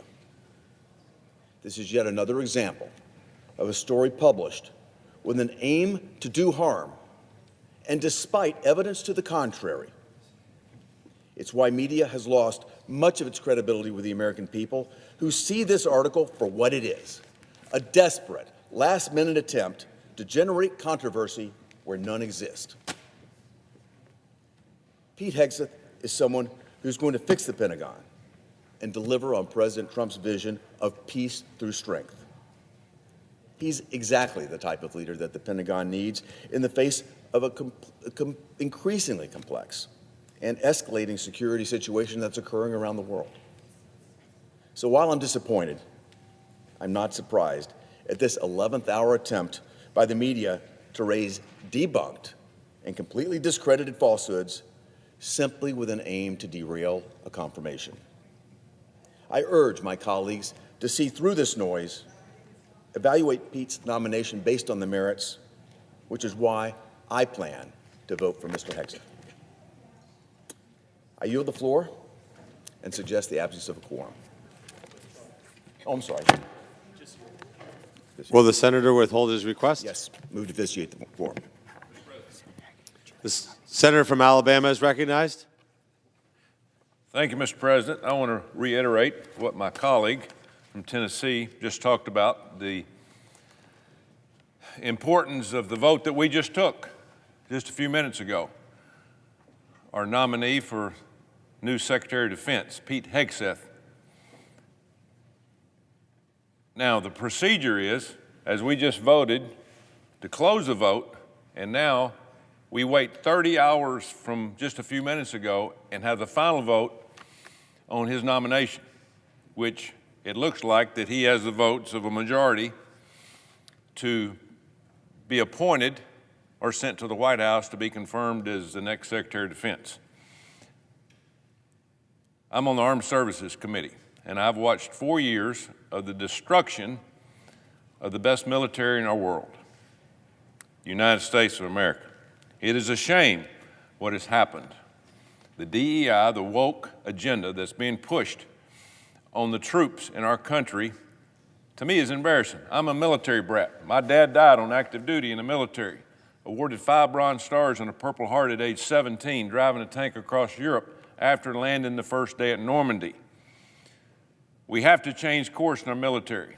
You know, we can talk about inflation and pumping gas and the crime and all the things that we're having a lot of problems with. But if you don't have a strong military to protect our borders and protect the citizens in our country from adversaries all over the world, we got problems. And it's got to start there. Pete Hegseth is the choice, the right choice. I like his age. I like his demeanor. I like the things he brings to our military. He's exciting, and he will energize this military into the next decade. And I'm excited about that. So hopefully in about 30 hours, we'll vote tomorrow night around 9 o'clock, and we'll vote to confirm Pete Hegseth is our new Secretary of Defense. Now, I'd like to turn to national security threats in our nation's agriculture sector and food supply chains. I'm on the Ag Committee. Over the past few years, the United States has experienced a rapid increase in foreign investment in the agriculture sector, particularly from China. We have to open our eyes. Bad things are happening around us. Growing foreign investment in agriculture and other essential industries like healthcare and energy is a direct threat to our country's national security. You know, for years now, I've been sounding the alarm about foreign ownership of American farmland and other elements of our food chain. According to the USDA data from December 2023, foreign investors own approximately 45 million acres of U.S. agricultural land. Now, let me say that again. 45 million acres of our forest and agriculture land in this country has been sold to foreign entities. Does that not scare us? What do we just see during COVID about our drug supply? We looked around, we looked for health care and help, after COVID hit our borders, and what happened? We found out that it was all being made in China. So, 45 million acres, this represents over 1.5 million acres in one calendar year. Foreign ownership of U.S. agricultural land increased modestly from 2012 to 17, an average increase of 0.6 million acres per year. That's 2012 to 2017. But since 2017, the number has skyrocketed to an average of 2.6 million acres a year that we're selling our farmland to our adversaries. And it's just not China. It's Russia. It's other entities that don't wish us well at the end of the day. So additionally, between 2010 and 21, entities or individuals from China increased their ownership of U.S. agricultural land more than 20-fold, from about 14,000 acres to 400,000 acres. This is an unbelievable and unsustainable pace for the United States of America. Now, Alabama is experiencing, my state, this firsthand. We have the fourth largest amount of foreign-owned agricultural land in the United States at 2.2 million acres, most of which is forest land. It's not really agriculture in terms of growing row crops. It's basically our forest. You know, I represent over 62,000 farmers in the state of Alabama. I hear from them time and time again about foreign activity in our agriculture community. Threats like these are something our states can't handle all on their own, which is why President Ford established the Committee on Foreign Investments in the United States, also known in short terms, CFIUS. This was in 1975. In other words, this committee is supposed to keep an eye on foreign investments in our country. This is the governmental body that oversees the vetting process of foreign investments and acquisition of American companies in the interest of national security. CFIUS is composed of 9 members of President's Cabinet, including the Secretary of State, Treasurer, Defense, Homeland Security, Commerce, and Energy, the Attorney General, the U.S. Trade Representative, and the Director of Office of Science and Technology Policy also sit on this vetting board of industry and land in our country. Nowhere on that list did you hear me say the Secretary of Agriculture. Now, why is that? Chinese investors and companies own 277,000 acres of agricultural land in the United States. Considering the massive increase in foreign investment in our country, we need additional oversight for what's going on in our country. We got our eyes closed, which is why yesterday I introduced the Foreign Adversary Risk Management Act, called the FARM Act, here on the floor, that will accomplish 3 major things. First, it would add the Secretary of Agriculture as a permanent member of CFIUS. In other words, that somebody that's going to help our agriculture people vet land that's being bought by foreign entities. Second, it would protect the U.S. agriculture industry from foreign control through transactions, mergers, and acquisitions and agreements, or it would also designate agriculture supply chains as critical infrastructure and critical technologies. Third, it would require a report to Congress on current and potential foreign investments in the U.S. agriculture industry. This legislation, folks, is long overdue. These foreign investments now reach into every aspect of agriculture industry and supply chains, from farming and processing to packaging and shipping. We cannot, and I repeat, we cannot allow our adversaries to have a foot in the door to our critical supply chains. Food security is national security. We must prioritize increased oversight of foreign investment in our food supply chains, especially those coming from China, Russia, Iran, and North Korea. This starts with giving the agriculture community a permanent seat at the table of CFIUS. The FARM Act does just that, and there's no better person to fill this permanent seat on CFIUS than my good friend who we had a hearing today as the new nominee for Secretary of Agriculture, Brooke Rollins. I've known Brooke for 30 years. I met her while I was coaching at Texas A&M. She was the student body president in 1994. The students saw then that President Trump, what they see in her today, her strong leadership and her conviction of agriculture. It will be no different when she becomes the Secretary of Agriculture for the United States of America. Brooke was brought up in a small agriculture community of Glen Rose, Texas. She comes from several generations of American farmers. She participated in levels of 4-H and FFA. She raised livestock throughout her life. Now she is a mother. She's involved in the show steer industry with her 4 children. She received her Bachelor of Science degree in Agriculture and Development from A&M and later earned a law degree at the University of Texas. Later at the Texas Public Policy Foundation, she was engaged with rural and agriculture communities throughout Texas. She led litigation efforts that focused on the defense of Texas landowners and farmers against federal interference and regulations. Next, Brooke went on to serve in several roles in President Trump's White House. She served as the Director of Domestic Policy Council, Assistant to the President for Strategic Initiatives, and Director of the Office of American Innovation. In these roles, she helped roll back terrible EPA rules like Waters of the U.S., or WOTUS, that targeted farmers and ranchers.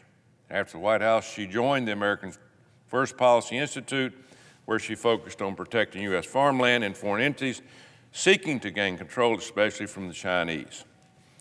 The AFPI, she strove to improve American food security, independence, as well as support measures that defend U.S. agriculture trade. Brooke understands these many challenges. In short, Brooke is a conservative warrior and will be an excellent ag secretary. I look forward to working with her to secure our farmland from foreign entities and working with her on passing a farm bill that puts American producers first again.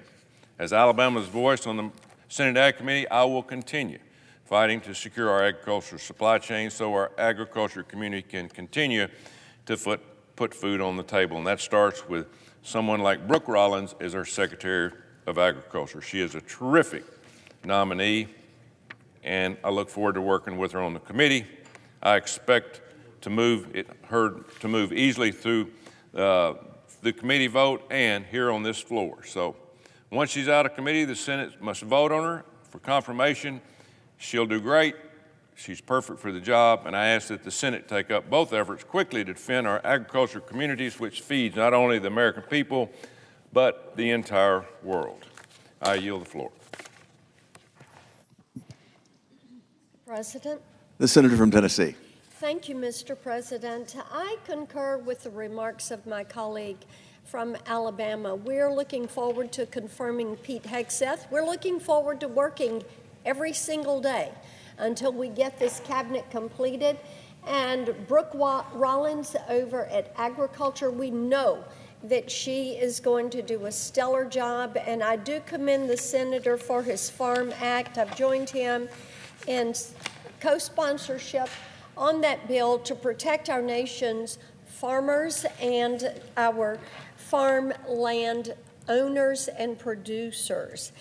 This has been an exciting week. On Monday, we started with the inaugural of President Trump, and I will tell you, for so many of us in Tennessee and indeed across the country, this has been a reason to absolutely rejoice. People, it's so interesting to me, Mr. President, so many people say they survived the Biden-Harris administration. Isn't that an interesting way to think about it?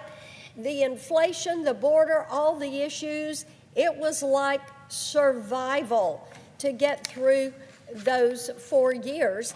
And because of this, the American people have really given the Trump administration and those of us in Congress a mandate.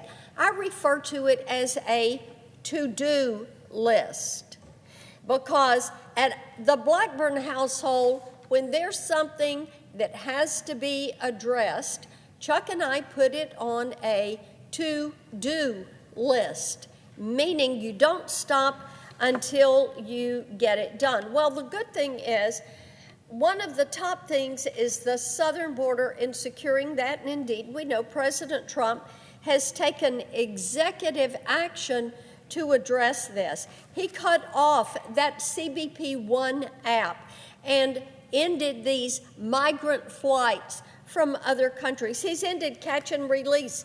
He restored the successful Remain in Mexico program, and importantly, he is designating the cartels as foreign terrorist organizations. Now, there are other things that he is doing. We all know that ICE is conducting raids and doing deportations, and we know that Congress is going to have to work with the Trump administration to make certain that these executive actions that he's taking, that we pass laws so that this is in federal statute. Now, one of those is the CLEAR Act, which is legislation I've had for years, and it ensures that state and local law enforcement officials can help the federal government with deporting these criminal illegal aliens. And by the way, that legislation requires ICE to reimburse those local law enforcement agencies. And of course, my Container Act, which again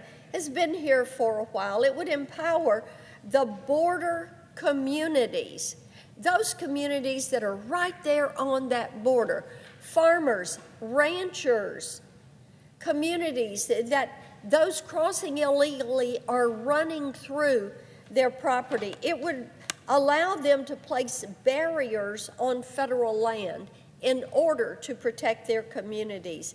And my Preventing Violence Against Women by Illegal Aliens Act, it would require illegals convicted of sexual offenses or domestic violence to be deported. These are individuals that have absolutely no business being in this country. And of course, we're going to have to do more than secure our border, and that means doing mass deportations. And here is the reason why. Under former President Biden, more than 10 million illegal aliens came into this country. Now, those are the ones we know about. On top of this, you have a classification that is called the gotaways. The gotaways are those that the Border Patrol could see on the camera, but they could not get to them to apprehend them. We know that in this number, you've got tens of thousands of criminal illegal aliens. These are not people that are coming for a better way of life. These are people that have committed crimes in their home countries and are looking to come here. Now, we know this open border has caused far too many tragedies to begin to count.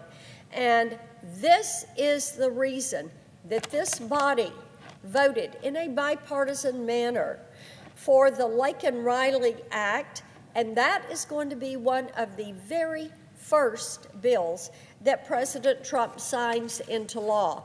And because of the American public's overwhelming support for a secure border, for an end to illegal immigration, we are on our way to making this country, making our communities safe again.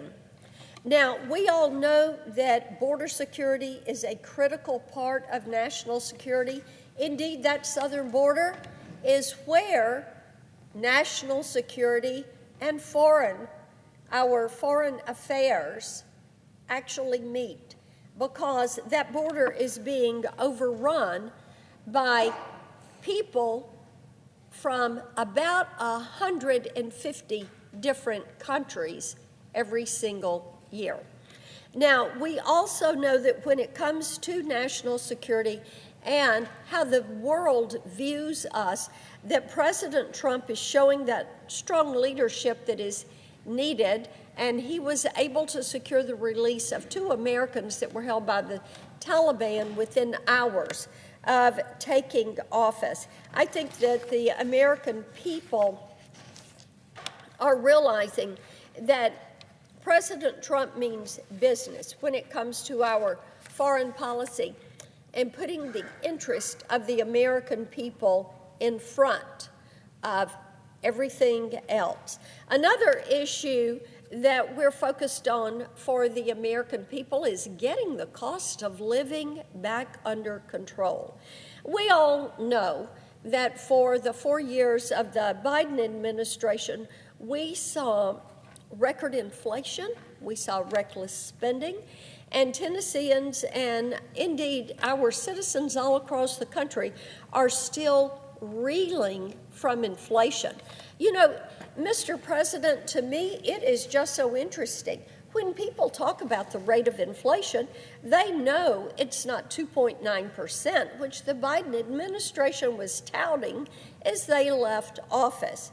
If you go back and look at where prices were in January of 2021, when Joe Biden took office and inflation was at 1.4%, and then you look at what has happened month by month, the true rate of inflation and price escalation, that true rate of inflation is north of 20%.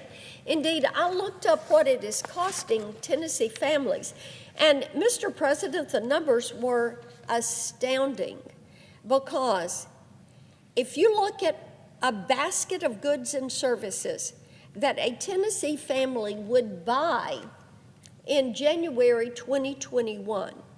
So if they took that basket of goods and services, bought that same basket of goods and services, today their cost would be $1,060 more for the exact same basket of goods and services. Think about that, $1,060 per month. Now, maybe that's a house payment or the equivalent of a car payment. That is a lot of money. And this is why Americans are saying we want life to be affordable again. And it is why President Trump has already signed executive orders to roll back regulations. And it's why he is moving forward with DOGE, the Department of Government Efficiency, which will bring forward ideas of how we root out waste, fraud, and abuse in the federal government. And it's why he has frozen federal hiring and done that hiring freeze, which is so essential to being able to cap what the federal employment roles are and get going on doging all of these agencies. Well, to support these efforts, I filed a series of bills called the DOGE Acts. And, you know, Mr. President, these are not things that are new. These are bills that I have been pushing for a long time, because it is important that we hold government accountable for how they're spending the taxpayer money. And President Trump is pushing forward with these concepts. Another area where we are going to see attention in order to get the cost of living down is extending President Trump's tax cuts to ensure that the American people are going to have more money in their pocket at the end of the month. You know, Mr. President, there's a gentleman in Tennessee that I ran into one day earlier in the Biden administration, and I asked how he was doing. And he said, well, he had been fussing a little bit. What he was fussing about was the high price at the pump and the high price at the grocery store. And he said, you know, under President Trump, I had some money left at the end of the month. And under Joe Biden, I've got too much month left at the end of my money. People are tired of being broke. They are tired of it. So they're ready to move forward. Another area where they're wanting to see some action, and they're so pleased with the steps President Trump has taken, and that is protecting young women in sports. And it's amazing to me how the left has abandoned our high school and college female athletes. You know, we have over 3 million young women who participate in sports every single day. They're competing. Mr. President, you've got two beautiful daughters. They are competitive athletes. These girls work hard, and they deserve to be able to compete and win, but it is as if the Biden-Harris administration waged a war on these incredible young female athletes by destroying fair play and forcing them to compete against biological men. And the results are tragic. Young women who often dedicate their entire lives to becoming so proficient and skilled at a sport, they're missing out on scholarships, on career opportunities, and on hard-earned records that they deserve to hold. This harm, abuse, and unfairness is coming to an end. And on Monday, President Trump signed an executive order that requires the federal government to recognize the biological reality of two sexes, male and female. And last week, I reintroduced legislation that helps to stand up for women and girls in sports. Now, there are two resolutions. One is calling on the NCAA to protect women in sports. They need to rescind their rule that allows biological men to compete against women in NCAA sports. And then the other is to take October 10th of each and every year and designate this as American Girls in Sports Day and celebrate the accomplishments of our female athletes. I also have the Fair Play for Girls Act. It will require the U.S. Attorney General to submit an analysis of violence against women in athletics, to submit that to Congress, as well as for policy recommendations to support these young women. Well, as you can see, the to-do list is long, and I've barely scratched the surface. The American people are looking forward to Republicans delivering on the mandate that they have issued, and they certainly are looking forward to what will be the golden age of America. Mr. President, I yield the floor.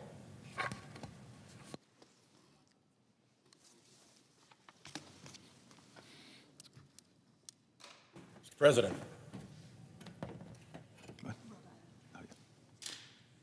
The senator from Rhode Island is recognized. Mr. President, I rise now for the 296th time to direct our attention to what is coming at us through fossil fuel emissions causing our natural systems to be significantly disturbed. We are not yet all the way through the first week of the second Trump administration, and already Trump has made his priorities clear. Looters and polluters reign, and their feeding frenzy comes at the expense of the American people. I expect the looting and polluting has only just begun. So we've made a new chart that will surely see the Senate floor again. When President Trump needed cash for his campaign, he knew just who to ask. He convened big oil CEOs at Mar-a-Lago. He requested that they pony up $1 billion for his campaign. And he promised them he'd immediately reverse dozens of President Biden's environmental rules and policies and stop new ones from being enacted. Giving him $1 billion, he said, would be a deal because of the taxation and regulation they would avoid thanks to him. Well, he's right about that being a super deal for polluters. The industry benefits from more than $700 billion a year in subsidy in the United States alone. $1 billion to Trump to protect $700 billion to the industry. Pretty good return on investment for fossil fuel. Well, Trump won, and the billionaires who funded President Trump's campaign want their payback. Payback began this week with a big score for the looters and polluters. On his first day, President Trump signed executive orders to lay the groundwork for weakening vehicle emission standards, raising costs for families, an average of $6,000 to $8,000, while also harming public health from the added emissions and weakening our American automobile industry's global competitiveness. A major gift to big oil at the expense of regular Americans and consumers. To review EPA's 2009 finding that the greenhouse gases are a danger, even though that finding has been upheld by the Supreme Court. The winners, the polluters driving climate change. Dramatically reduce or eliminate the social cost of carbon to protect the fossil fuel free to pollute business model. Make subsidized fossil fuel winners over domestic clean energy losers. Do you remember when Republicans used to say government shouldn't pick winners and losers? Until it's the fossil fuel industry. Withdrew from the Paris Climate Agreement, helping fossil fuel undermine global efforts to reduce their greenhouse gas pollution. Stopping offshore wind development. Clean energy competition to his fossil fuel funders at the expense of American consumers, workers, and our own domestic manufacturing base. Rhode Island, by the way, is home to the nation's first offshore wind farm and a growing number of good union jobs in the industry. Would President Trump say to the country that on his first day in office it was time to repay his big oil donors? Well, that wouldn't have gone over well. So he had to pretend that all these donor handouts would benefit the public. His first day executive order on energy begins by stating, America's blessed with an abundance of energy and natural resources that have historically powered our nation's economic prosperity. In recent years, burdensome and ideologically motivated regulations have impeded the development of these resources, limited the generation of reliable and affordable electricity, reduced job creation, and inflicted high energy costs upon our citizens. These high energy costs devastate American consumers by driving up the cost of transportation, heating, utilities, farming, and manufacturing while weakening our national security. Virtually none of that is true. So let's look at the claims one by one. First, yeah, he got this right. America is indeed blessed with energy abundance. Where it's particularly abundant is in wind power. We have the third greatest offshore wind power potential of any country in the world. We have the fourth greatest onshore wind potential anywhere in the world. Indeed, wind resources in the Great Plains states alone could supply the U.S. with 16 times our electricity demand. That's energy abundance. Then, as this map from our national labs shows, we have amazing solar energy resource potential, particularly in the Southwest and through the Southeast. Now, Trump defines energy as, and I'm quoting here, crude oil, natural gas, least condensates, natural gas liquids, refined petroleum products, uranium, coal, biofuels, geothermal heat, the kinetic movement of flowing water, and critical minerals. Notice anything missing? That is literally every possible iteration of fossil fuel, plus nuclear, geothermal, and hydro. everything except wind and solar, which produced more electricity than coal last year and could power the entire country. Trump next claims regulations have impeded the development of energy resources, and by that, as we've just heard, he means fossil fuels. Well, as he would say, wrong. Under President Biden, and actually, regrettably, from a climate point of view, the U.S. produced more oil than ever before in the Biden years. Indeed, setting monthly records for oil production. So that wasn't true either. Well, it is foolish to abandon those enormous wind and solar assets, not good for our country or our economy, good only for their fossil fuel competition. And there's an additional big economic danger if we stick with oil, because the U.S. is a high-cost oil producer. The average cost to produce a barrel of U.S. crude ranges from $50 to $70. In Saudi Arabia, the marginal cost of production is around $10 a barrel. $50 to $70 for us, $10 for the Saudis.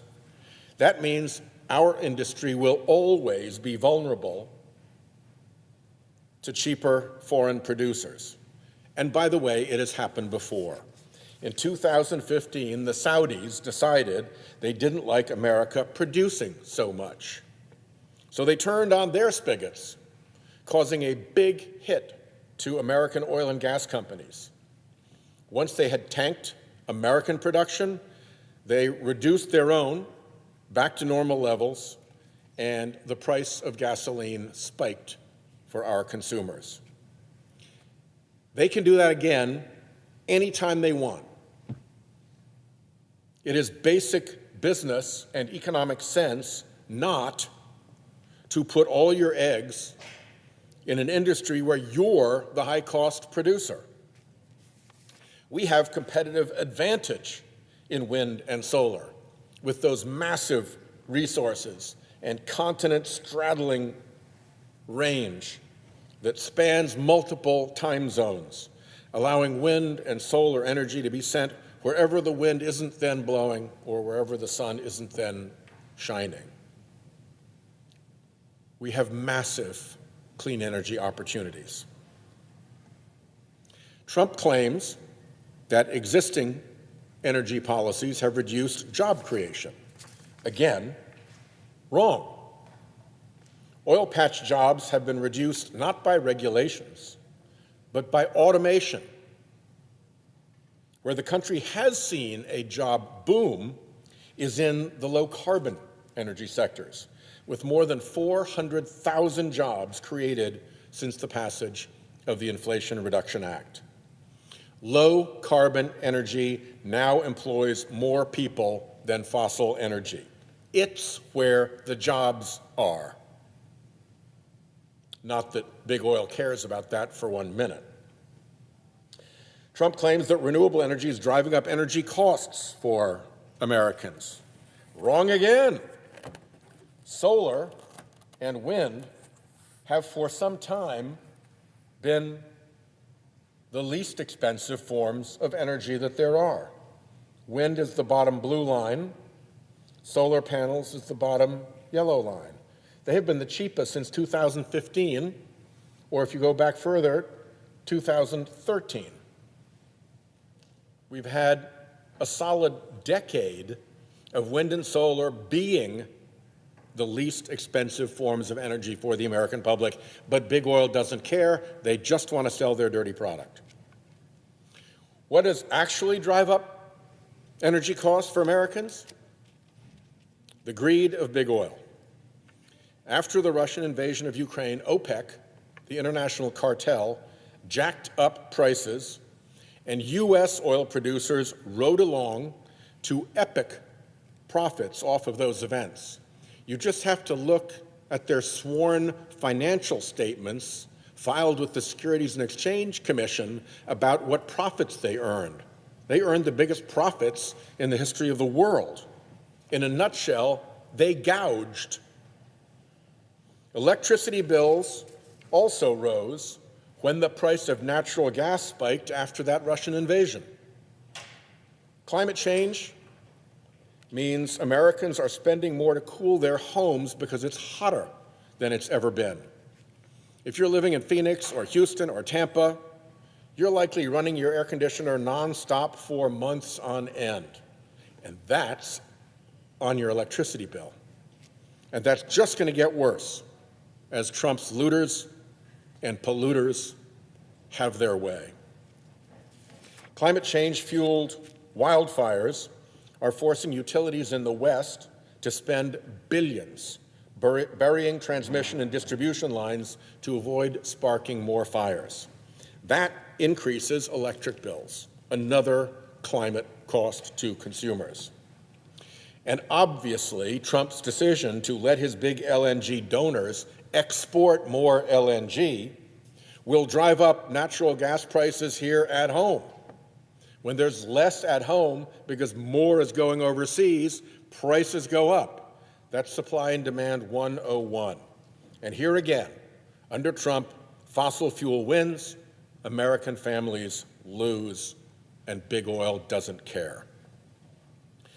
The wind and sun and flowing water and the earth's heat are all free fuels. Fossil fuels put us at the mercy of foreign petrodictators and predatory cartels. Just from a national security perspective, why not choose the free fuels that no outside actor controls? And then, of course, come the costs of climate change itself, burdening American families with climateflation, from grocery staples to insurance prices to shipping costs, all rising as the result of climate change disrupting agriculture, weather, and transit. Even a little gas price gouging by the industry thrown in. That's just the climateflation. Then comes the danger to our entire economy. For a look into coming attractions, check out what's happening out in Los Angeles, where raging Santa Ana winds turbocharged wildfires tearing through American families' homes, much because of climate change. Climate change is perhaps the biggest systemic financial risk to our economy and thus to families' personal finances. And where is this coming true first? In the insurance markets. Insurance markets are the leading edge of our time of consequences. The LA fires, with insured losses in the tens of billions of dollars and total economic losses likely in the hundreds of billions, on top of last fall's hurricanes, which resulted in hundreds of billions in economic losses in Florida, Georgia, South Carolina, North Carolina, and Virginia, are a dangerous blow to tottering insurance markets. In recent years, millions of Americans had insurance policies canceled due to rising climate risk. Millions more saw skyrocketing premiums, particularly in Florida, that forced families, in some cases, to drop coverage, leaving their family's most important financial asset, their home, exposed.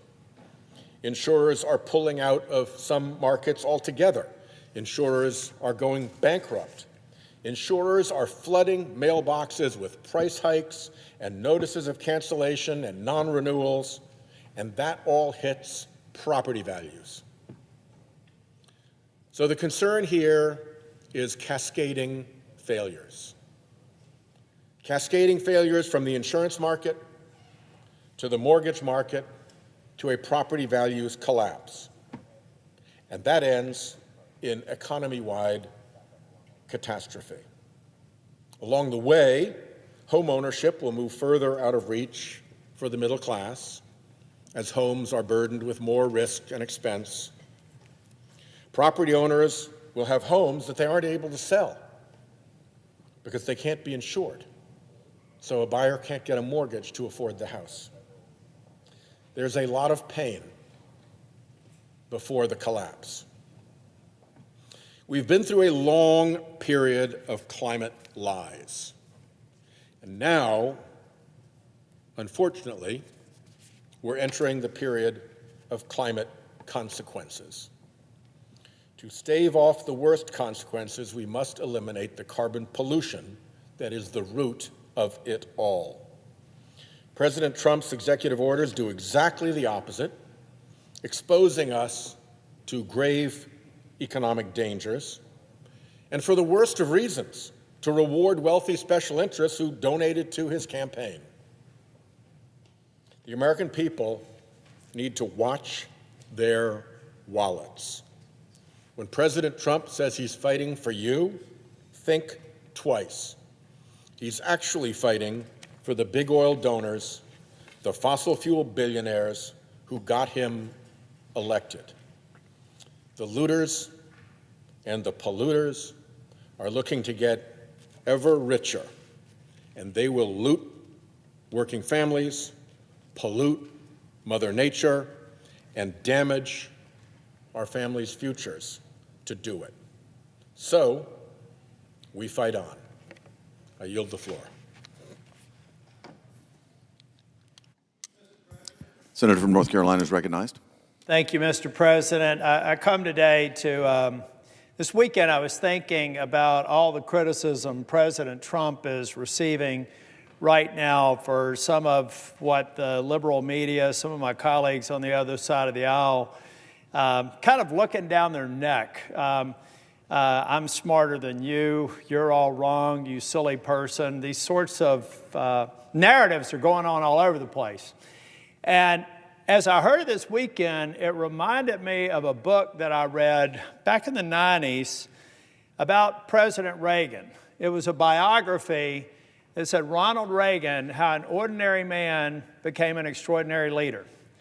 And if you remember back then, I was relatively young, but I remember about people saying, Ronald Reagan, he's got this idea of the Star Wars. They called it Star Wars because he felt he had an obligation to protect the American people by having some sort of a shield against missiles. Now we call that HIMARS.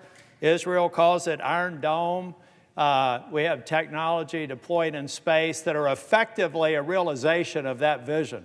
But he was a silly actor from California that didn't know anything. What he did know was vision.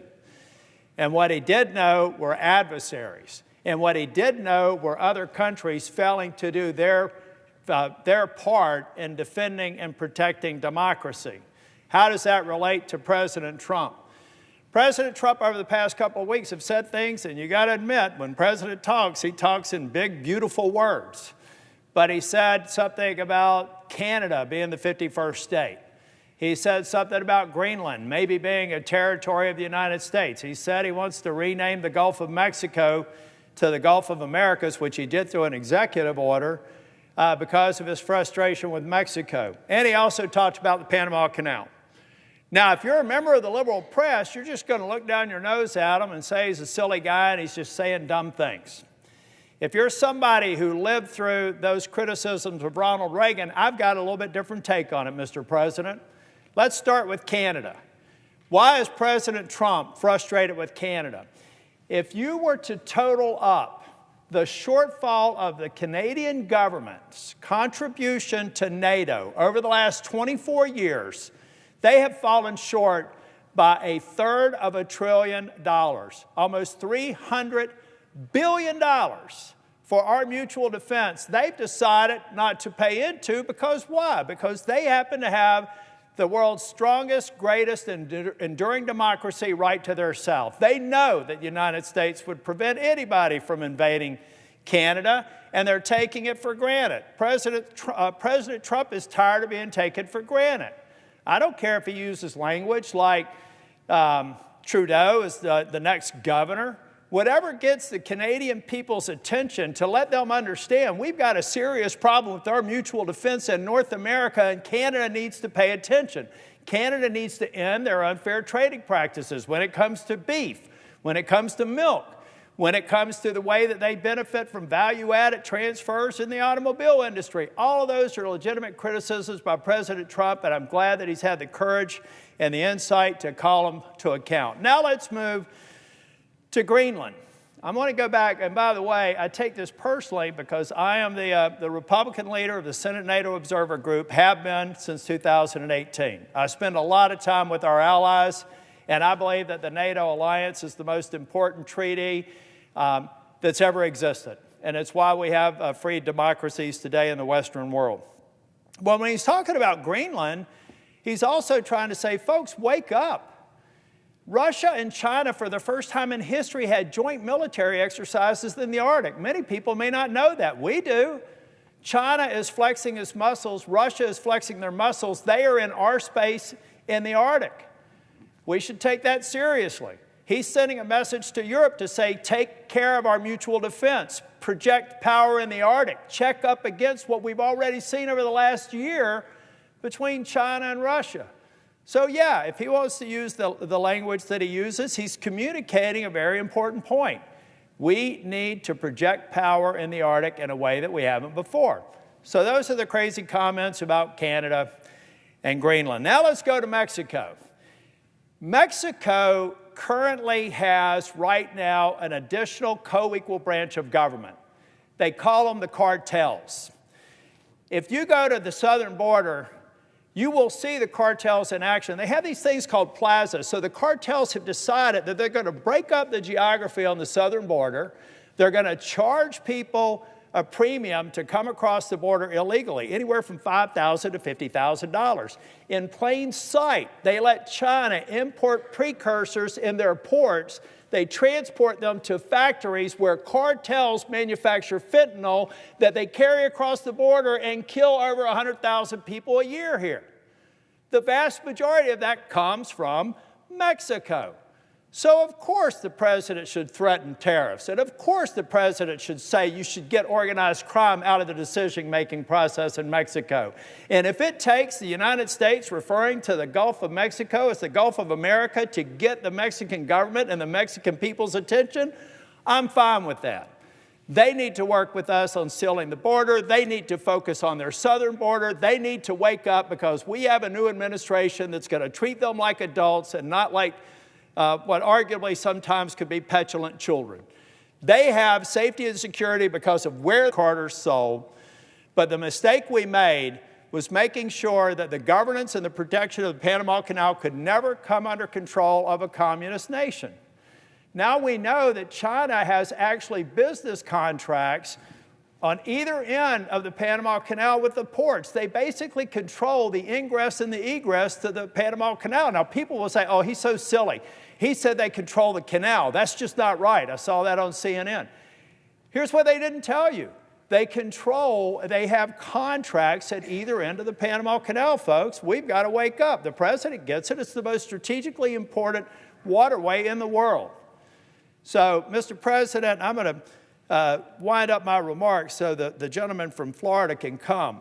But I believe that President Trump, you can criticize him for his rhetoric, but you can't criticize him for the truth when you tease through that rhetoric. Canada, Europe, Mexico, Panama, all owe in large part their independence and their ability to be a democratic nation on the United States. I think it is fair to suggest that they act like partners and treat the United States with respect. And I, for one, appreciate, although I wouldn't necessarily always use the words that President Trump does, I don't disagree with his objective, and I hope he keeps his foot on the accelerator. Thank you, Mr. President. Mr. President. The gentleman from Florida is recognized. First, I want to thank my colleague from North Carolina for his comments with regard to Canada, Greenland, Mexico, and the Panama Canal. We have to support the president. He's acted in the best interest of the American public. On November 5th, the American public overwhelmingly elected President Donald Trump with a very clear mandate. Democrats here in Washington don't have to like it, but it's not up to them. That's what the American people decided. Let's remember, we work for the American people. We don't work for Democrats' special interest or radical ideologies. Democrats need to get over the fact that Donald Trump won to make government work for the American people. President Trump has put together a great team with the needed qualifications to deliver on that clear mandate. His nominees are fully qualified and have the votes to get them confirmed. Think about this. When Barack Obama got elected in 2009, he had 7 nominees confirmed on the first day. 7. How many do we have? 1. By day 3, President Obama had 12. Today is the 4th day of President Trump's team, and because of the Democrats' obstruction, we have only 2 of President Trump's cabinet nominees confirmed. That's wrong.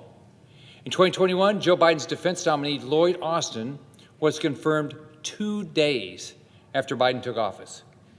But here we are on January 23, 2025. It's been 4 days, and President Trump's nominee to lead the Department of Defense has been reported out of committee, but still has not gotten a vote. Now that President Trump has been sworn in, it's time for Democrats to put country before politics, quit their obstructionist and stall tactics, and allow votes to confirm every single Donald Trump nominee. It's time to get to work for the American people. This starts with voting to confirm Pete Hegseth as Secretary of Defense today. Not tomorrow, not the next day, today. The Senate should not go home for the weekend until we vote on his confirmation. As a member of the Senate Armed Services Committee and a Navy veteran, I've seen clearly that we need a leader in the Pentagon who puts America's national interest above all else. I've seen how the Biden-Harris administration pushed the Department of Defense to prioritize wokeness over being the most lethal military force in the world. They prioritized diversity quotas and bureaucracy over recruiting strong individuals ready to serve and protect our nation. The Biden administration put our national security and the safety of our troops at risk. And we need someone who understands the mission and is ready to deliver. The status quo in Washington, D.C. has gone unchallenged for too long. The Pentagon, which failed 7 consecutive annual financial audits, is the best example of a government that is completely unaccountable to the American taxpayer. Pete Hegseth is a decorated combat veteran who understands the mission and what is needed to advance President Trump's agenda and reform the Department of Defense to make America's military the world's most lethal fighting force. That's what every American expects. He understands the sacrifice our military and their families make because he's been to war, led his fellow servicemen and women in combat, and knows individuals who have lost their lives or have been gravely injured during defending our nation. Pete knows how to hold people accountable, make sure we promote based on meritocracy, and get rid of the broken woke policies implemented by the Biden administration. After his active duty service, Pete continues to stand by his fellow service members here at home by leading Concerned Veterans of America, demonstrating a commitment to our nation's fighters rather than to the status quo. While the left-wing media has fixated on an anonymous whisper campaign, attempting to discredit and dismiss his achievements during his time at CVA, those who work closely with him tell a different story, a positive story. The policy priorities he championed were ultimately adopted by both Congress and the Trump administration and will benefit veterans for generations to come. The Department of Defense is one of the federal government's largest bureaucracies. That requires a leader who understands how to rely on a team, push for accountability, and bring needed reform. Under President Trump and Pete's strong leadership, the U.S. military will once again become the world's most lethal fighting force that our enemies fear and our allies respect. And I'll do everything I can to support their mission. Americans elected Trump as a mandate for change, and he's building a team to deliver. Pete is the fighter we need and the right person to get the Department of Defense back on track. We live in a very dangerous world and cannot risk the safety of this nation any further by not having President Trump's national security nominees in office today. I'd like to encourage my Democrat colleagues to get over their loss. I'm sure it's hard. And let these nominees come to the fore for a vote. They can vote however they want, but allow us to vote on these nominees. Thank you, Mr. President. I yield the floor.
Mr. President, The senator from New Jersey. I have an urgent matter, Mr. President. May I be recognized?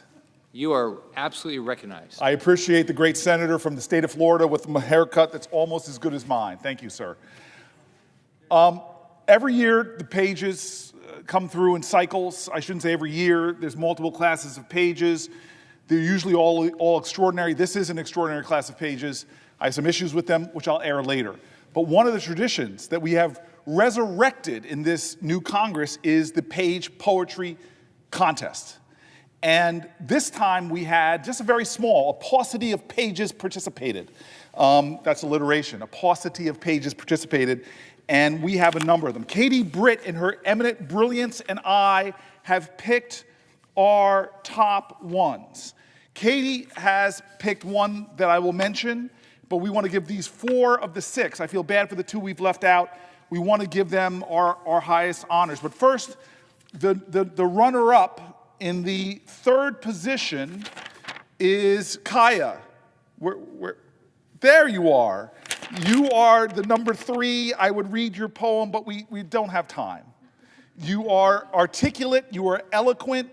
I teared up when I read your poem. It was so powerful and prodigiously potent. And then the number 2, before I read the 2 winners, the one selected by me and then the one selected by Katie Britt. Number 2, Holden. Where's Holden?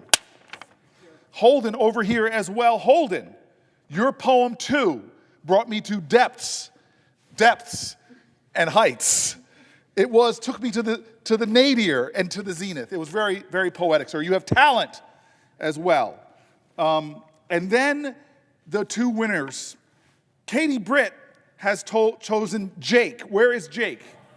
Jake, why are you sitting down? Why are those pages sitting down? Pages, stand up. Be accounted for yourself.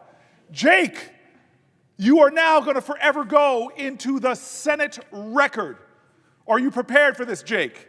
Your works shall live forever. Here it goes.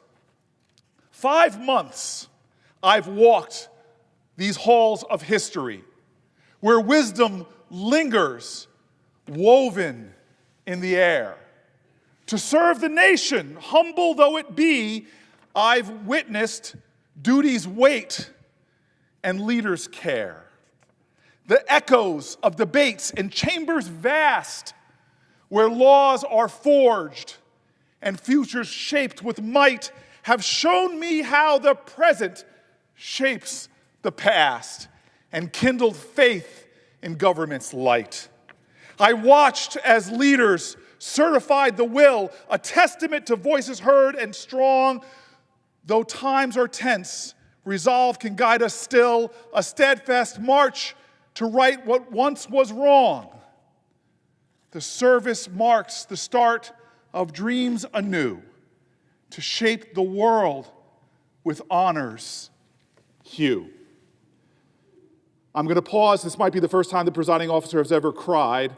Are you okay, presiding officer? He's going to make it. Congratulations. You are one of the 2 poet champions of the United States page class, fall page class. Yes, yes. Don't get an ego. Don't let it go to your head. Don't be like a senator. Okay. The other one, the final champion, Miss Pollen. Yes. Yes. Okay, here's your poem. We stand on blue carpeted floors. From AM to PM, we open Senate doors. Aching heels and curved backs, we feel our composure starting to crack. But in walks a senator, and posture is correct. Pages come together, all hands on deck. Excitement overtakes persistent exhaustion as we wait to hear debates on legislation. People of power laugh and joke as we watch and realize they're just common folk. Against the walls, we silently hear colleagues and officials, but most of all, friends dear.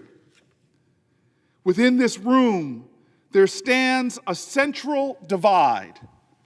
but there exists no aisles in our hearts and our minds. That was fantastic.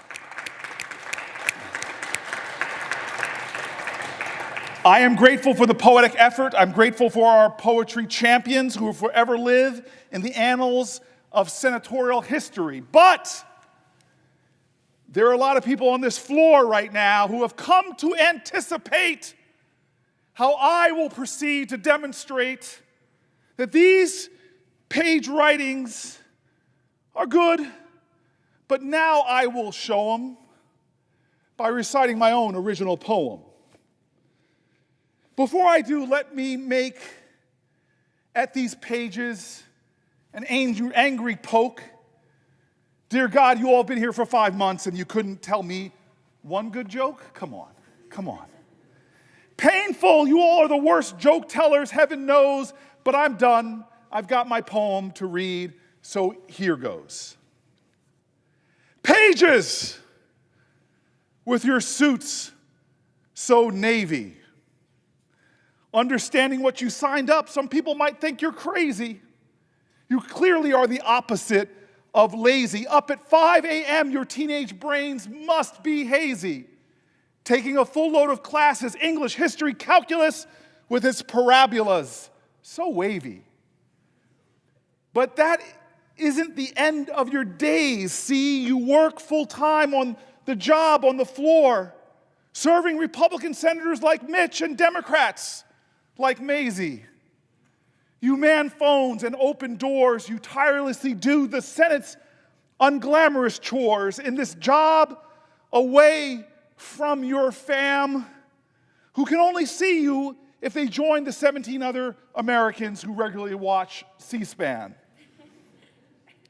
But yet you are vital to this place I hope you all see. In our federal democracy, some might call you the foot soldiers of the Senate's slowly making history. And in this place of sometimes too many partisan wars, you are this powerful, gentle nudge to all of us old dinosaurs. That we are here for you, the future of our nation. You are a constant reminder of our sacred obligation. To put country first, you are subtly telling us in this sacred space that we are not individual athletes, but actually running a relay race. Soon the baton we will place in your hands, the next generation, to lead with honor, determination, and I pray grace. So pages, with your suits so blue, serving the Senate tried and true, doing everything we ask you to do, walking around barely awake some days, but you still made it through. Here are 3 pieces of advice I have for you. First, leap into the unknown, even if it seems scary. Just give it a try like you found out here, into your Senate experience that had to petrify. Leap. I know that to some of your friends that it must have stupefied. Don't play it safe, hunkering down just to fortify. Jump at tough challenges, because life is simple. If you don't take great risks at falls, you'll never see how high you can fly. Number 2, second, make friends with people who think different and with whom you don't agree. This is the very idea of democracy. You've witnessed it here on the Senate floor. The TV often tells us that we should hate those who are different, but clearly you now know more. We are so much more than a partisan tribal war. Compromise is essential. Our founders forswore. I task you to be unifiers, common ground builders, defining yourself not by who you are against, but by who you are for. Take our national ideal of e pluribus unum and reclaim its splendor. be an indivisible mentor, not just to preserve our democracy, but you are tasked with making it soar. And finally, pages, with your suits so clean, my last piece of advice is to dream bolder dreams. I believe it, that for you there is no limitation. God, you are already living way behind your ancestors' greatest imagination. Past generations did great things. They took humanity to flight, took on the most awful wrongs, and incredibly made them right. It's your turn, with grits, guts, and gumption, to dream America anew, challenge my generation's limited assumptions. Dream America anew. Don't wait for permission. Dream America anew. This is your mission. Dream America anew beyond what even your parents can now see. Dream America anew and bring us to new heights of freedom, justice, and prosperity. Pages, dream America anew. Dream America anew. Dream America anew. This is my advice, but also my prayer for you. Oh, and for all of history, I hereby put into the official Senate record this truth, not a rumor. The Senate class, my friends, was incredible, kind, dedicated, but you lacked a sense of humor. Mr. President, I see the extraordinary colleague here. We read her selected poem already, but I will tell you there are 99 colleagues, but nobody is more the surrogate Senate page parent than Katie Britt, the senator from Alabama. I hope that you all have learned from her the power of simple, everyday kindnesses. Mr. President, I defer to my friend, colleague, the senator from Alabama. Mr. President. The senator from Alabama. Mr. President, I walked out of a meeting and got to see my dear friend and distinguished colleague from New Jersey addressing these incredible individuals behind me, in front of me, and all around the room. And so, in typical fashion, I literally ran out the door to come and be a part of this. First, I think you know that my distinguished colleague from New Jersey and I, one of our favorite things that we get to do each and every semester that you're here is host you. Host you for lunch and conversation in a way that I think America needs to see. We do it across the aisle. We have laughs, thanks to this one. And we have a good time, and we get to dive into who you are and what your questions are and what this body is about. Getting to be a part of this distinguished poetry contest that you have, that's a new one for me. And it's one I hope that I get to continue to do because, guys, y'all are incredible. When I was reading through these, it reminded me not only how special it is that we get to walk in these doors every day, how incredible this body is and the gravity of the jobs that we do. But it showed me how phenomenal each and every one of you are for giving up your time, your energy, and your talent to make sure that this institution and our nation are better. So thank you for what you have given to this country through your service here the last couple of months. And my distinguished colleague from New Jersey has said it best, but just to add a couple of pieces of advice on your way out the door. Be unafraid to fail. Folks, I am not gonna lie to you. It's not fun to fail. But without your willingness to do it, you will never achieve what's possible for you and what God has in front of you. And look, when you do fail, learn from it. Take a step back. Figure out what role you played in that. what you can do better, how you can be better, and how you can grow as a result. Because I have found that everybody knows your peaks in life, but it is your valleys that actually truly define you and that they prepare you to climb the next hill. Also, and I hope you have seen this on the Senate floor, you do not have to agree with someone to show them respect. And in fact, we are counting on you to be respectful for those that you agree with and disagree with. That's what this nation was founded on. The ability to have these conversations, challenging conversations, with people that you respect, with people that you've built a relationship with that you may not agree with.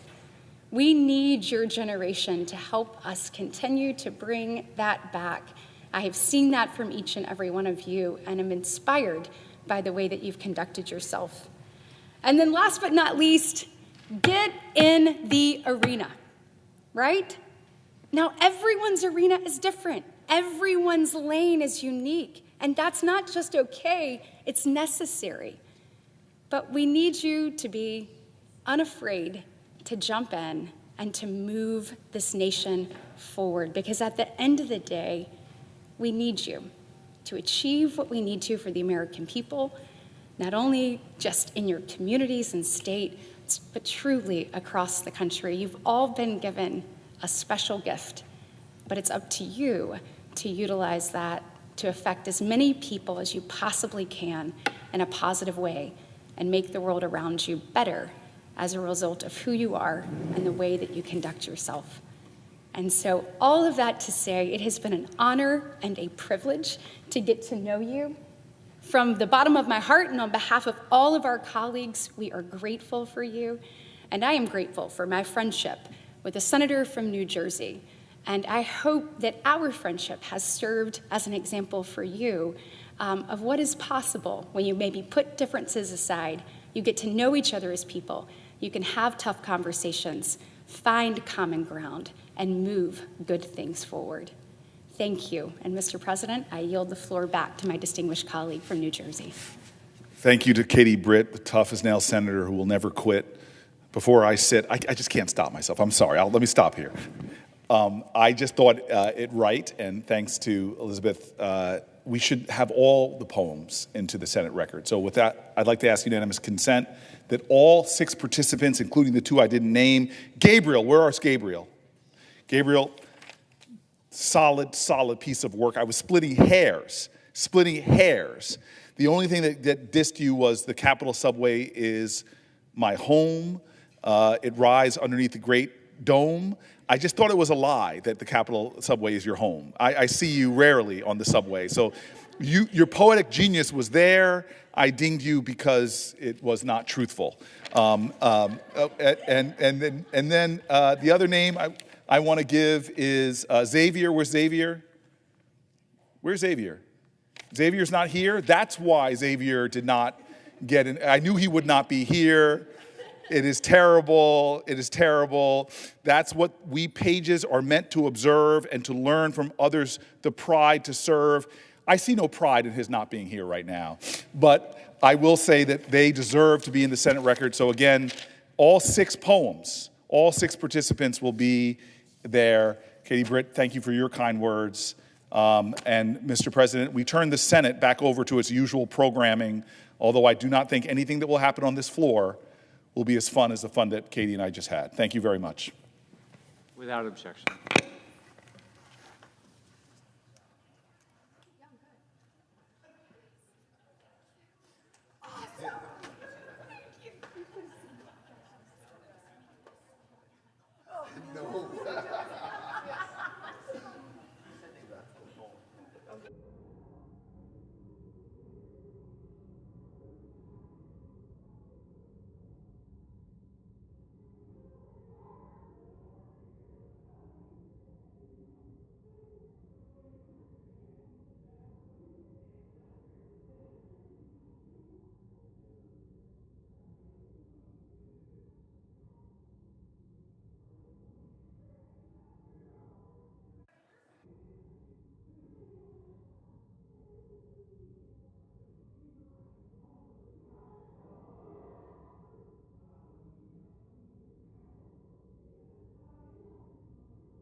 Mr. President.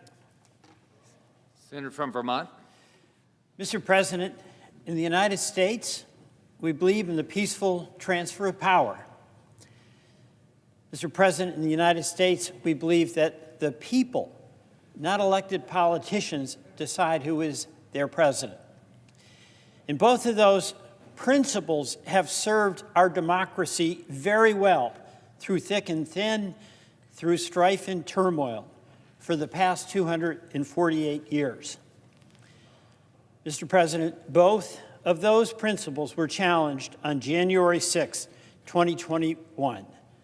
A mob that was incited by then President Trump attacked the Capitol for the explicit purpose of using violence to overturn the peaceful transfer of power. They were trying to intimidate elected politicians to substitute their judgment, their preferred candidate for president, instead of acknowledging the will of the people that they represented.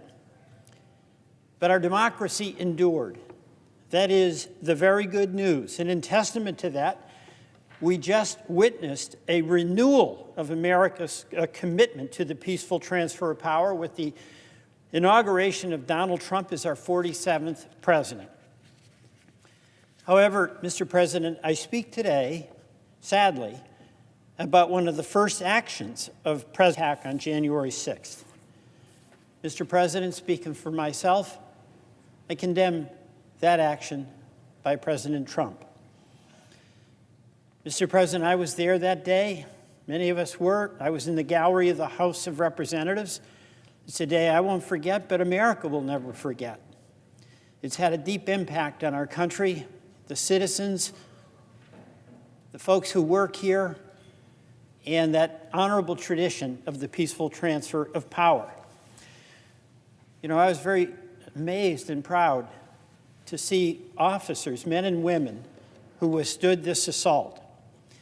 More than 150 officers from the U.S. Capitol Police and the D.C. Metropolitan Police Department were injured that day. 5 officers died in the aftermath. And there was severe damage to the Senate chamber, the House chamber, the office buildings, and the Capitol Rotunda, where we just had another inauguration only a few days ago. Blood, feces, glass, and other debris from the mob's attack was everywhere at a cost of close to $3 million. So,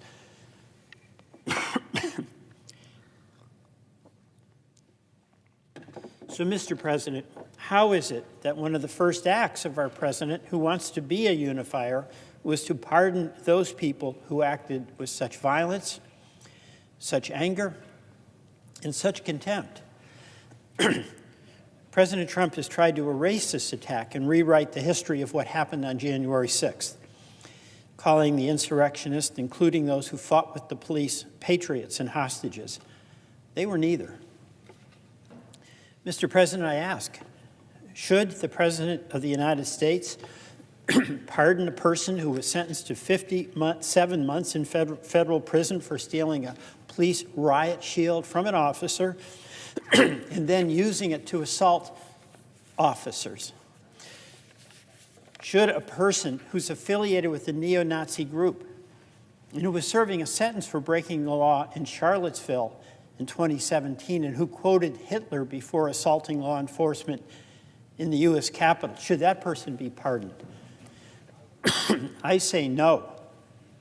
Mr. President, should a president pardon a person who led an organization who orchestrated this riot after being convicted by a jury of impartial citizens and being convicted of seditious conspiracy? Mr. President, I say no. Should a president pardon a person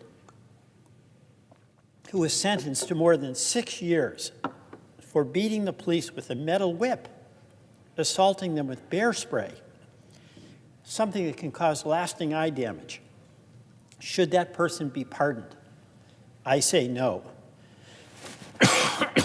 Mr. President, should a person who at his own trial said he didn't think he was subject to the laws governing the United States, and who before storming the Capitol bragged that what the British did to D.C. will be nothing compared to what he does. Should that person be pardoned? I say no. Mr. President, should a person who said many of us should be hanged, should that person be pardoned? I say no.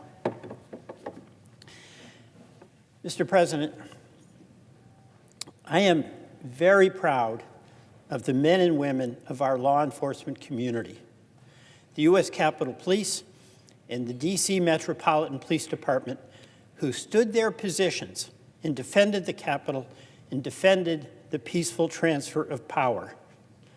And I have in mind someone who was standing over me in the Capitol when I was in the gallery, and the mob was trying to break down the doors, breaking the glass of the House chamber. And this officer was a young man who commuted to work from about an hour away. He had 2 young children. He had his gun out, and I looked in his face and I could see the last thing in the world he wanted to do was have to use that weapon. But I saw that he was going to do his job in whatever was required to protect the people who were in that gallery. And I just thought to myself, how is it that the people who are attacking can have such disregard for the reality of this person's life and how much it would change his life if he actually had to use that firearm? And I'm proud, too, of Officer Brian Sicknick, who lost his life, Officer Howard Liebengood, Officer Jeffrey Smith, Officer Gunther Hishida, Officer Kyle DeFragtag, all of whom died in the aftermath of January 6th. These presidential pardons are disrespectful. They're also dangerous. They're disrespectful to the men and women who served, who suffered the violence, and are living with the consequences. And they're dangerous to the men and women of law enforcement who serve us every day. The pardons validate the violence of the mob and dishonor the service of those who protect us. Mr. President, these unconscionable and appalling actions of January 6th should be repudiated by every member of Congress. And whatever differences we have, it is vital that those differences be resolved at the ballot box and that the will of the people always be respected. No citizen, however passionate they may be about their political beliefs, no matter how disappointed they may be at the outcome of an election, is justified in attacking the men and women of the Capitol Police. Their actions should be condemned by each of us and by our president. Those actions should not be condoned with pardons. Mr. President, I yield back.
Madam President.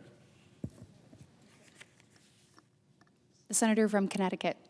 Thank you, Madam President. I ask that the quorum call be lifted. We are not in quorum call, so the senator is recognized. Thank you. Madam President, we are in the midst of considering Peter Hegseth to be the next Secretary of Defense. I don't think there's a more important office in this country. Having power and responsibility for 3.4 million Americans, most of them in uniform, many of them civilians, all of them potentially putting their lives in harm's way. The President-elect's choice to lead the Department of Defense is not only one of the most significant he will make, but also probably the most unqualified nominee for this position of immense authority and responsibility in recent history. It's clear that his history of mismanagement, he drove 2 veterans organizations into the ground financially, makes him patently incapable of the powerfully challenging management tasks that he will have as Secretary of Defense. This sprawling enterprise has to be directed and guided by someone who has had some significant management responsibility in the past. I hesitate to say how much, because the standard and the bar have always been extremely high under both Republican and Democratic administrations, including President Trump's first term when he appointed General Mattis. I voted for General Mattis. He was obviously a Republican nominee, but he had the experience not just in combat, but also at the Pentagon. Now, I know that the president wants to be a disruptor and a change agent. The Pentagon may be in need of some change and disruption, but not chaos, not financial mismanagement, such as characterized Pete Hegseth's service as the head of Veterans for Freedom and then Concerned Veterans for America. What can be said about his service in those 2 organizations is that year after year, he spent more than he raised. He had deficits year after year, not by a little bit, by hundreds of thousands of dollars, so that at the end of his service at Veterans for Freedom, the board did an intervention. They had a forensic study done, which showed that there were tens of thousands of dollars in unpaid debt, and they, in effect, ousted him. He then went to Concerned Veterans for America, and same pattern, roughly the same financial failings, deficits year after year, significant in their number and total amount. And there again, he left under a cloud with a non-disclosure agreement so that we don't have necessarily the full story. So just as a management issue, this nomination is fundamentally flawed. He left those 2 separate organizations smoldering in ruins after just a few years as their executive director. We have documents from whistleblowers that detail a toxic workplace environment at those organizations. It was rife with alcohol abuse and sexual harassment under his leadership. Former employees have detailed that Mr. Hegsteth routinely used organization funds to pursue personal pleasures, usually involving alcohol and women. His underlings referred to them as, quote, party girls, end quote. These veteran service organizations ran fiscal surpluses before Mr. Hegsteth's tenure, and upon his exit, their budgets were really in flames. In one case, the organization simply ceased to exist.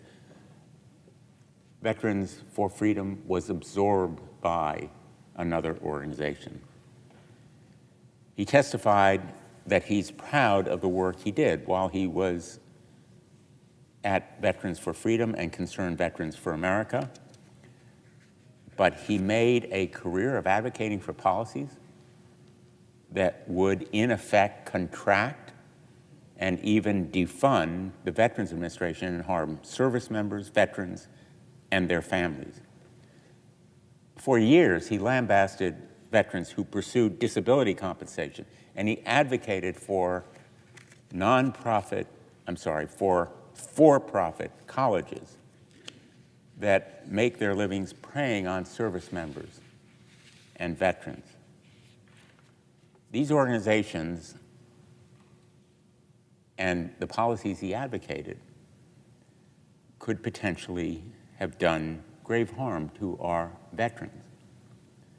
During his confirmation hearing, Mr. Hegsteth also refused to answer questions regarding the use of active duty military within the borders of the United States.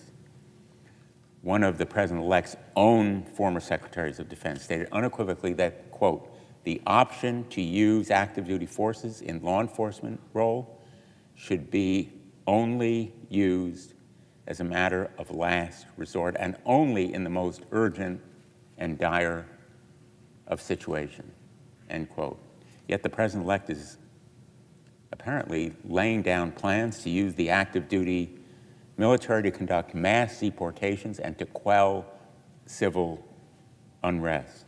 Americans don't want the military, our men and women, on active duty, raiding restaurants and farms, looking for individuals that have overstayed their visas.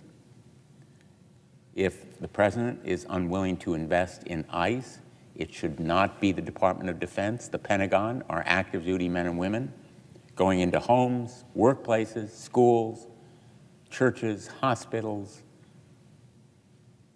and in effect performing the raids, the law enforcement duty that really are specifically prohibited by statute. Pete Hegsteth will be behind these policies. Many of them he's already endorsed. Most of them, unfortunately, were not delved into in any depth in his hearing because so much of it was on the sexual improprieties and alcohol abuse and other personal issues that would be disqualifying. Let's make no mistake. There's a lot of focus on this latest affidavit. There is significant information, not anonymous smears, significant information in that affidavit. But there was already enough on the record, in fact, acknowledged during that hearing by Mr. Hegsteth himself as to information that would be disqualifying if he, as a major, were up for promotion, if he, as a corporal, were up for promotion to a sergeant. Facts about marital infidelity, open, blatant, matter of public record, that would be disqualifying to him within the military, in fact, might even subject him to discipline within the military.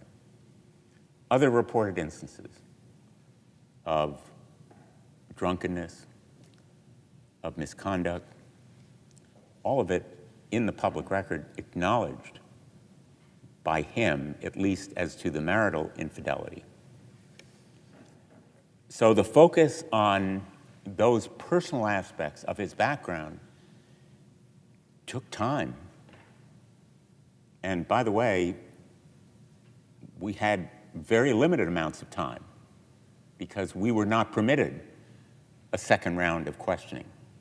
We were not given access to the FBI background report. We were not given, in fact, the benefit of a full FBI background investigation, an adequate one, because there were gaps, as shown by the affidavit, as to who was interviewed.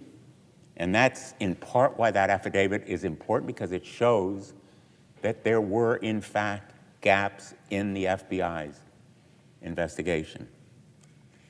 The American people don't want the National Guard or our military reserves or their active duty, their own neighbors, on the streets of Des Moines, Cleveland, Hartford, Montgomery, places where they call home, checking their papers, conducting surveillance operations that could sweep vast amounts of their private data. That's our military going into our workplaces and our homes, collecting information.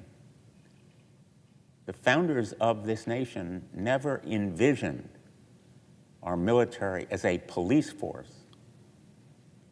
Neither did Congress, and that's why we have the Insurrection Act and other measures that forbid that kind of intrusion. In fact, it was that kind of invasion of their homes by the British military that caused them to adopt many of our constitutional guarantees against the use of the military in those kinds of purposes. Mr. Hegseth declined to state his opposition to such deployments when asked during his hearing. What he said, and I take him at his word, is that he will heed the president's direction as commander-in-chief. The reason he was chosen for this job obviously is not his experience as a manager. It's not his bona fides as a leader of major organizations. It's his loyalty to the president, to Donald Trump. And more than loyalty, it's fealty. It's that acquiescence, obedience, obsequiousness, blind loyalty that would lead him to take that order and in turn order American troops into people's homes. There's no question that beyond what could happen in America on our soil, his confirmation would also present enormous problems for our allies and partners in the Middle East. I've been working with the senior senator from South Carolina for some years to encourage the normalization of relations between the State of Israel and the Kingdom of Saudi Arabia. It's an enterprise and an effort that I think has occupied many of us in this chamber. We have visited the region together, and one of our objectives, in fact, is a treaty or agreement that would bind us closer together, Israel, Saudi Arabia, America, perhaps the UAE, as part of normalization of relations between Saudi Arabia and the regional nations and Israel.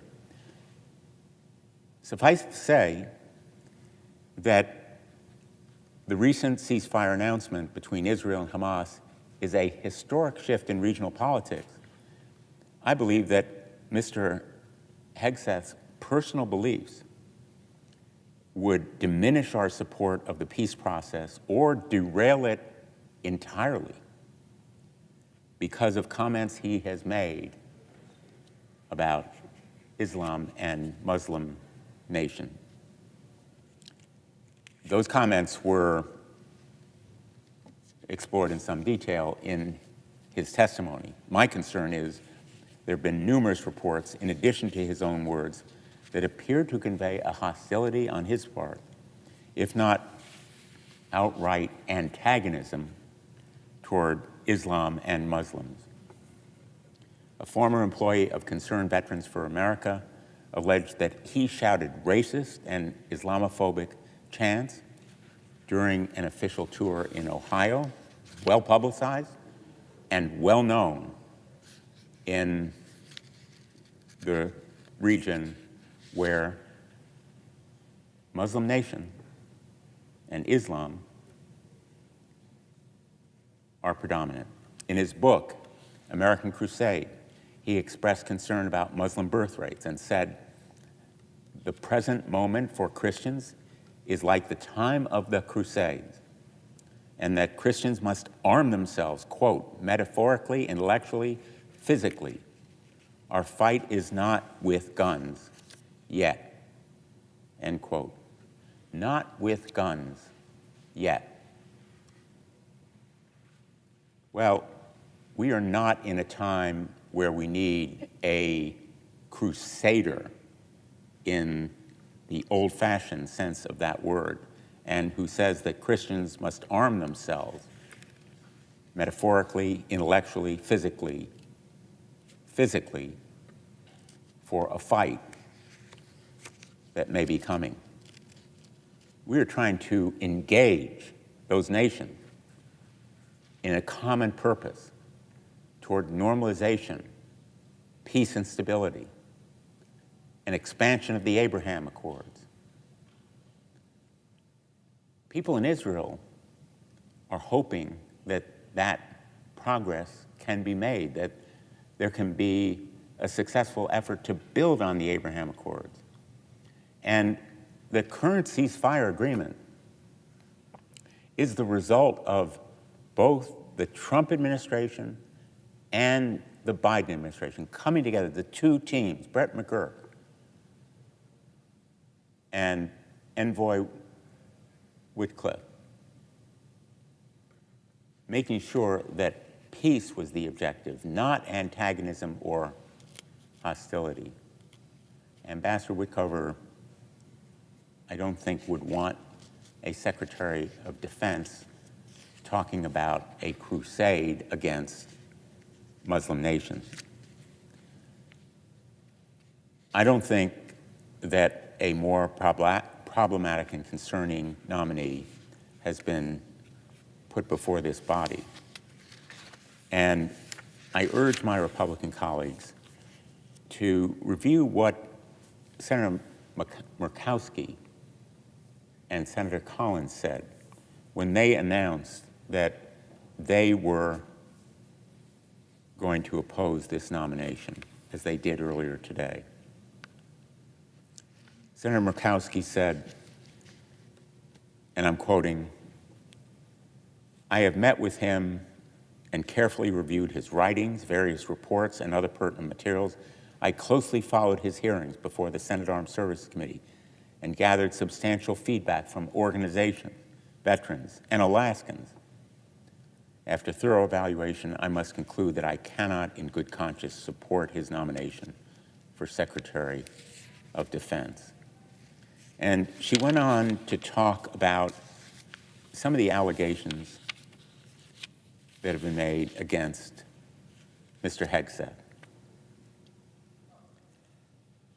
Although he has recently revised his comments, and again I'm quoting, recently revised his statements on women in combat since being nominated, I remain concerned about the message that confirming Mr. Hegseth sends to women currently serving and those aspiring to join.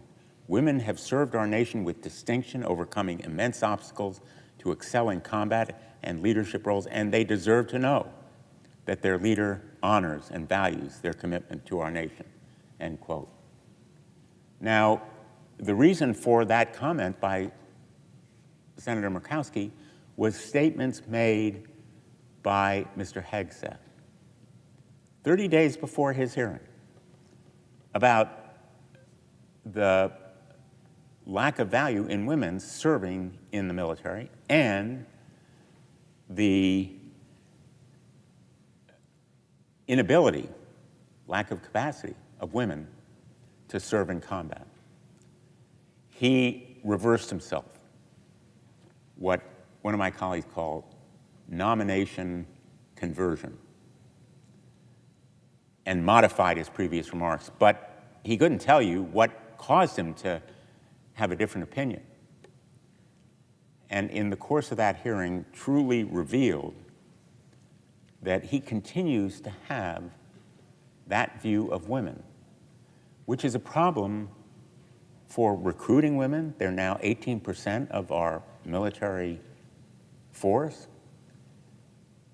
And more than just recruiting women, retaining women, especially when the scourge of sexual assault continues to be so problematic in the military. We've fought it for years.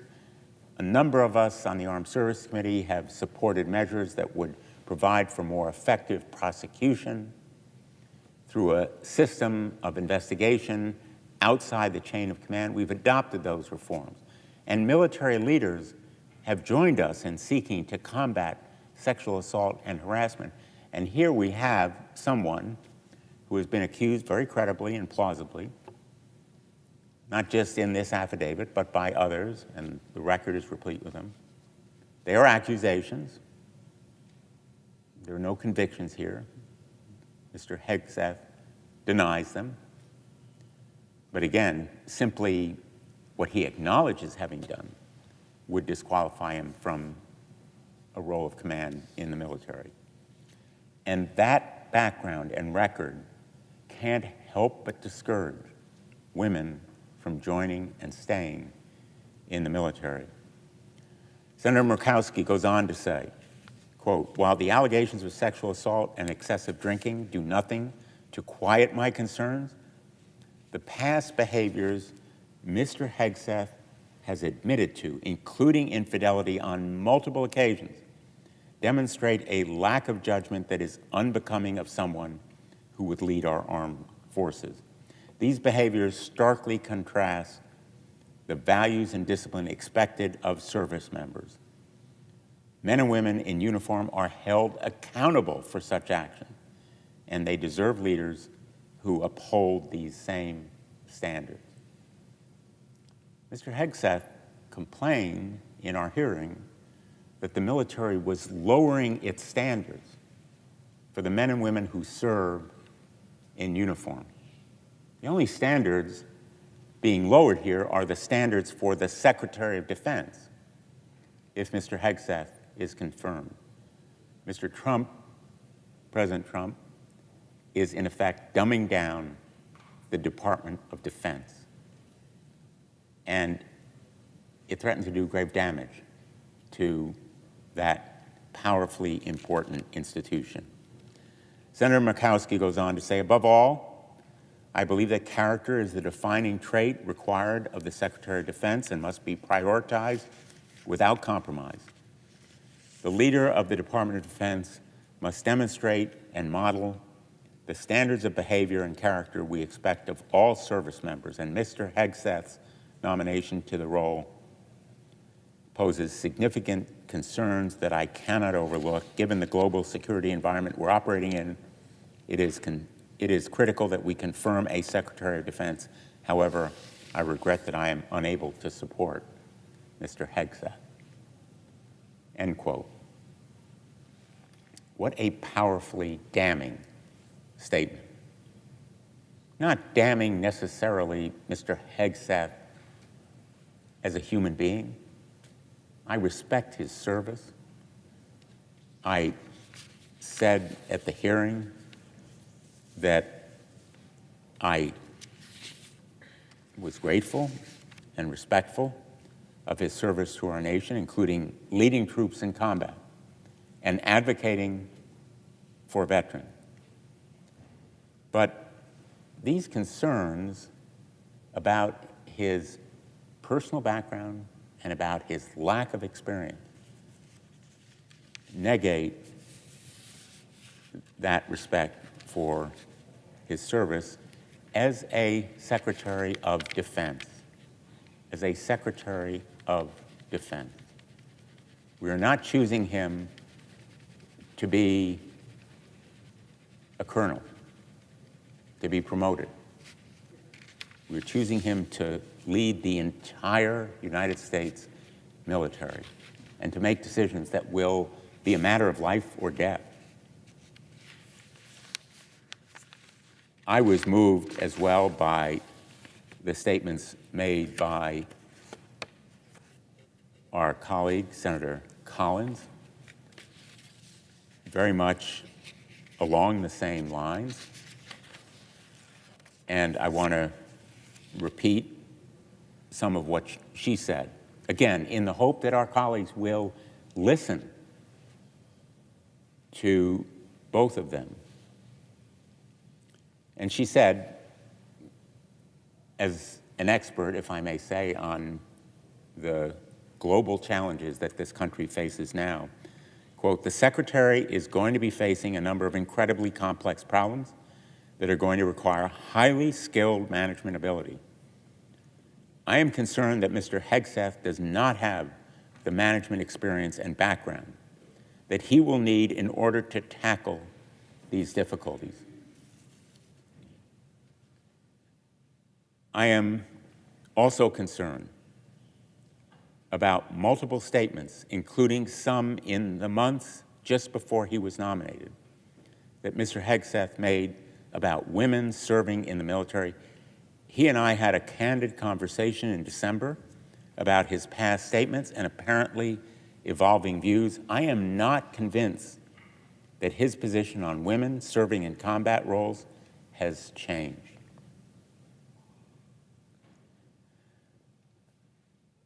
That is, in some ways, the nub of the problem. What he has said, how he has failed in past management positions, how he lacks that credibility as a managerial leader.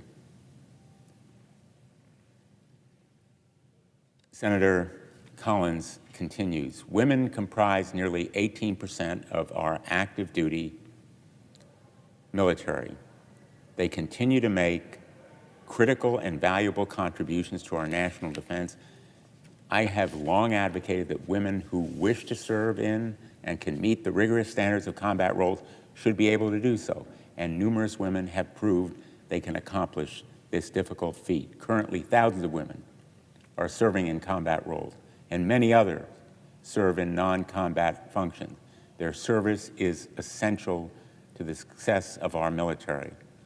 Mr. Hegseth also appears to lack a sufficient appreciation for some of the policies that the military is required to follow because they are codified in the laws of the United States of America. While I understand his points on the importance of up-to-date and workable rules of engagement, our prohibitions against torture come from American laws and treaties ratified by the United States, including the Geneva Conventions. Therefore, I will vote against the nominations, end quote. Mr. Hegseth has demeaned and dismissed the importance of the Geneva Convention. In fact, he's berated the lawyers in the Department of Defense who set standards and guidelines for what can be done. I will never forget talking to our former colleague, our great colleague, a friend and mentor to me, John McCain, about why he opposes torture, waterboarding, that kind of physical abuse,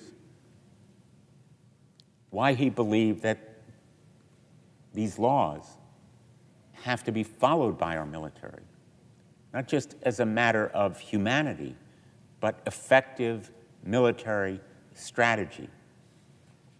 Torturing to gain information often produces false information, but it also reduces the quality of our military performance. And yet, Mr. Hegseth seems to dismiss those ideas about the Geneva Convention, about standards for military conduct, as categorically as he does many other of the standards that should apply.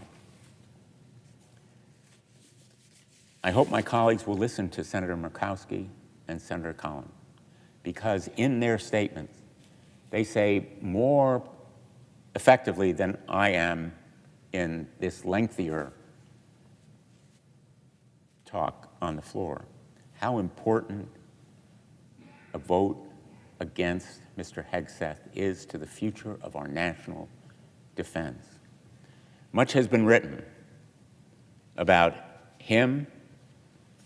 I urge my colleagues to review an article that appeared in the New Yorker, Pete Hegseth's Secret History by Jane Mayer, who talks about some of these instances, not anonymous smears, as he said so many of them were, but an sourced and substantiated account of the kinds of misconduct that were detailed in a whistleblower report and other documents. Again, not an anonymous smear. Specific and explicit facts that were claimed. We don't have eyewitness proof in sworn testimony before the Armed Services Committee, but this report is powerful in what it shows. I hope that my colleagues, in the hours that we have left before we will vote again on Mr. Hegseth's nomination, will reconsider perhaps their vote earlier today, that they will recognize they will be responsible if things go wrong.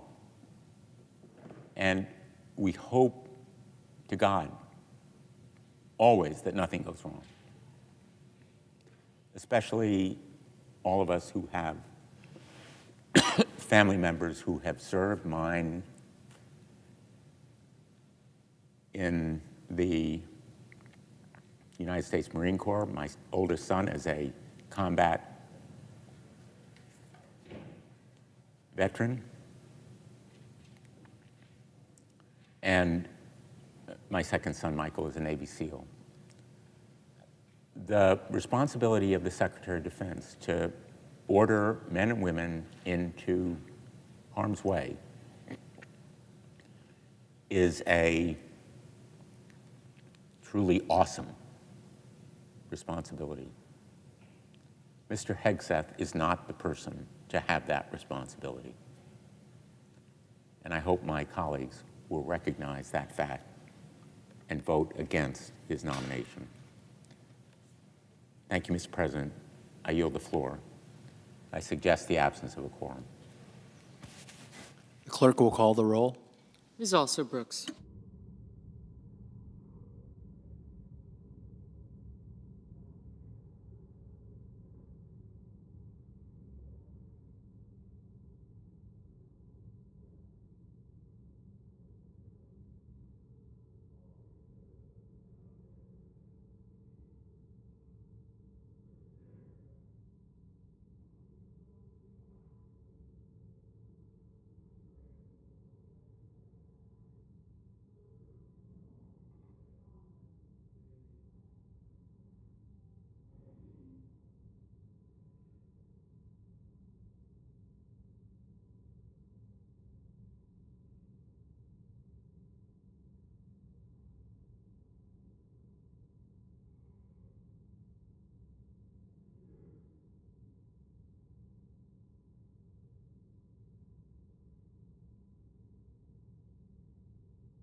Majority Leader. Thank you, Mr. President. Mr. President, I ask unanimous consent the quorum call be lifted.